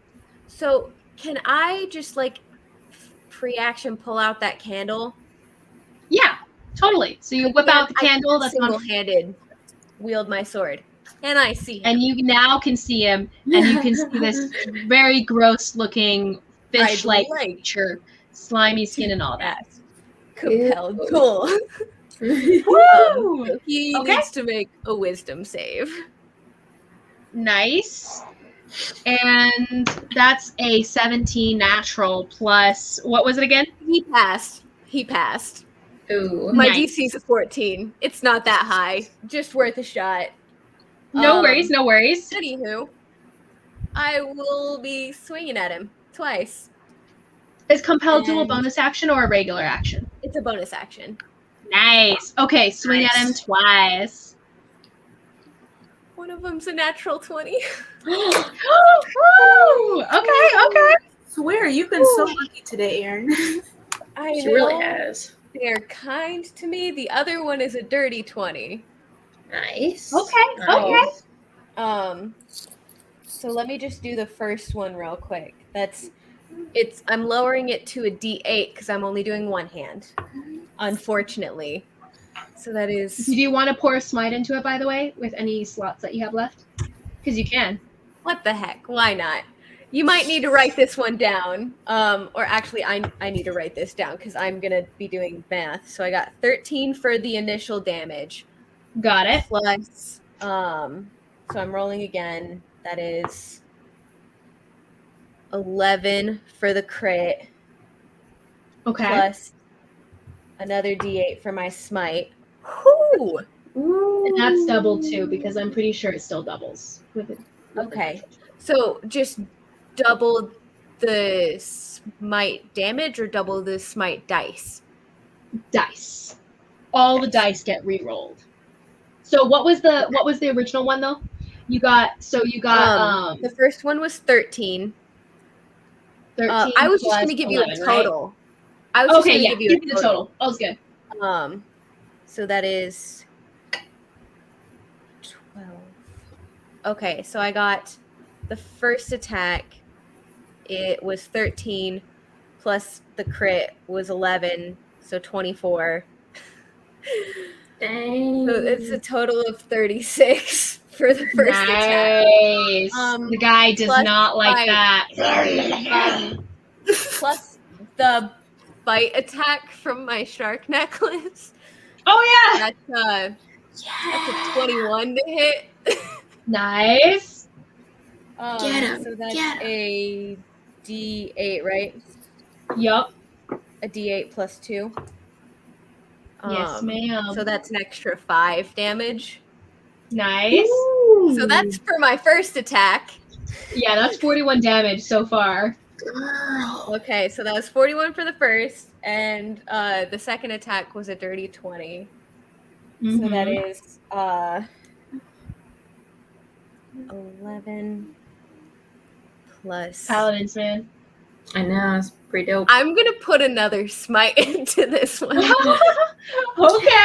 Because why not? And man, this D8 is high. It has not rolled lower than a 6. So that's an additional 19 damage. Dang. That is amazing. For my second attack. Oh, plus the bite! Nice. Okay, so with the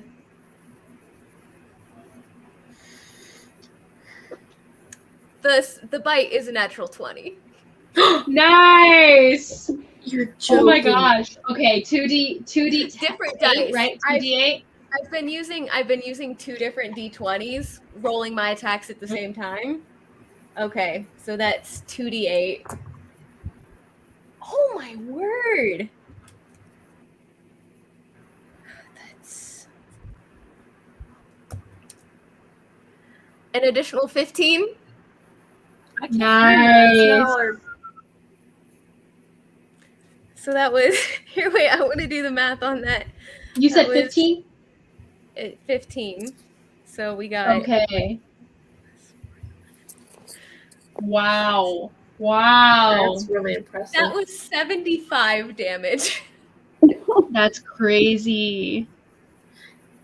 Caelynn's drooling over where she's at. Like, You so had 75 damage? 75.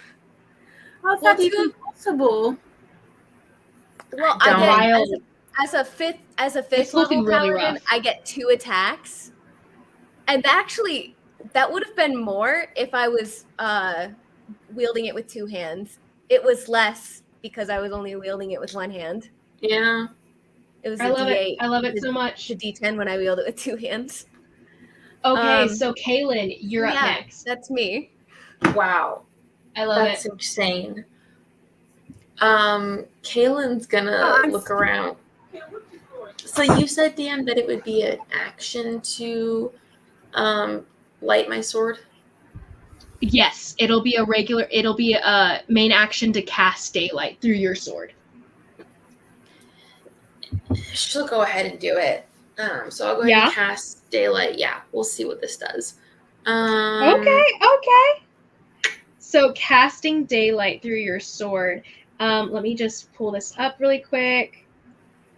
Daylight. So you guys see Caelynn raising her sea glass sword, and you guys start to see it glow on its own, and it's easy to see because it's the only thing that's glowing within this room except for the spiritual weapons, and it starts to cast a little bit of light, then a lot of light as it explodes, and it makes all of you guys kind of blink for a second, trying to adjust your eyes, and you guys can see this dark cavern with like what seems to be like black algae all over the walls, all over the building.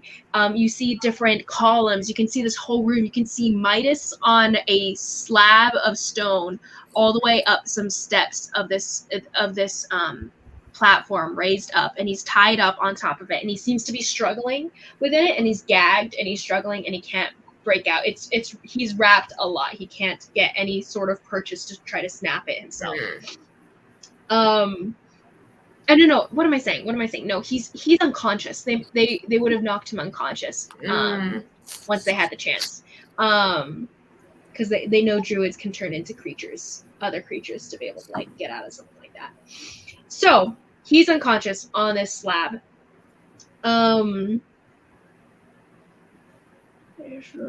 Okay. Yes, so daylight. You see this sphere of light appearing above where the sword is. 60-foot radius sphere of light spreads out from the point you choose within range. It's bright light and then sheds dim light for an additional 60 feet. So, you can choose where it goes, actually, the sphere. Where would you like it to be? In the center of the room or right above your sword? Probably right about the center of the room, but like close to where she's at.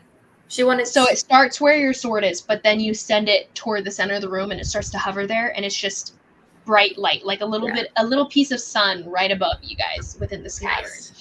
And you guys are it's 60 feet out, so it's about basically to the edge of the room. You guys have almost entirely covered in bright light, and then the rest of the room is in dim lighting. Cool. And then pretty clutch. I will go ahead and use my bonus action to do like an offhand attack against I'm actually going to move around so I'm on the back side of the big guy who won't stop hitting my people, my pirates. This guy? Yeah, so I move. So I can move you'll through move friendly in between space. them?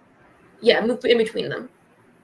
Got it. And then so that you on the don't back like side. set off on a Exactly. Yeah. You move away from this guy to where you'll provoke just an in opportunity between attack. The two of them. Just in between the two of them right there. He'll be Yep, right there. Okay, and I'm gonna swing at the big guy with my with an offhand attack. I don't think you'll be able to unless you make an initial attack with a sword, because it's part of the offhand thing is if you make your initial initial right. attack. I'm so sorry. No, it's fine. I'm just okay. That's it then, I think. No worries.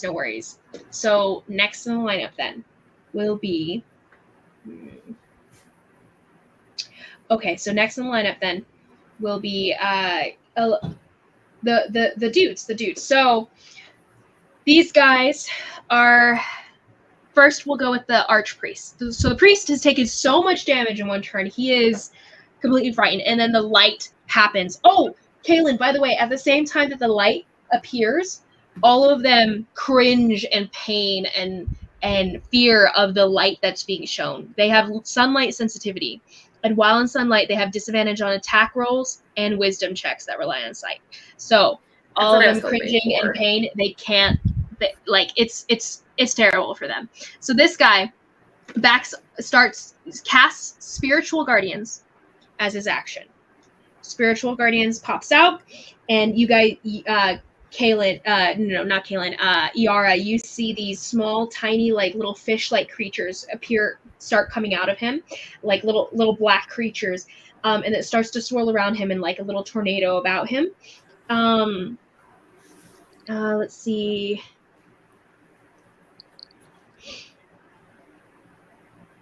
Okay, so it starts to swirl around you, and you'll have to make a wisdom saving throw at the start of your next turn. So this creature does that, and then that was his main action. he wants to run away from you, but he doesn't want to provoke an opportunity attack, so he's gonna stay. Well, he also can't move more than 30 feet away from me without making a wisdom saving throw. Oh, why is that? Oh wait, no, he passed his save. I forgot. Mm. I thought he failed his save. So he's. Will he Either back way, away? I'm content. If he wants to try to back away, go for it. I know he's so afraid of that, so he's not going to move. He's going to stay where he is. But he casts the spiritual things, and then the spiritual weapon's going to come down on your head again. So that's going to be that misses straight up. So he brings it down on your head in fear, and then you kind of just bend over backwards a little bit, and it sweeps over your head, and you're just kind of smirking at him, and he is cringing away from you and away from the light. It's very bad. So then next will be these guys. So then this guy is gonna see he's surrounded. No, you know what? For his turn, the archpriest will call out, "Come to me, my children!" And then all of these guys are gonna kind of like perk up and look up behind him and be like, "Oh, our boss is in trouble," kind of thing. So this guy's he's gonna disengage and he's gonna run. Just remember that so one of them is still restrained. Right on. He's also going to slap his chest and bonus action cast with his second slot. He's going to cast Shield of Faith on his boss. So, hey, boss, here's some Shield of Faith. His thing will go up 2 by 2. And then this guy is also going to slap his chest. Bonus action, cast Shield of Faith. He's going to do that on... He already has it on himself? No. Yeah, he already has it on himself, I think. Is it concentration? It is. No. It is? Shield of Faith is. Mm-hmm. Oh, okay. So it can only go on one person. So it's already on him. Yeah, then. it is 100% then concentration. Perfection. It is up to 10 minutes, range of 60 feet. 10 minutes, range of 60 feet. Good to know. But he's going to disengage as well and then take off toward his boss. And then this guy, they're going to see that they took off. They're going to stick around and keep on attacking you. This guy's going to turn around and attack you.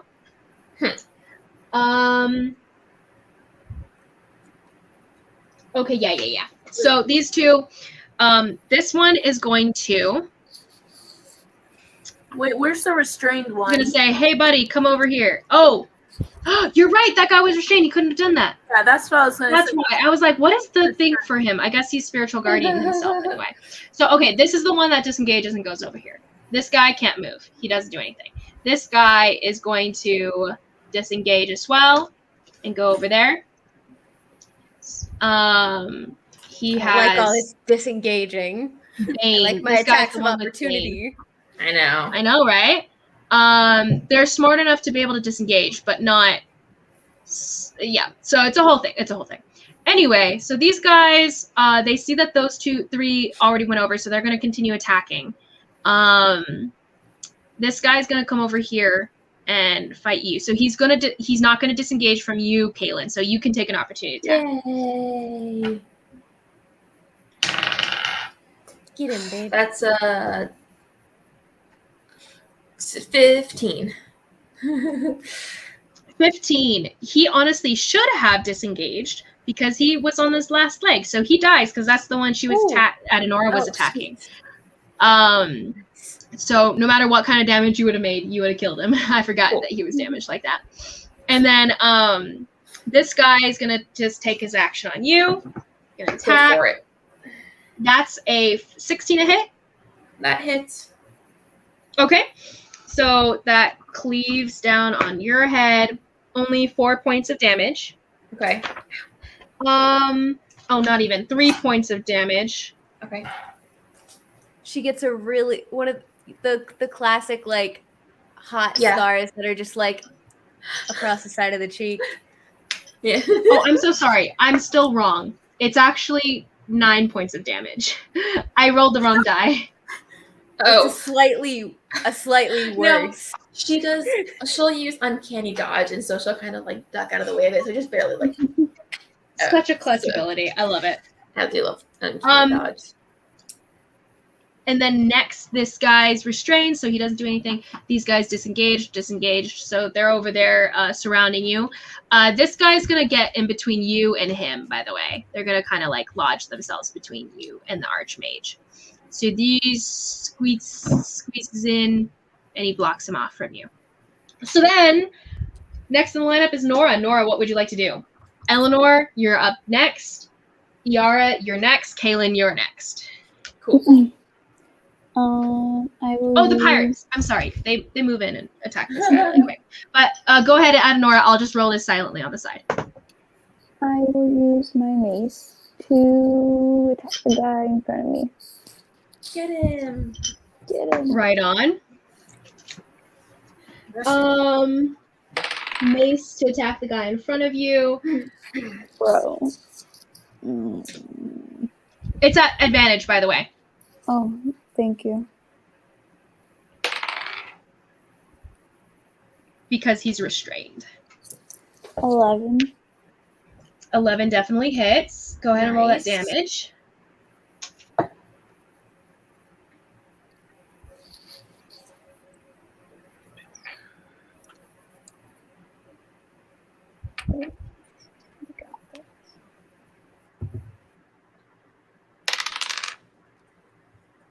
One.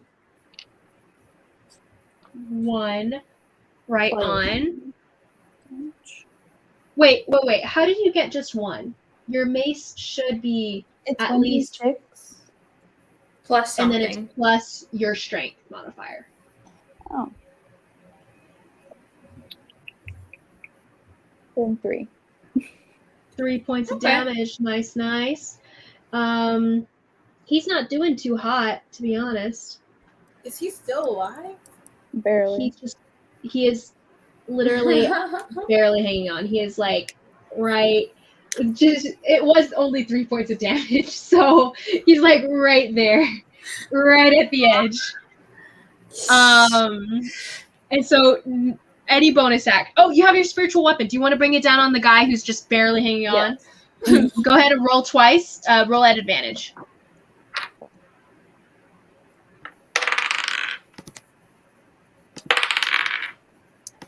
11 again. Okay, barely hits, but does hit. Go ahead and roll that damage.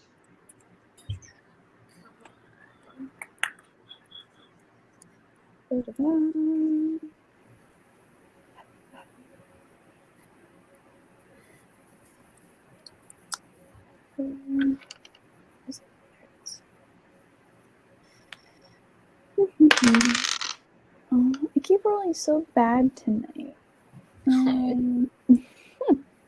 4. And that's enough to do it. How would you like to do this with the restrained dude and Yay. seaweed and everything? How do you kill him? As violently as I can. Your moon sign slices down his center mass, like all the way down, straight down his body, and splits him into 2 halves as his body falls apart in a like explosion of purple goo and blood and guts. Nice. And he's dead. So now that was your main action. Bonus action. Would you like to use your movement to run up next to Caelynn or run further into the room? You're right here, and then there's no more enemies around you guys. But you have one that's facing Caelynn off and 2 pirates, so she probably has it in the bag. And you could also run further into the room where Iara is. Yeah, I'll run further in. You know, where I'm Okay. like surrounded and stuff. So you get about here before. Oh no, wait, 30 feet. So you get about there. You can see Iara and multiple creatures surrounding her. More so surrounding their boss. So now we have Elanor. Elanor, what would you like to do? You're right here. You have no more creatures around you. Oh, we'll say that you move the spiritual weapon with you, by the way. And Nora. Cool. All right. Alright. Yeah, no one around me to get.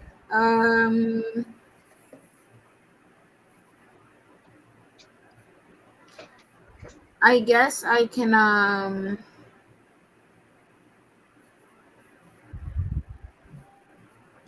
I know what I'll do. I'll run up to how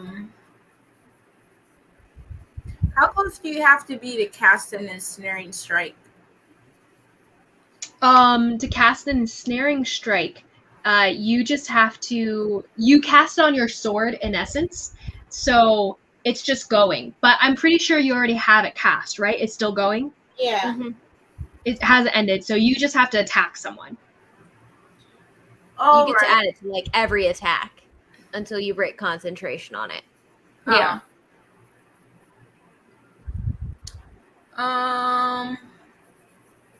You can attack this guy, or you can run further into the room to try to help out Iara. Yeah, let me just go further into the room. Okay, so you take your movement. You can only get about halfway there, though, to where Elanor is, because your movement speed is slower in the water. So knowing that, would you want to just attack this guy? Because you won't be able to make it all the way to them in one turn. You can see based in the daylight. All right, I can just attack the other guy then. Okay, so you run over and strike him once. Go ahead and roll to hit. This is at disadvantage. So I roll twice. Liz, I Good hate roll. myself. Yeah. And take the lower. Liz, I hate myself. My divine smite is 2d8. I was only rolling 1.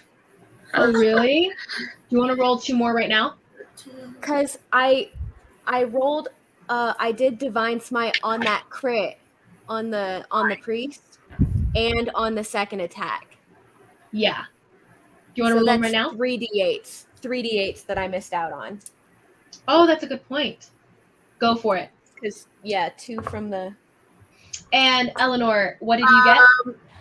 So my lower one, it was an 8 plus a 5, so that's a 13. Still hits. Go ahead and Nice. make that attack. All right.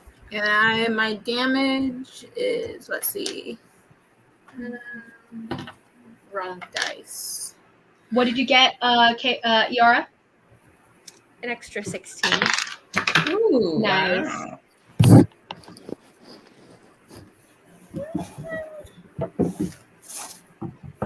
That's so sad. So that was 91 damage in one round, by the way. Crazy. My damage landed on a 0 plus 4, so that's a 4. No, honey, that's a 10. It's a D10. Iara, Oh, yo, that's can you? oh, Can you? oh, okay. Iara, do you need to use a bonus action to pour the smites into your melee's attacks? No. Because you it's don't have just, It's just when you hit with a melee attack. Okay. You can expend 1 spell slot. I triple checked. It does not have. No worries. I just wanted to double check. Elanor, what was your damage? Okay, never mind. So it's a 10 plus a 4, so that's 14. And then don't I have the damage? And don't I Nice. have D6? Oh yeah, you definitely kill this guy. Snaring strike. You definitely kill this guy. Oh. He's Oh, dead. he's already The dead? seaweed wraps around his body, but his body flops down into the seaweed at the same time. Nice. So he's dead, and the pirates are like, huh, pretty good. And they give you like a little thumbs up kind of thing as they turn to start darting further into the room again. Nice. And if you'd like to use the remaining movement, you can try to get as far as you can farther into the room. I like to That's use the my focus. remaining movement to go into the room. Kind of coming over here. You can make it about there with your movement.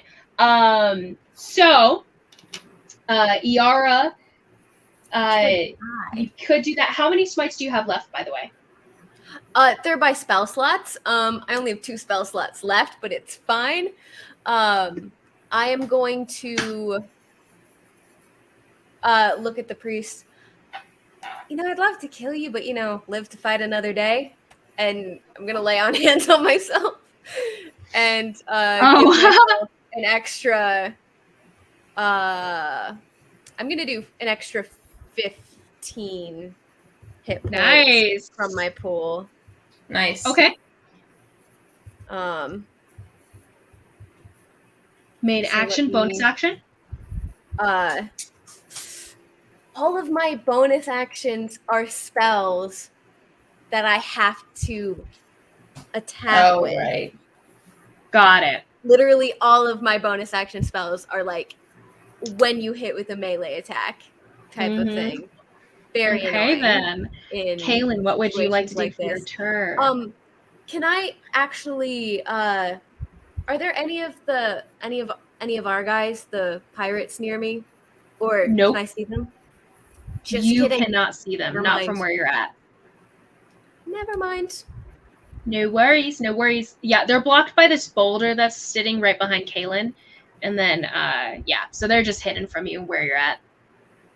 And 'Cause Nora, who's in the way as well. You did say that there was one of the guys that had wedged himself in between me and the priest, so I could not have. Yes. Okay. Just making sure. Because I feel like one more good round and I would have had him. Yeah, probably. Okay, so Caelynn, what would you like to do Live for to your fight turn? another day, I guess. Actually, sorry. Correction, Iara, go ahead and roll me a wisdom saving throw. Ooh. You are within, so there's the swirling creatures that are around you, the spiritual guardians. So these things are attacking you. They start eating away at you and biting at you, little piranhas. It's 18? 18? Okay, so you pass the save, but you'll still take 3d8 necrotic damage. Halved. Ooh. So that's 4, 11, 16. So that's going to be 8 points of necrotic damage to you. Good thing I did that. Yep. And next is okay, so Caelynn, what were you doing? Caelynn is going to run towards everybody else, I guess. I will dash if I have to. Yeah, you'll get about halfway and then you'll dash to get all the way. That works. All right, and then I will go ahead and take a strike at him, the guy that's in front of me, I guess. So that's what I can reach. Sure thing. So you take the strike at this guy. He is presently Shield of Faith himself. Next. So that is 17 to hit. So definitely hit. Even with a Shield of Faith, it's kind of lame. 7 plus 3 and 3, 8, 9, 15 points of damage to him. Okay. And I think that's my turn. Nice. 20. Okay, so that's 30. Okay. Nice. The guy cries out in pain and turns back at you with ferocity in his eyes. And he growls. Nora, you understand him to say, this evil creature shall be fed to the deep one. Next will be Nora, you're going to go after these guys. So all these guys get to go. So first off, Archmage is going to back away even further and using him as kind of like being in the way because he was pushed out of the way without his own actions. You couldn't take an opportunity attack, and now he's just backing away entirely. And he's going to back up to here, standing behind Midas. And he's going to use Yes, he's not going to take a chance and hurt himself again. He used Spiritual Guardians already, so that's affected. And then he's going to use... he has more spells, but those ones don't do anything cool. Lame. So he's going to just... he's just going to attack you two with Sacred Flame. So... Oh, boy. Go ahead and make a dexterity saving throw, Iara. Ooh, dex save. With my whole +0. 17. 17, not bad. So that's gonna be only 4 points of damage, fire damage. And he backs away. That was his main action. Bonus action, his spiritual weapon will come down on your head. And that could have been good, and then it was bad. So that's only 11 points to hit. Or 11 to hit. Misses. And that one misses, right? Yeah. And so then he backs off entirely, getting as far as he can, about there for him. And he's going to, next will be these guys. So then these guys are crowding around, and they're going to make their attacks against you, Iara, because you've been the most dangerous one here so far. So, or to their master specifically. So then we have this guy. That's a 14 to hit. Misses. Okay. This guy is throwing at net, and that's going to be, that's an 18 natural, so 22 to hit. Does hit. Net wraps around you, and you are restrained. So you fall to the floor. He should have done that first, but it's whatever. So then the next guy goes to hit, and that's a 20, dirty 20 to hit. Ooh. And that's, actually it's an advantage because you're restrained. Still a dirty 20 to hit. And then he makes a second attack because he has multi-attack. DM, we're doing this all at disadvantage, right? Because of the daylight spell? I was not! Okay. That 18 is not an 18. That's a 13 to hit instead. Misses. Does that still hit? Misses. You are not restrained, not prone. Nothing is at advantage. Oh, but I had a really good idea. Actually, can I ask anyways, out of curiosity, if it would have worked? So if I was restrained by a net, could I have used Misty Step, which is just a verbal component, to teleport out of the net? Verbal component? Yes, you would have been able to.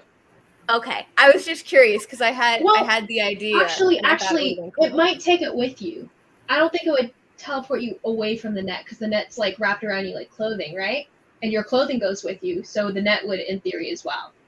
Your weapons do as well. I think it's like DM discretion.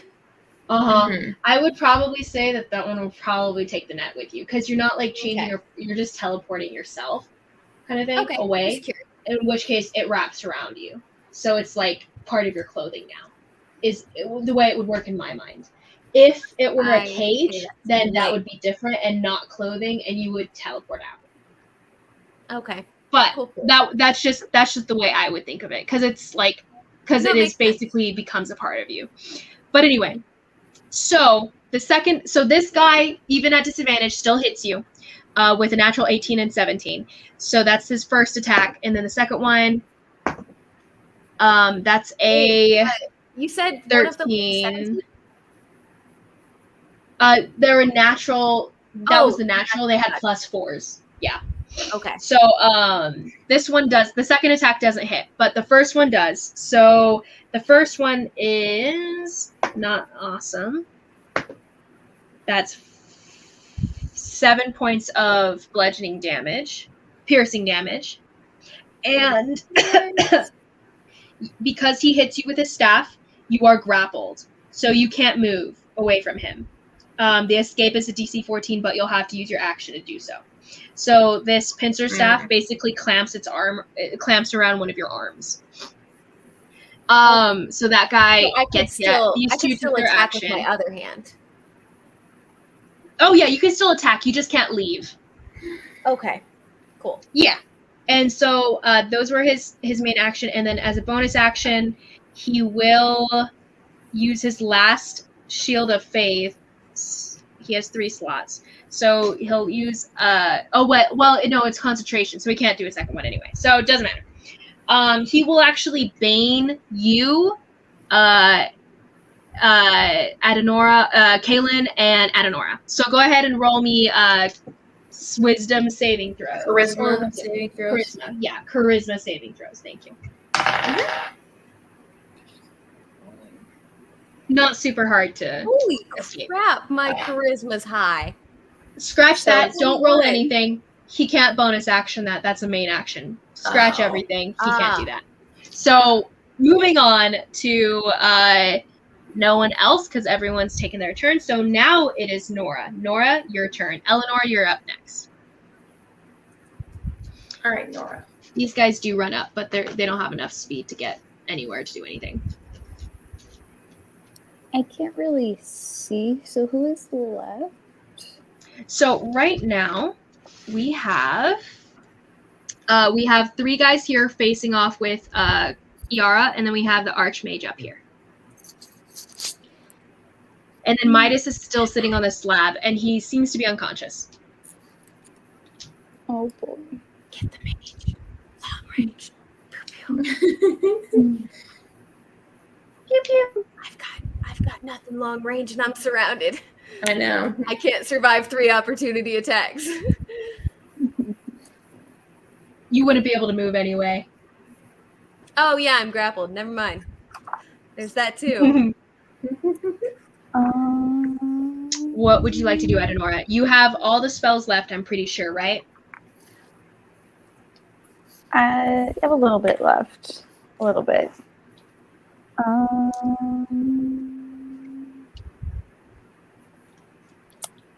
Can I?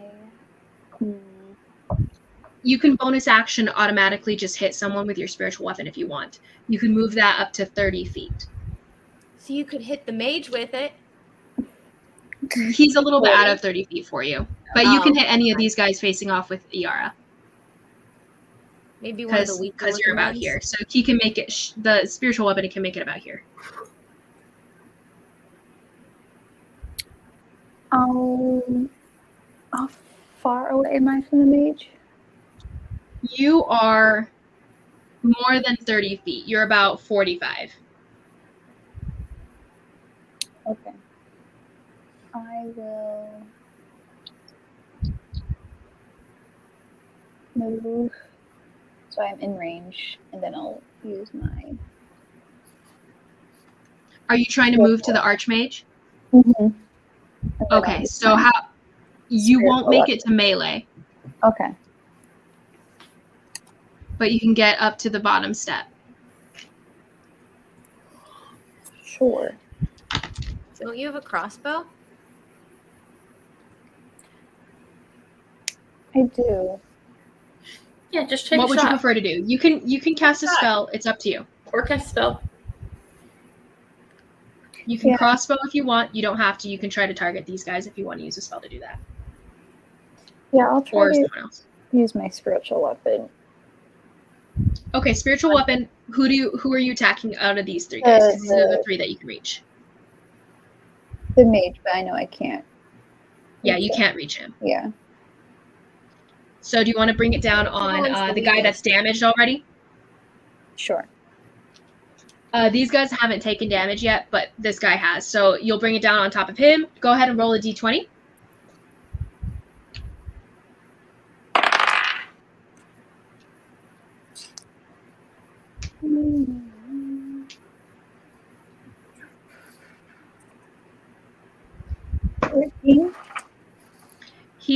I finally rolled a concentration check for him because I forgot to. But he lost his spiritual thing, so you definitely hit because he doesn't have his shield of faith up anymore.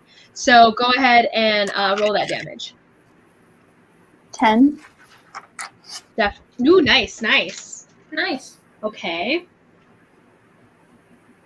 And for your main action, what would you like to do?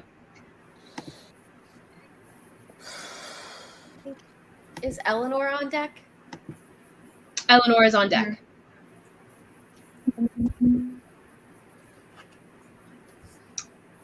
Would you like to cast a spell, or would you like to take your mace, maybe attack this guy that he's kind of on his last leg? As a side note, he's looking really rough. The Archmage is also looking really rough. Sure, I'll use his. Not his. Oh my goodness. Sorry, it is like way past my bedtime, so I'm like just trying to. I stay know. awake. No worries. We're like so close to the end, so we're almost done. My mace on him.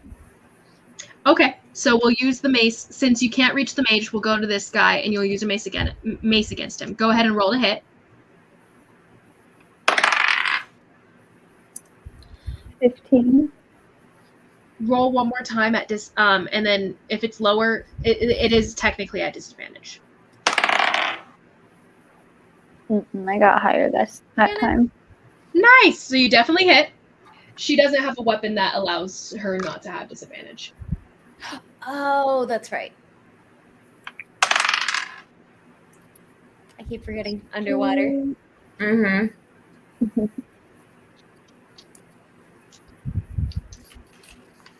5 bludgeoning. 5 points of bludgeoning damage, and this time your mace goes straight through his skull. You like sink it into his head, and he falls over dead. One more down. 2 left to go. Okay, so next is Elanor. Elanor, you're running up behind them. You make it up finally up to this guy. Do you take your attack? Yeah, who's left? It's these 2 and then the Archmage. Alright, yeah. It's time for people to die. Time for them to die. Alright. Let me pull up my thing. I think it's time to use my last spell to speed this up. Let's see here. Yeah, Wrathful Smite. Okay, so Wrathful Smite, right on. Go ahead. Does that negate the effect of your Ensnaring Strike? I don't know. I think it does. It'll kind of switch it out. Yeah. Yeah, it is concentration, so it'll switch over. Which is totally fine. It's basically the same thing anyway. So you'll do 1d6 damage, but instead you'll be frightening it instead. Oh, actually, do you want to do that? Or you could use it as a Divine Smite to add on to the damage later. Yeah, and pour it into something else, because you do have Ensnaring Strike still up. Yeah, let's use that for Divine I would use the Divine Smite. It'll do a lot more. So go ahead. Go ahead and do your regular attack. Go ahead. All right. So, and I'm at advantage, right? Because they're under. No, you'll be at disadvantage. Oh, you're right. No, it's isn't it disadvantage? Attacks against them. Or if I'm not. They just have. So you still have disadvantage, but so do they. But so go ahead and just roll at disadvantage. All right. Yeah, I don't think there's any other effect that's upon them right now. Why am I so unlucky today? Oh no.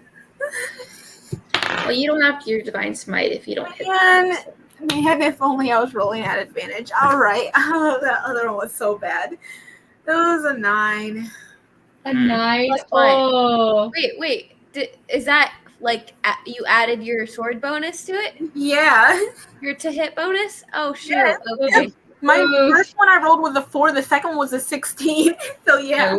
Rough. Okay, so you slam it down, and this guy brings up his shield, and it clings off of his shield. Except his shield is sticky. I keep on forgetting that they have this ability. His shield is sticky, so since you miss, the sword hits the shield, and it sticks to the shield, and you are now grappled. You can't pull the sword away. You can't move away unless you let go of your sword. You can try to pull the sword away from the thing, but it's stuck to it. Can I do like a?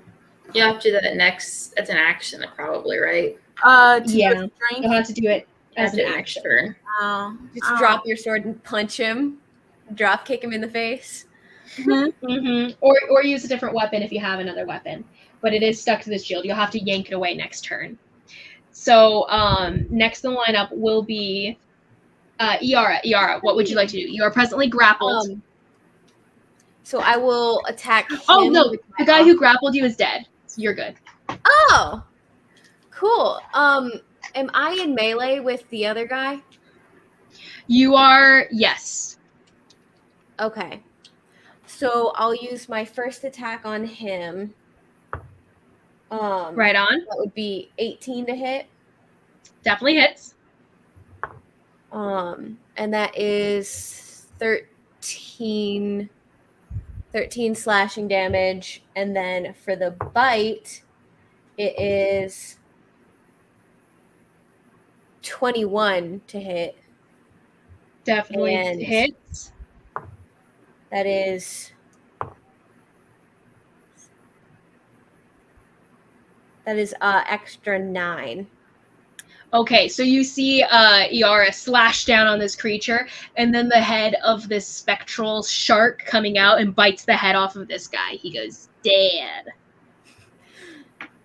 And Nice. as I kick this body aside, I'll saunter up the steps.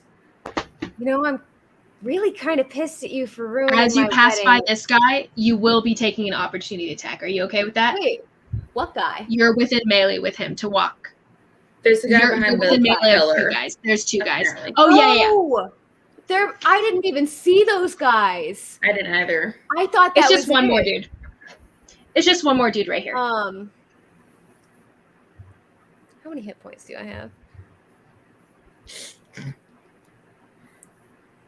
I'm gonna do it.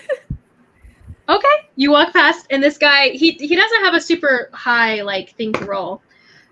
Oh, that was a natural 3. That's a 7. Doesn't hit. As he swipes at you, and you walk past him. You like you're walking slow too. You're like doing the cool I was just getting married and you guys interrupted my wedding walk and I'm about to kill you right now kind of walk.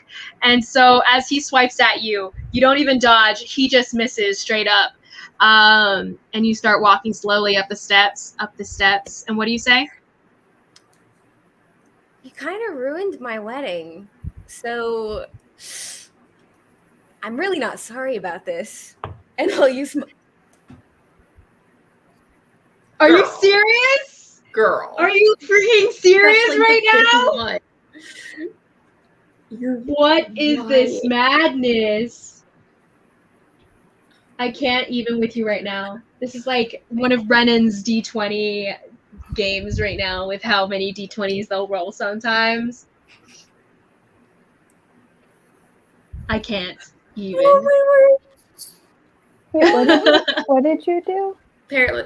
I rolled a natural 20. For what? I was saying that I'm going to attack with my sword, and I rolled, and it was a natural 20. Oh.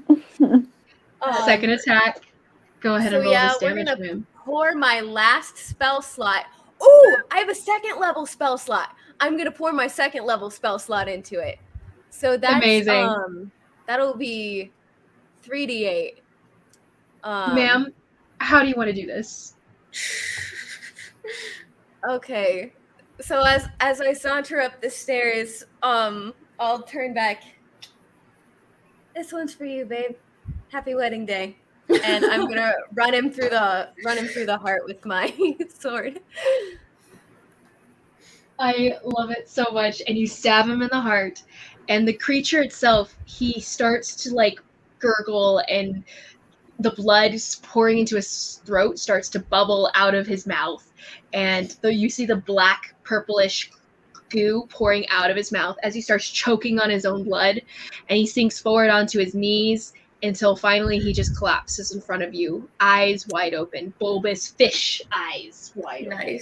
Nice. Aw, And I need to do the bite thing. oh yeah, you didn't get to do the bite thing. This, I will say, the shark probably does come out and bite its head off right as he falls to his knees in front of you, and then chomps on it a little bit and spits it out. All right. And honestly, with all of you guys and the one last guy standing, you guys dispatch him easily enough. Elanor slices his head off, most likely. And you guys all are left with Midas's captured form, tied up, unconscious on the slab, on the pedestal.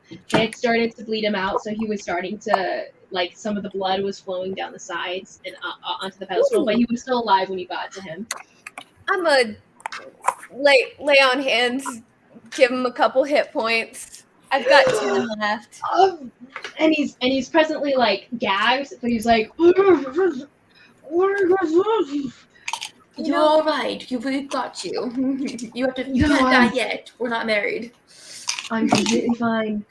But no, I'm saying that exactly that. And he sits up and he's still tied up and he goes and he looks at Iara in the eyes and he's like, Iara, do you, lady, take unto thyself as wife Caelynn, and pledge unto him before the wild mother. And he looks around in this terrible place, in this horrible place, and these people, these friends of yours as your witnesses, you promise to be her protector, defender, and sure resort, to honor and sustain her in sickness and in health, in faith and foul, with all thy worldly powers, to cherish, and forsaking all others, keep thee unto her for as long as you both shall live.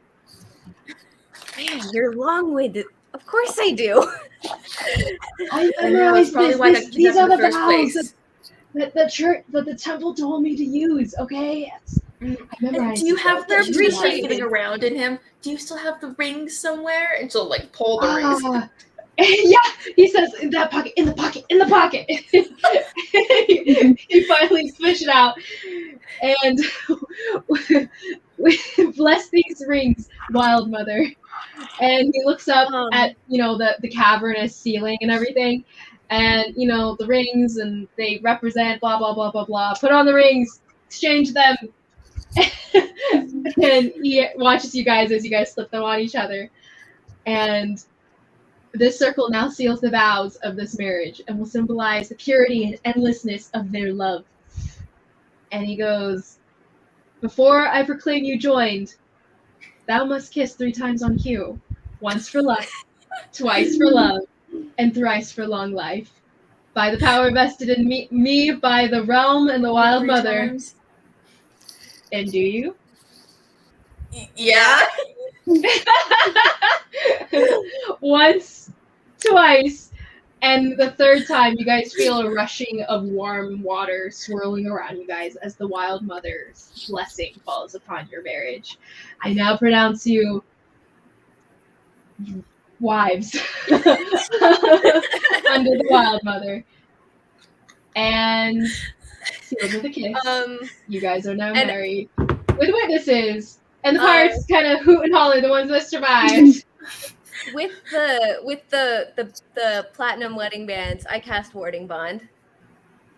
Ooh! It doesn't do anything now, but just for fun. I love it. It basically it would have given you like additional hit points at the beginning of every round. So in future notice, I'll actually use it. But components, You man. guys have the warm waters and the glow of the rings as Iara casts a spell on them. And Don't worry, we're just starting our honeymoon here. We'll go to lots of places. This is just the first stop. Can we blow the volcano now? We can blow the volcano, of course. Don't know how. Like, yeah! Blowing up a volcano! And with that, well, we as should you guys probably get the ship away before we do that. Yeah, no, we probably should do that. I agree. We'll head back. You guys set up any ways of rigging the volcano to explode, and you guys set this up as your last final hoorah for the ending of your We beautiful sail wedding off into the ceremony. distance with the volcano exploding in the background. Erupting. An eruption of water and heat as it explodes into the air behind you guys in the distance.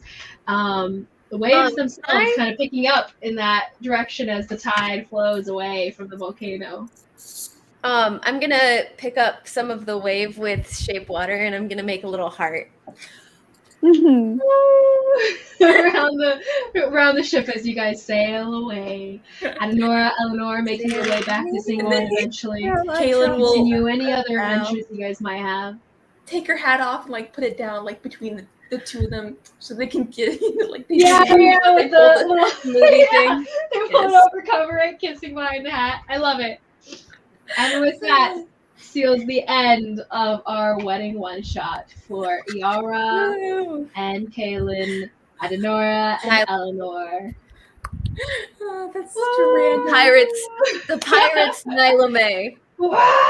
Yes, and they're like, hoorah, hoorah, hoorah. We can christen this ship probably to like something Nyla May. I don't know what, but yes. Oh, I didn't notice Nyla you May. changed it. Cute. I love it. And with that, guys, ends our one shot for the night. Woo!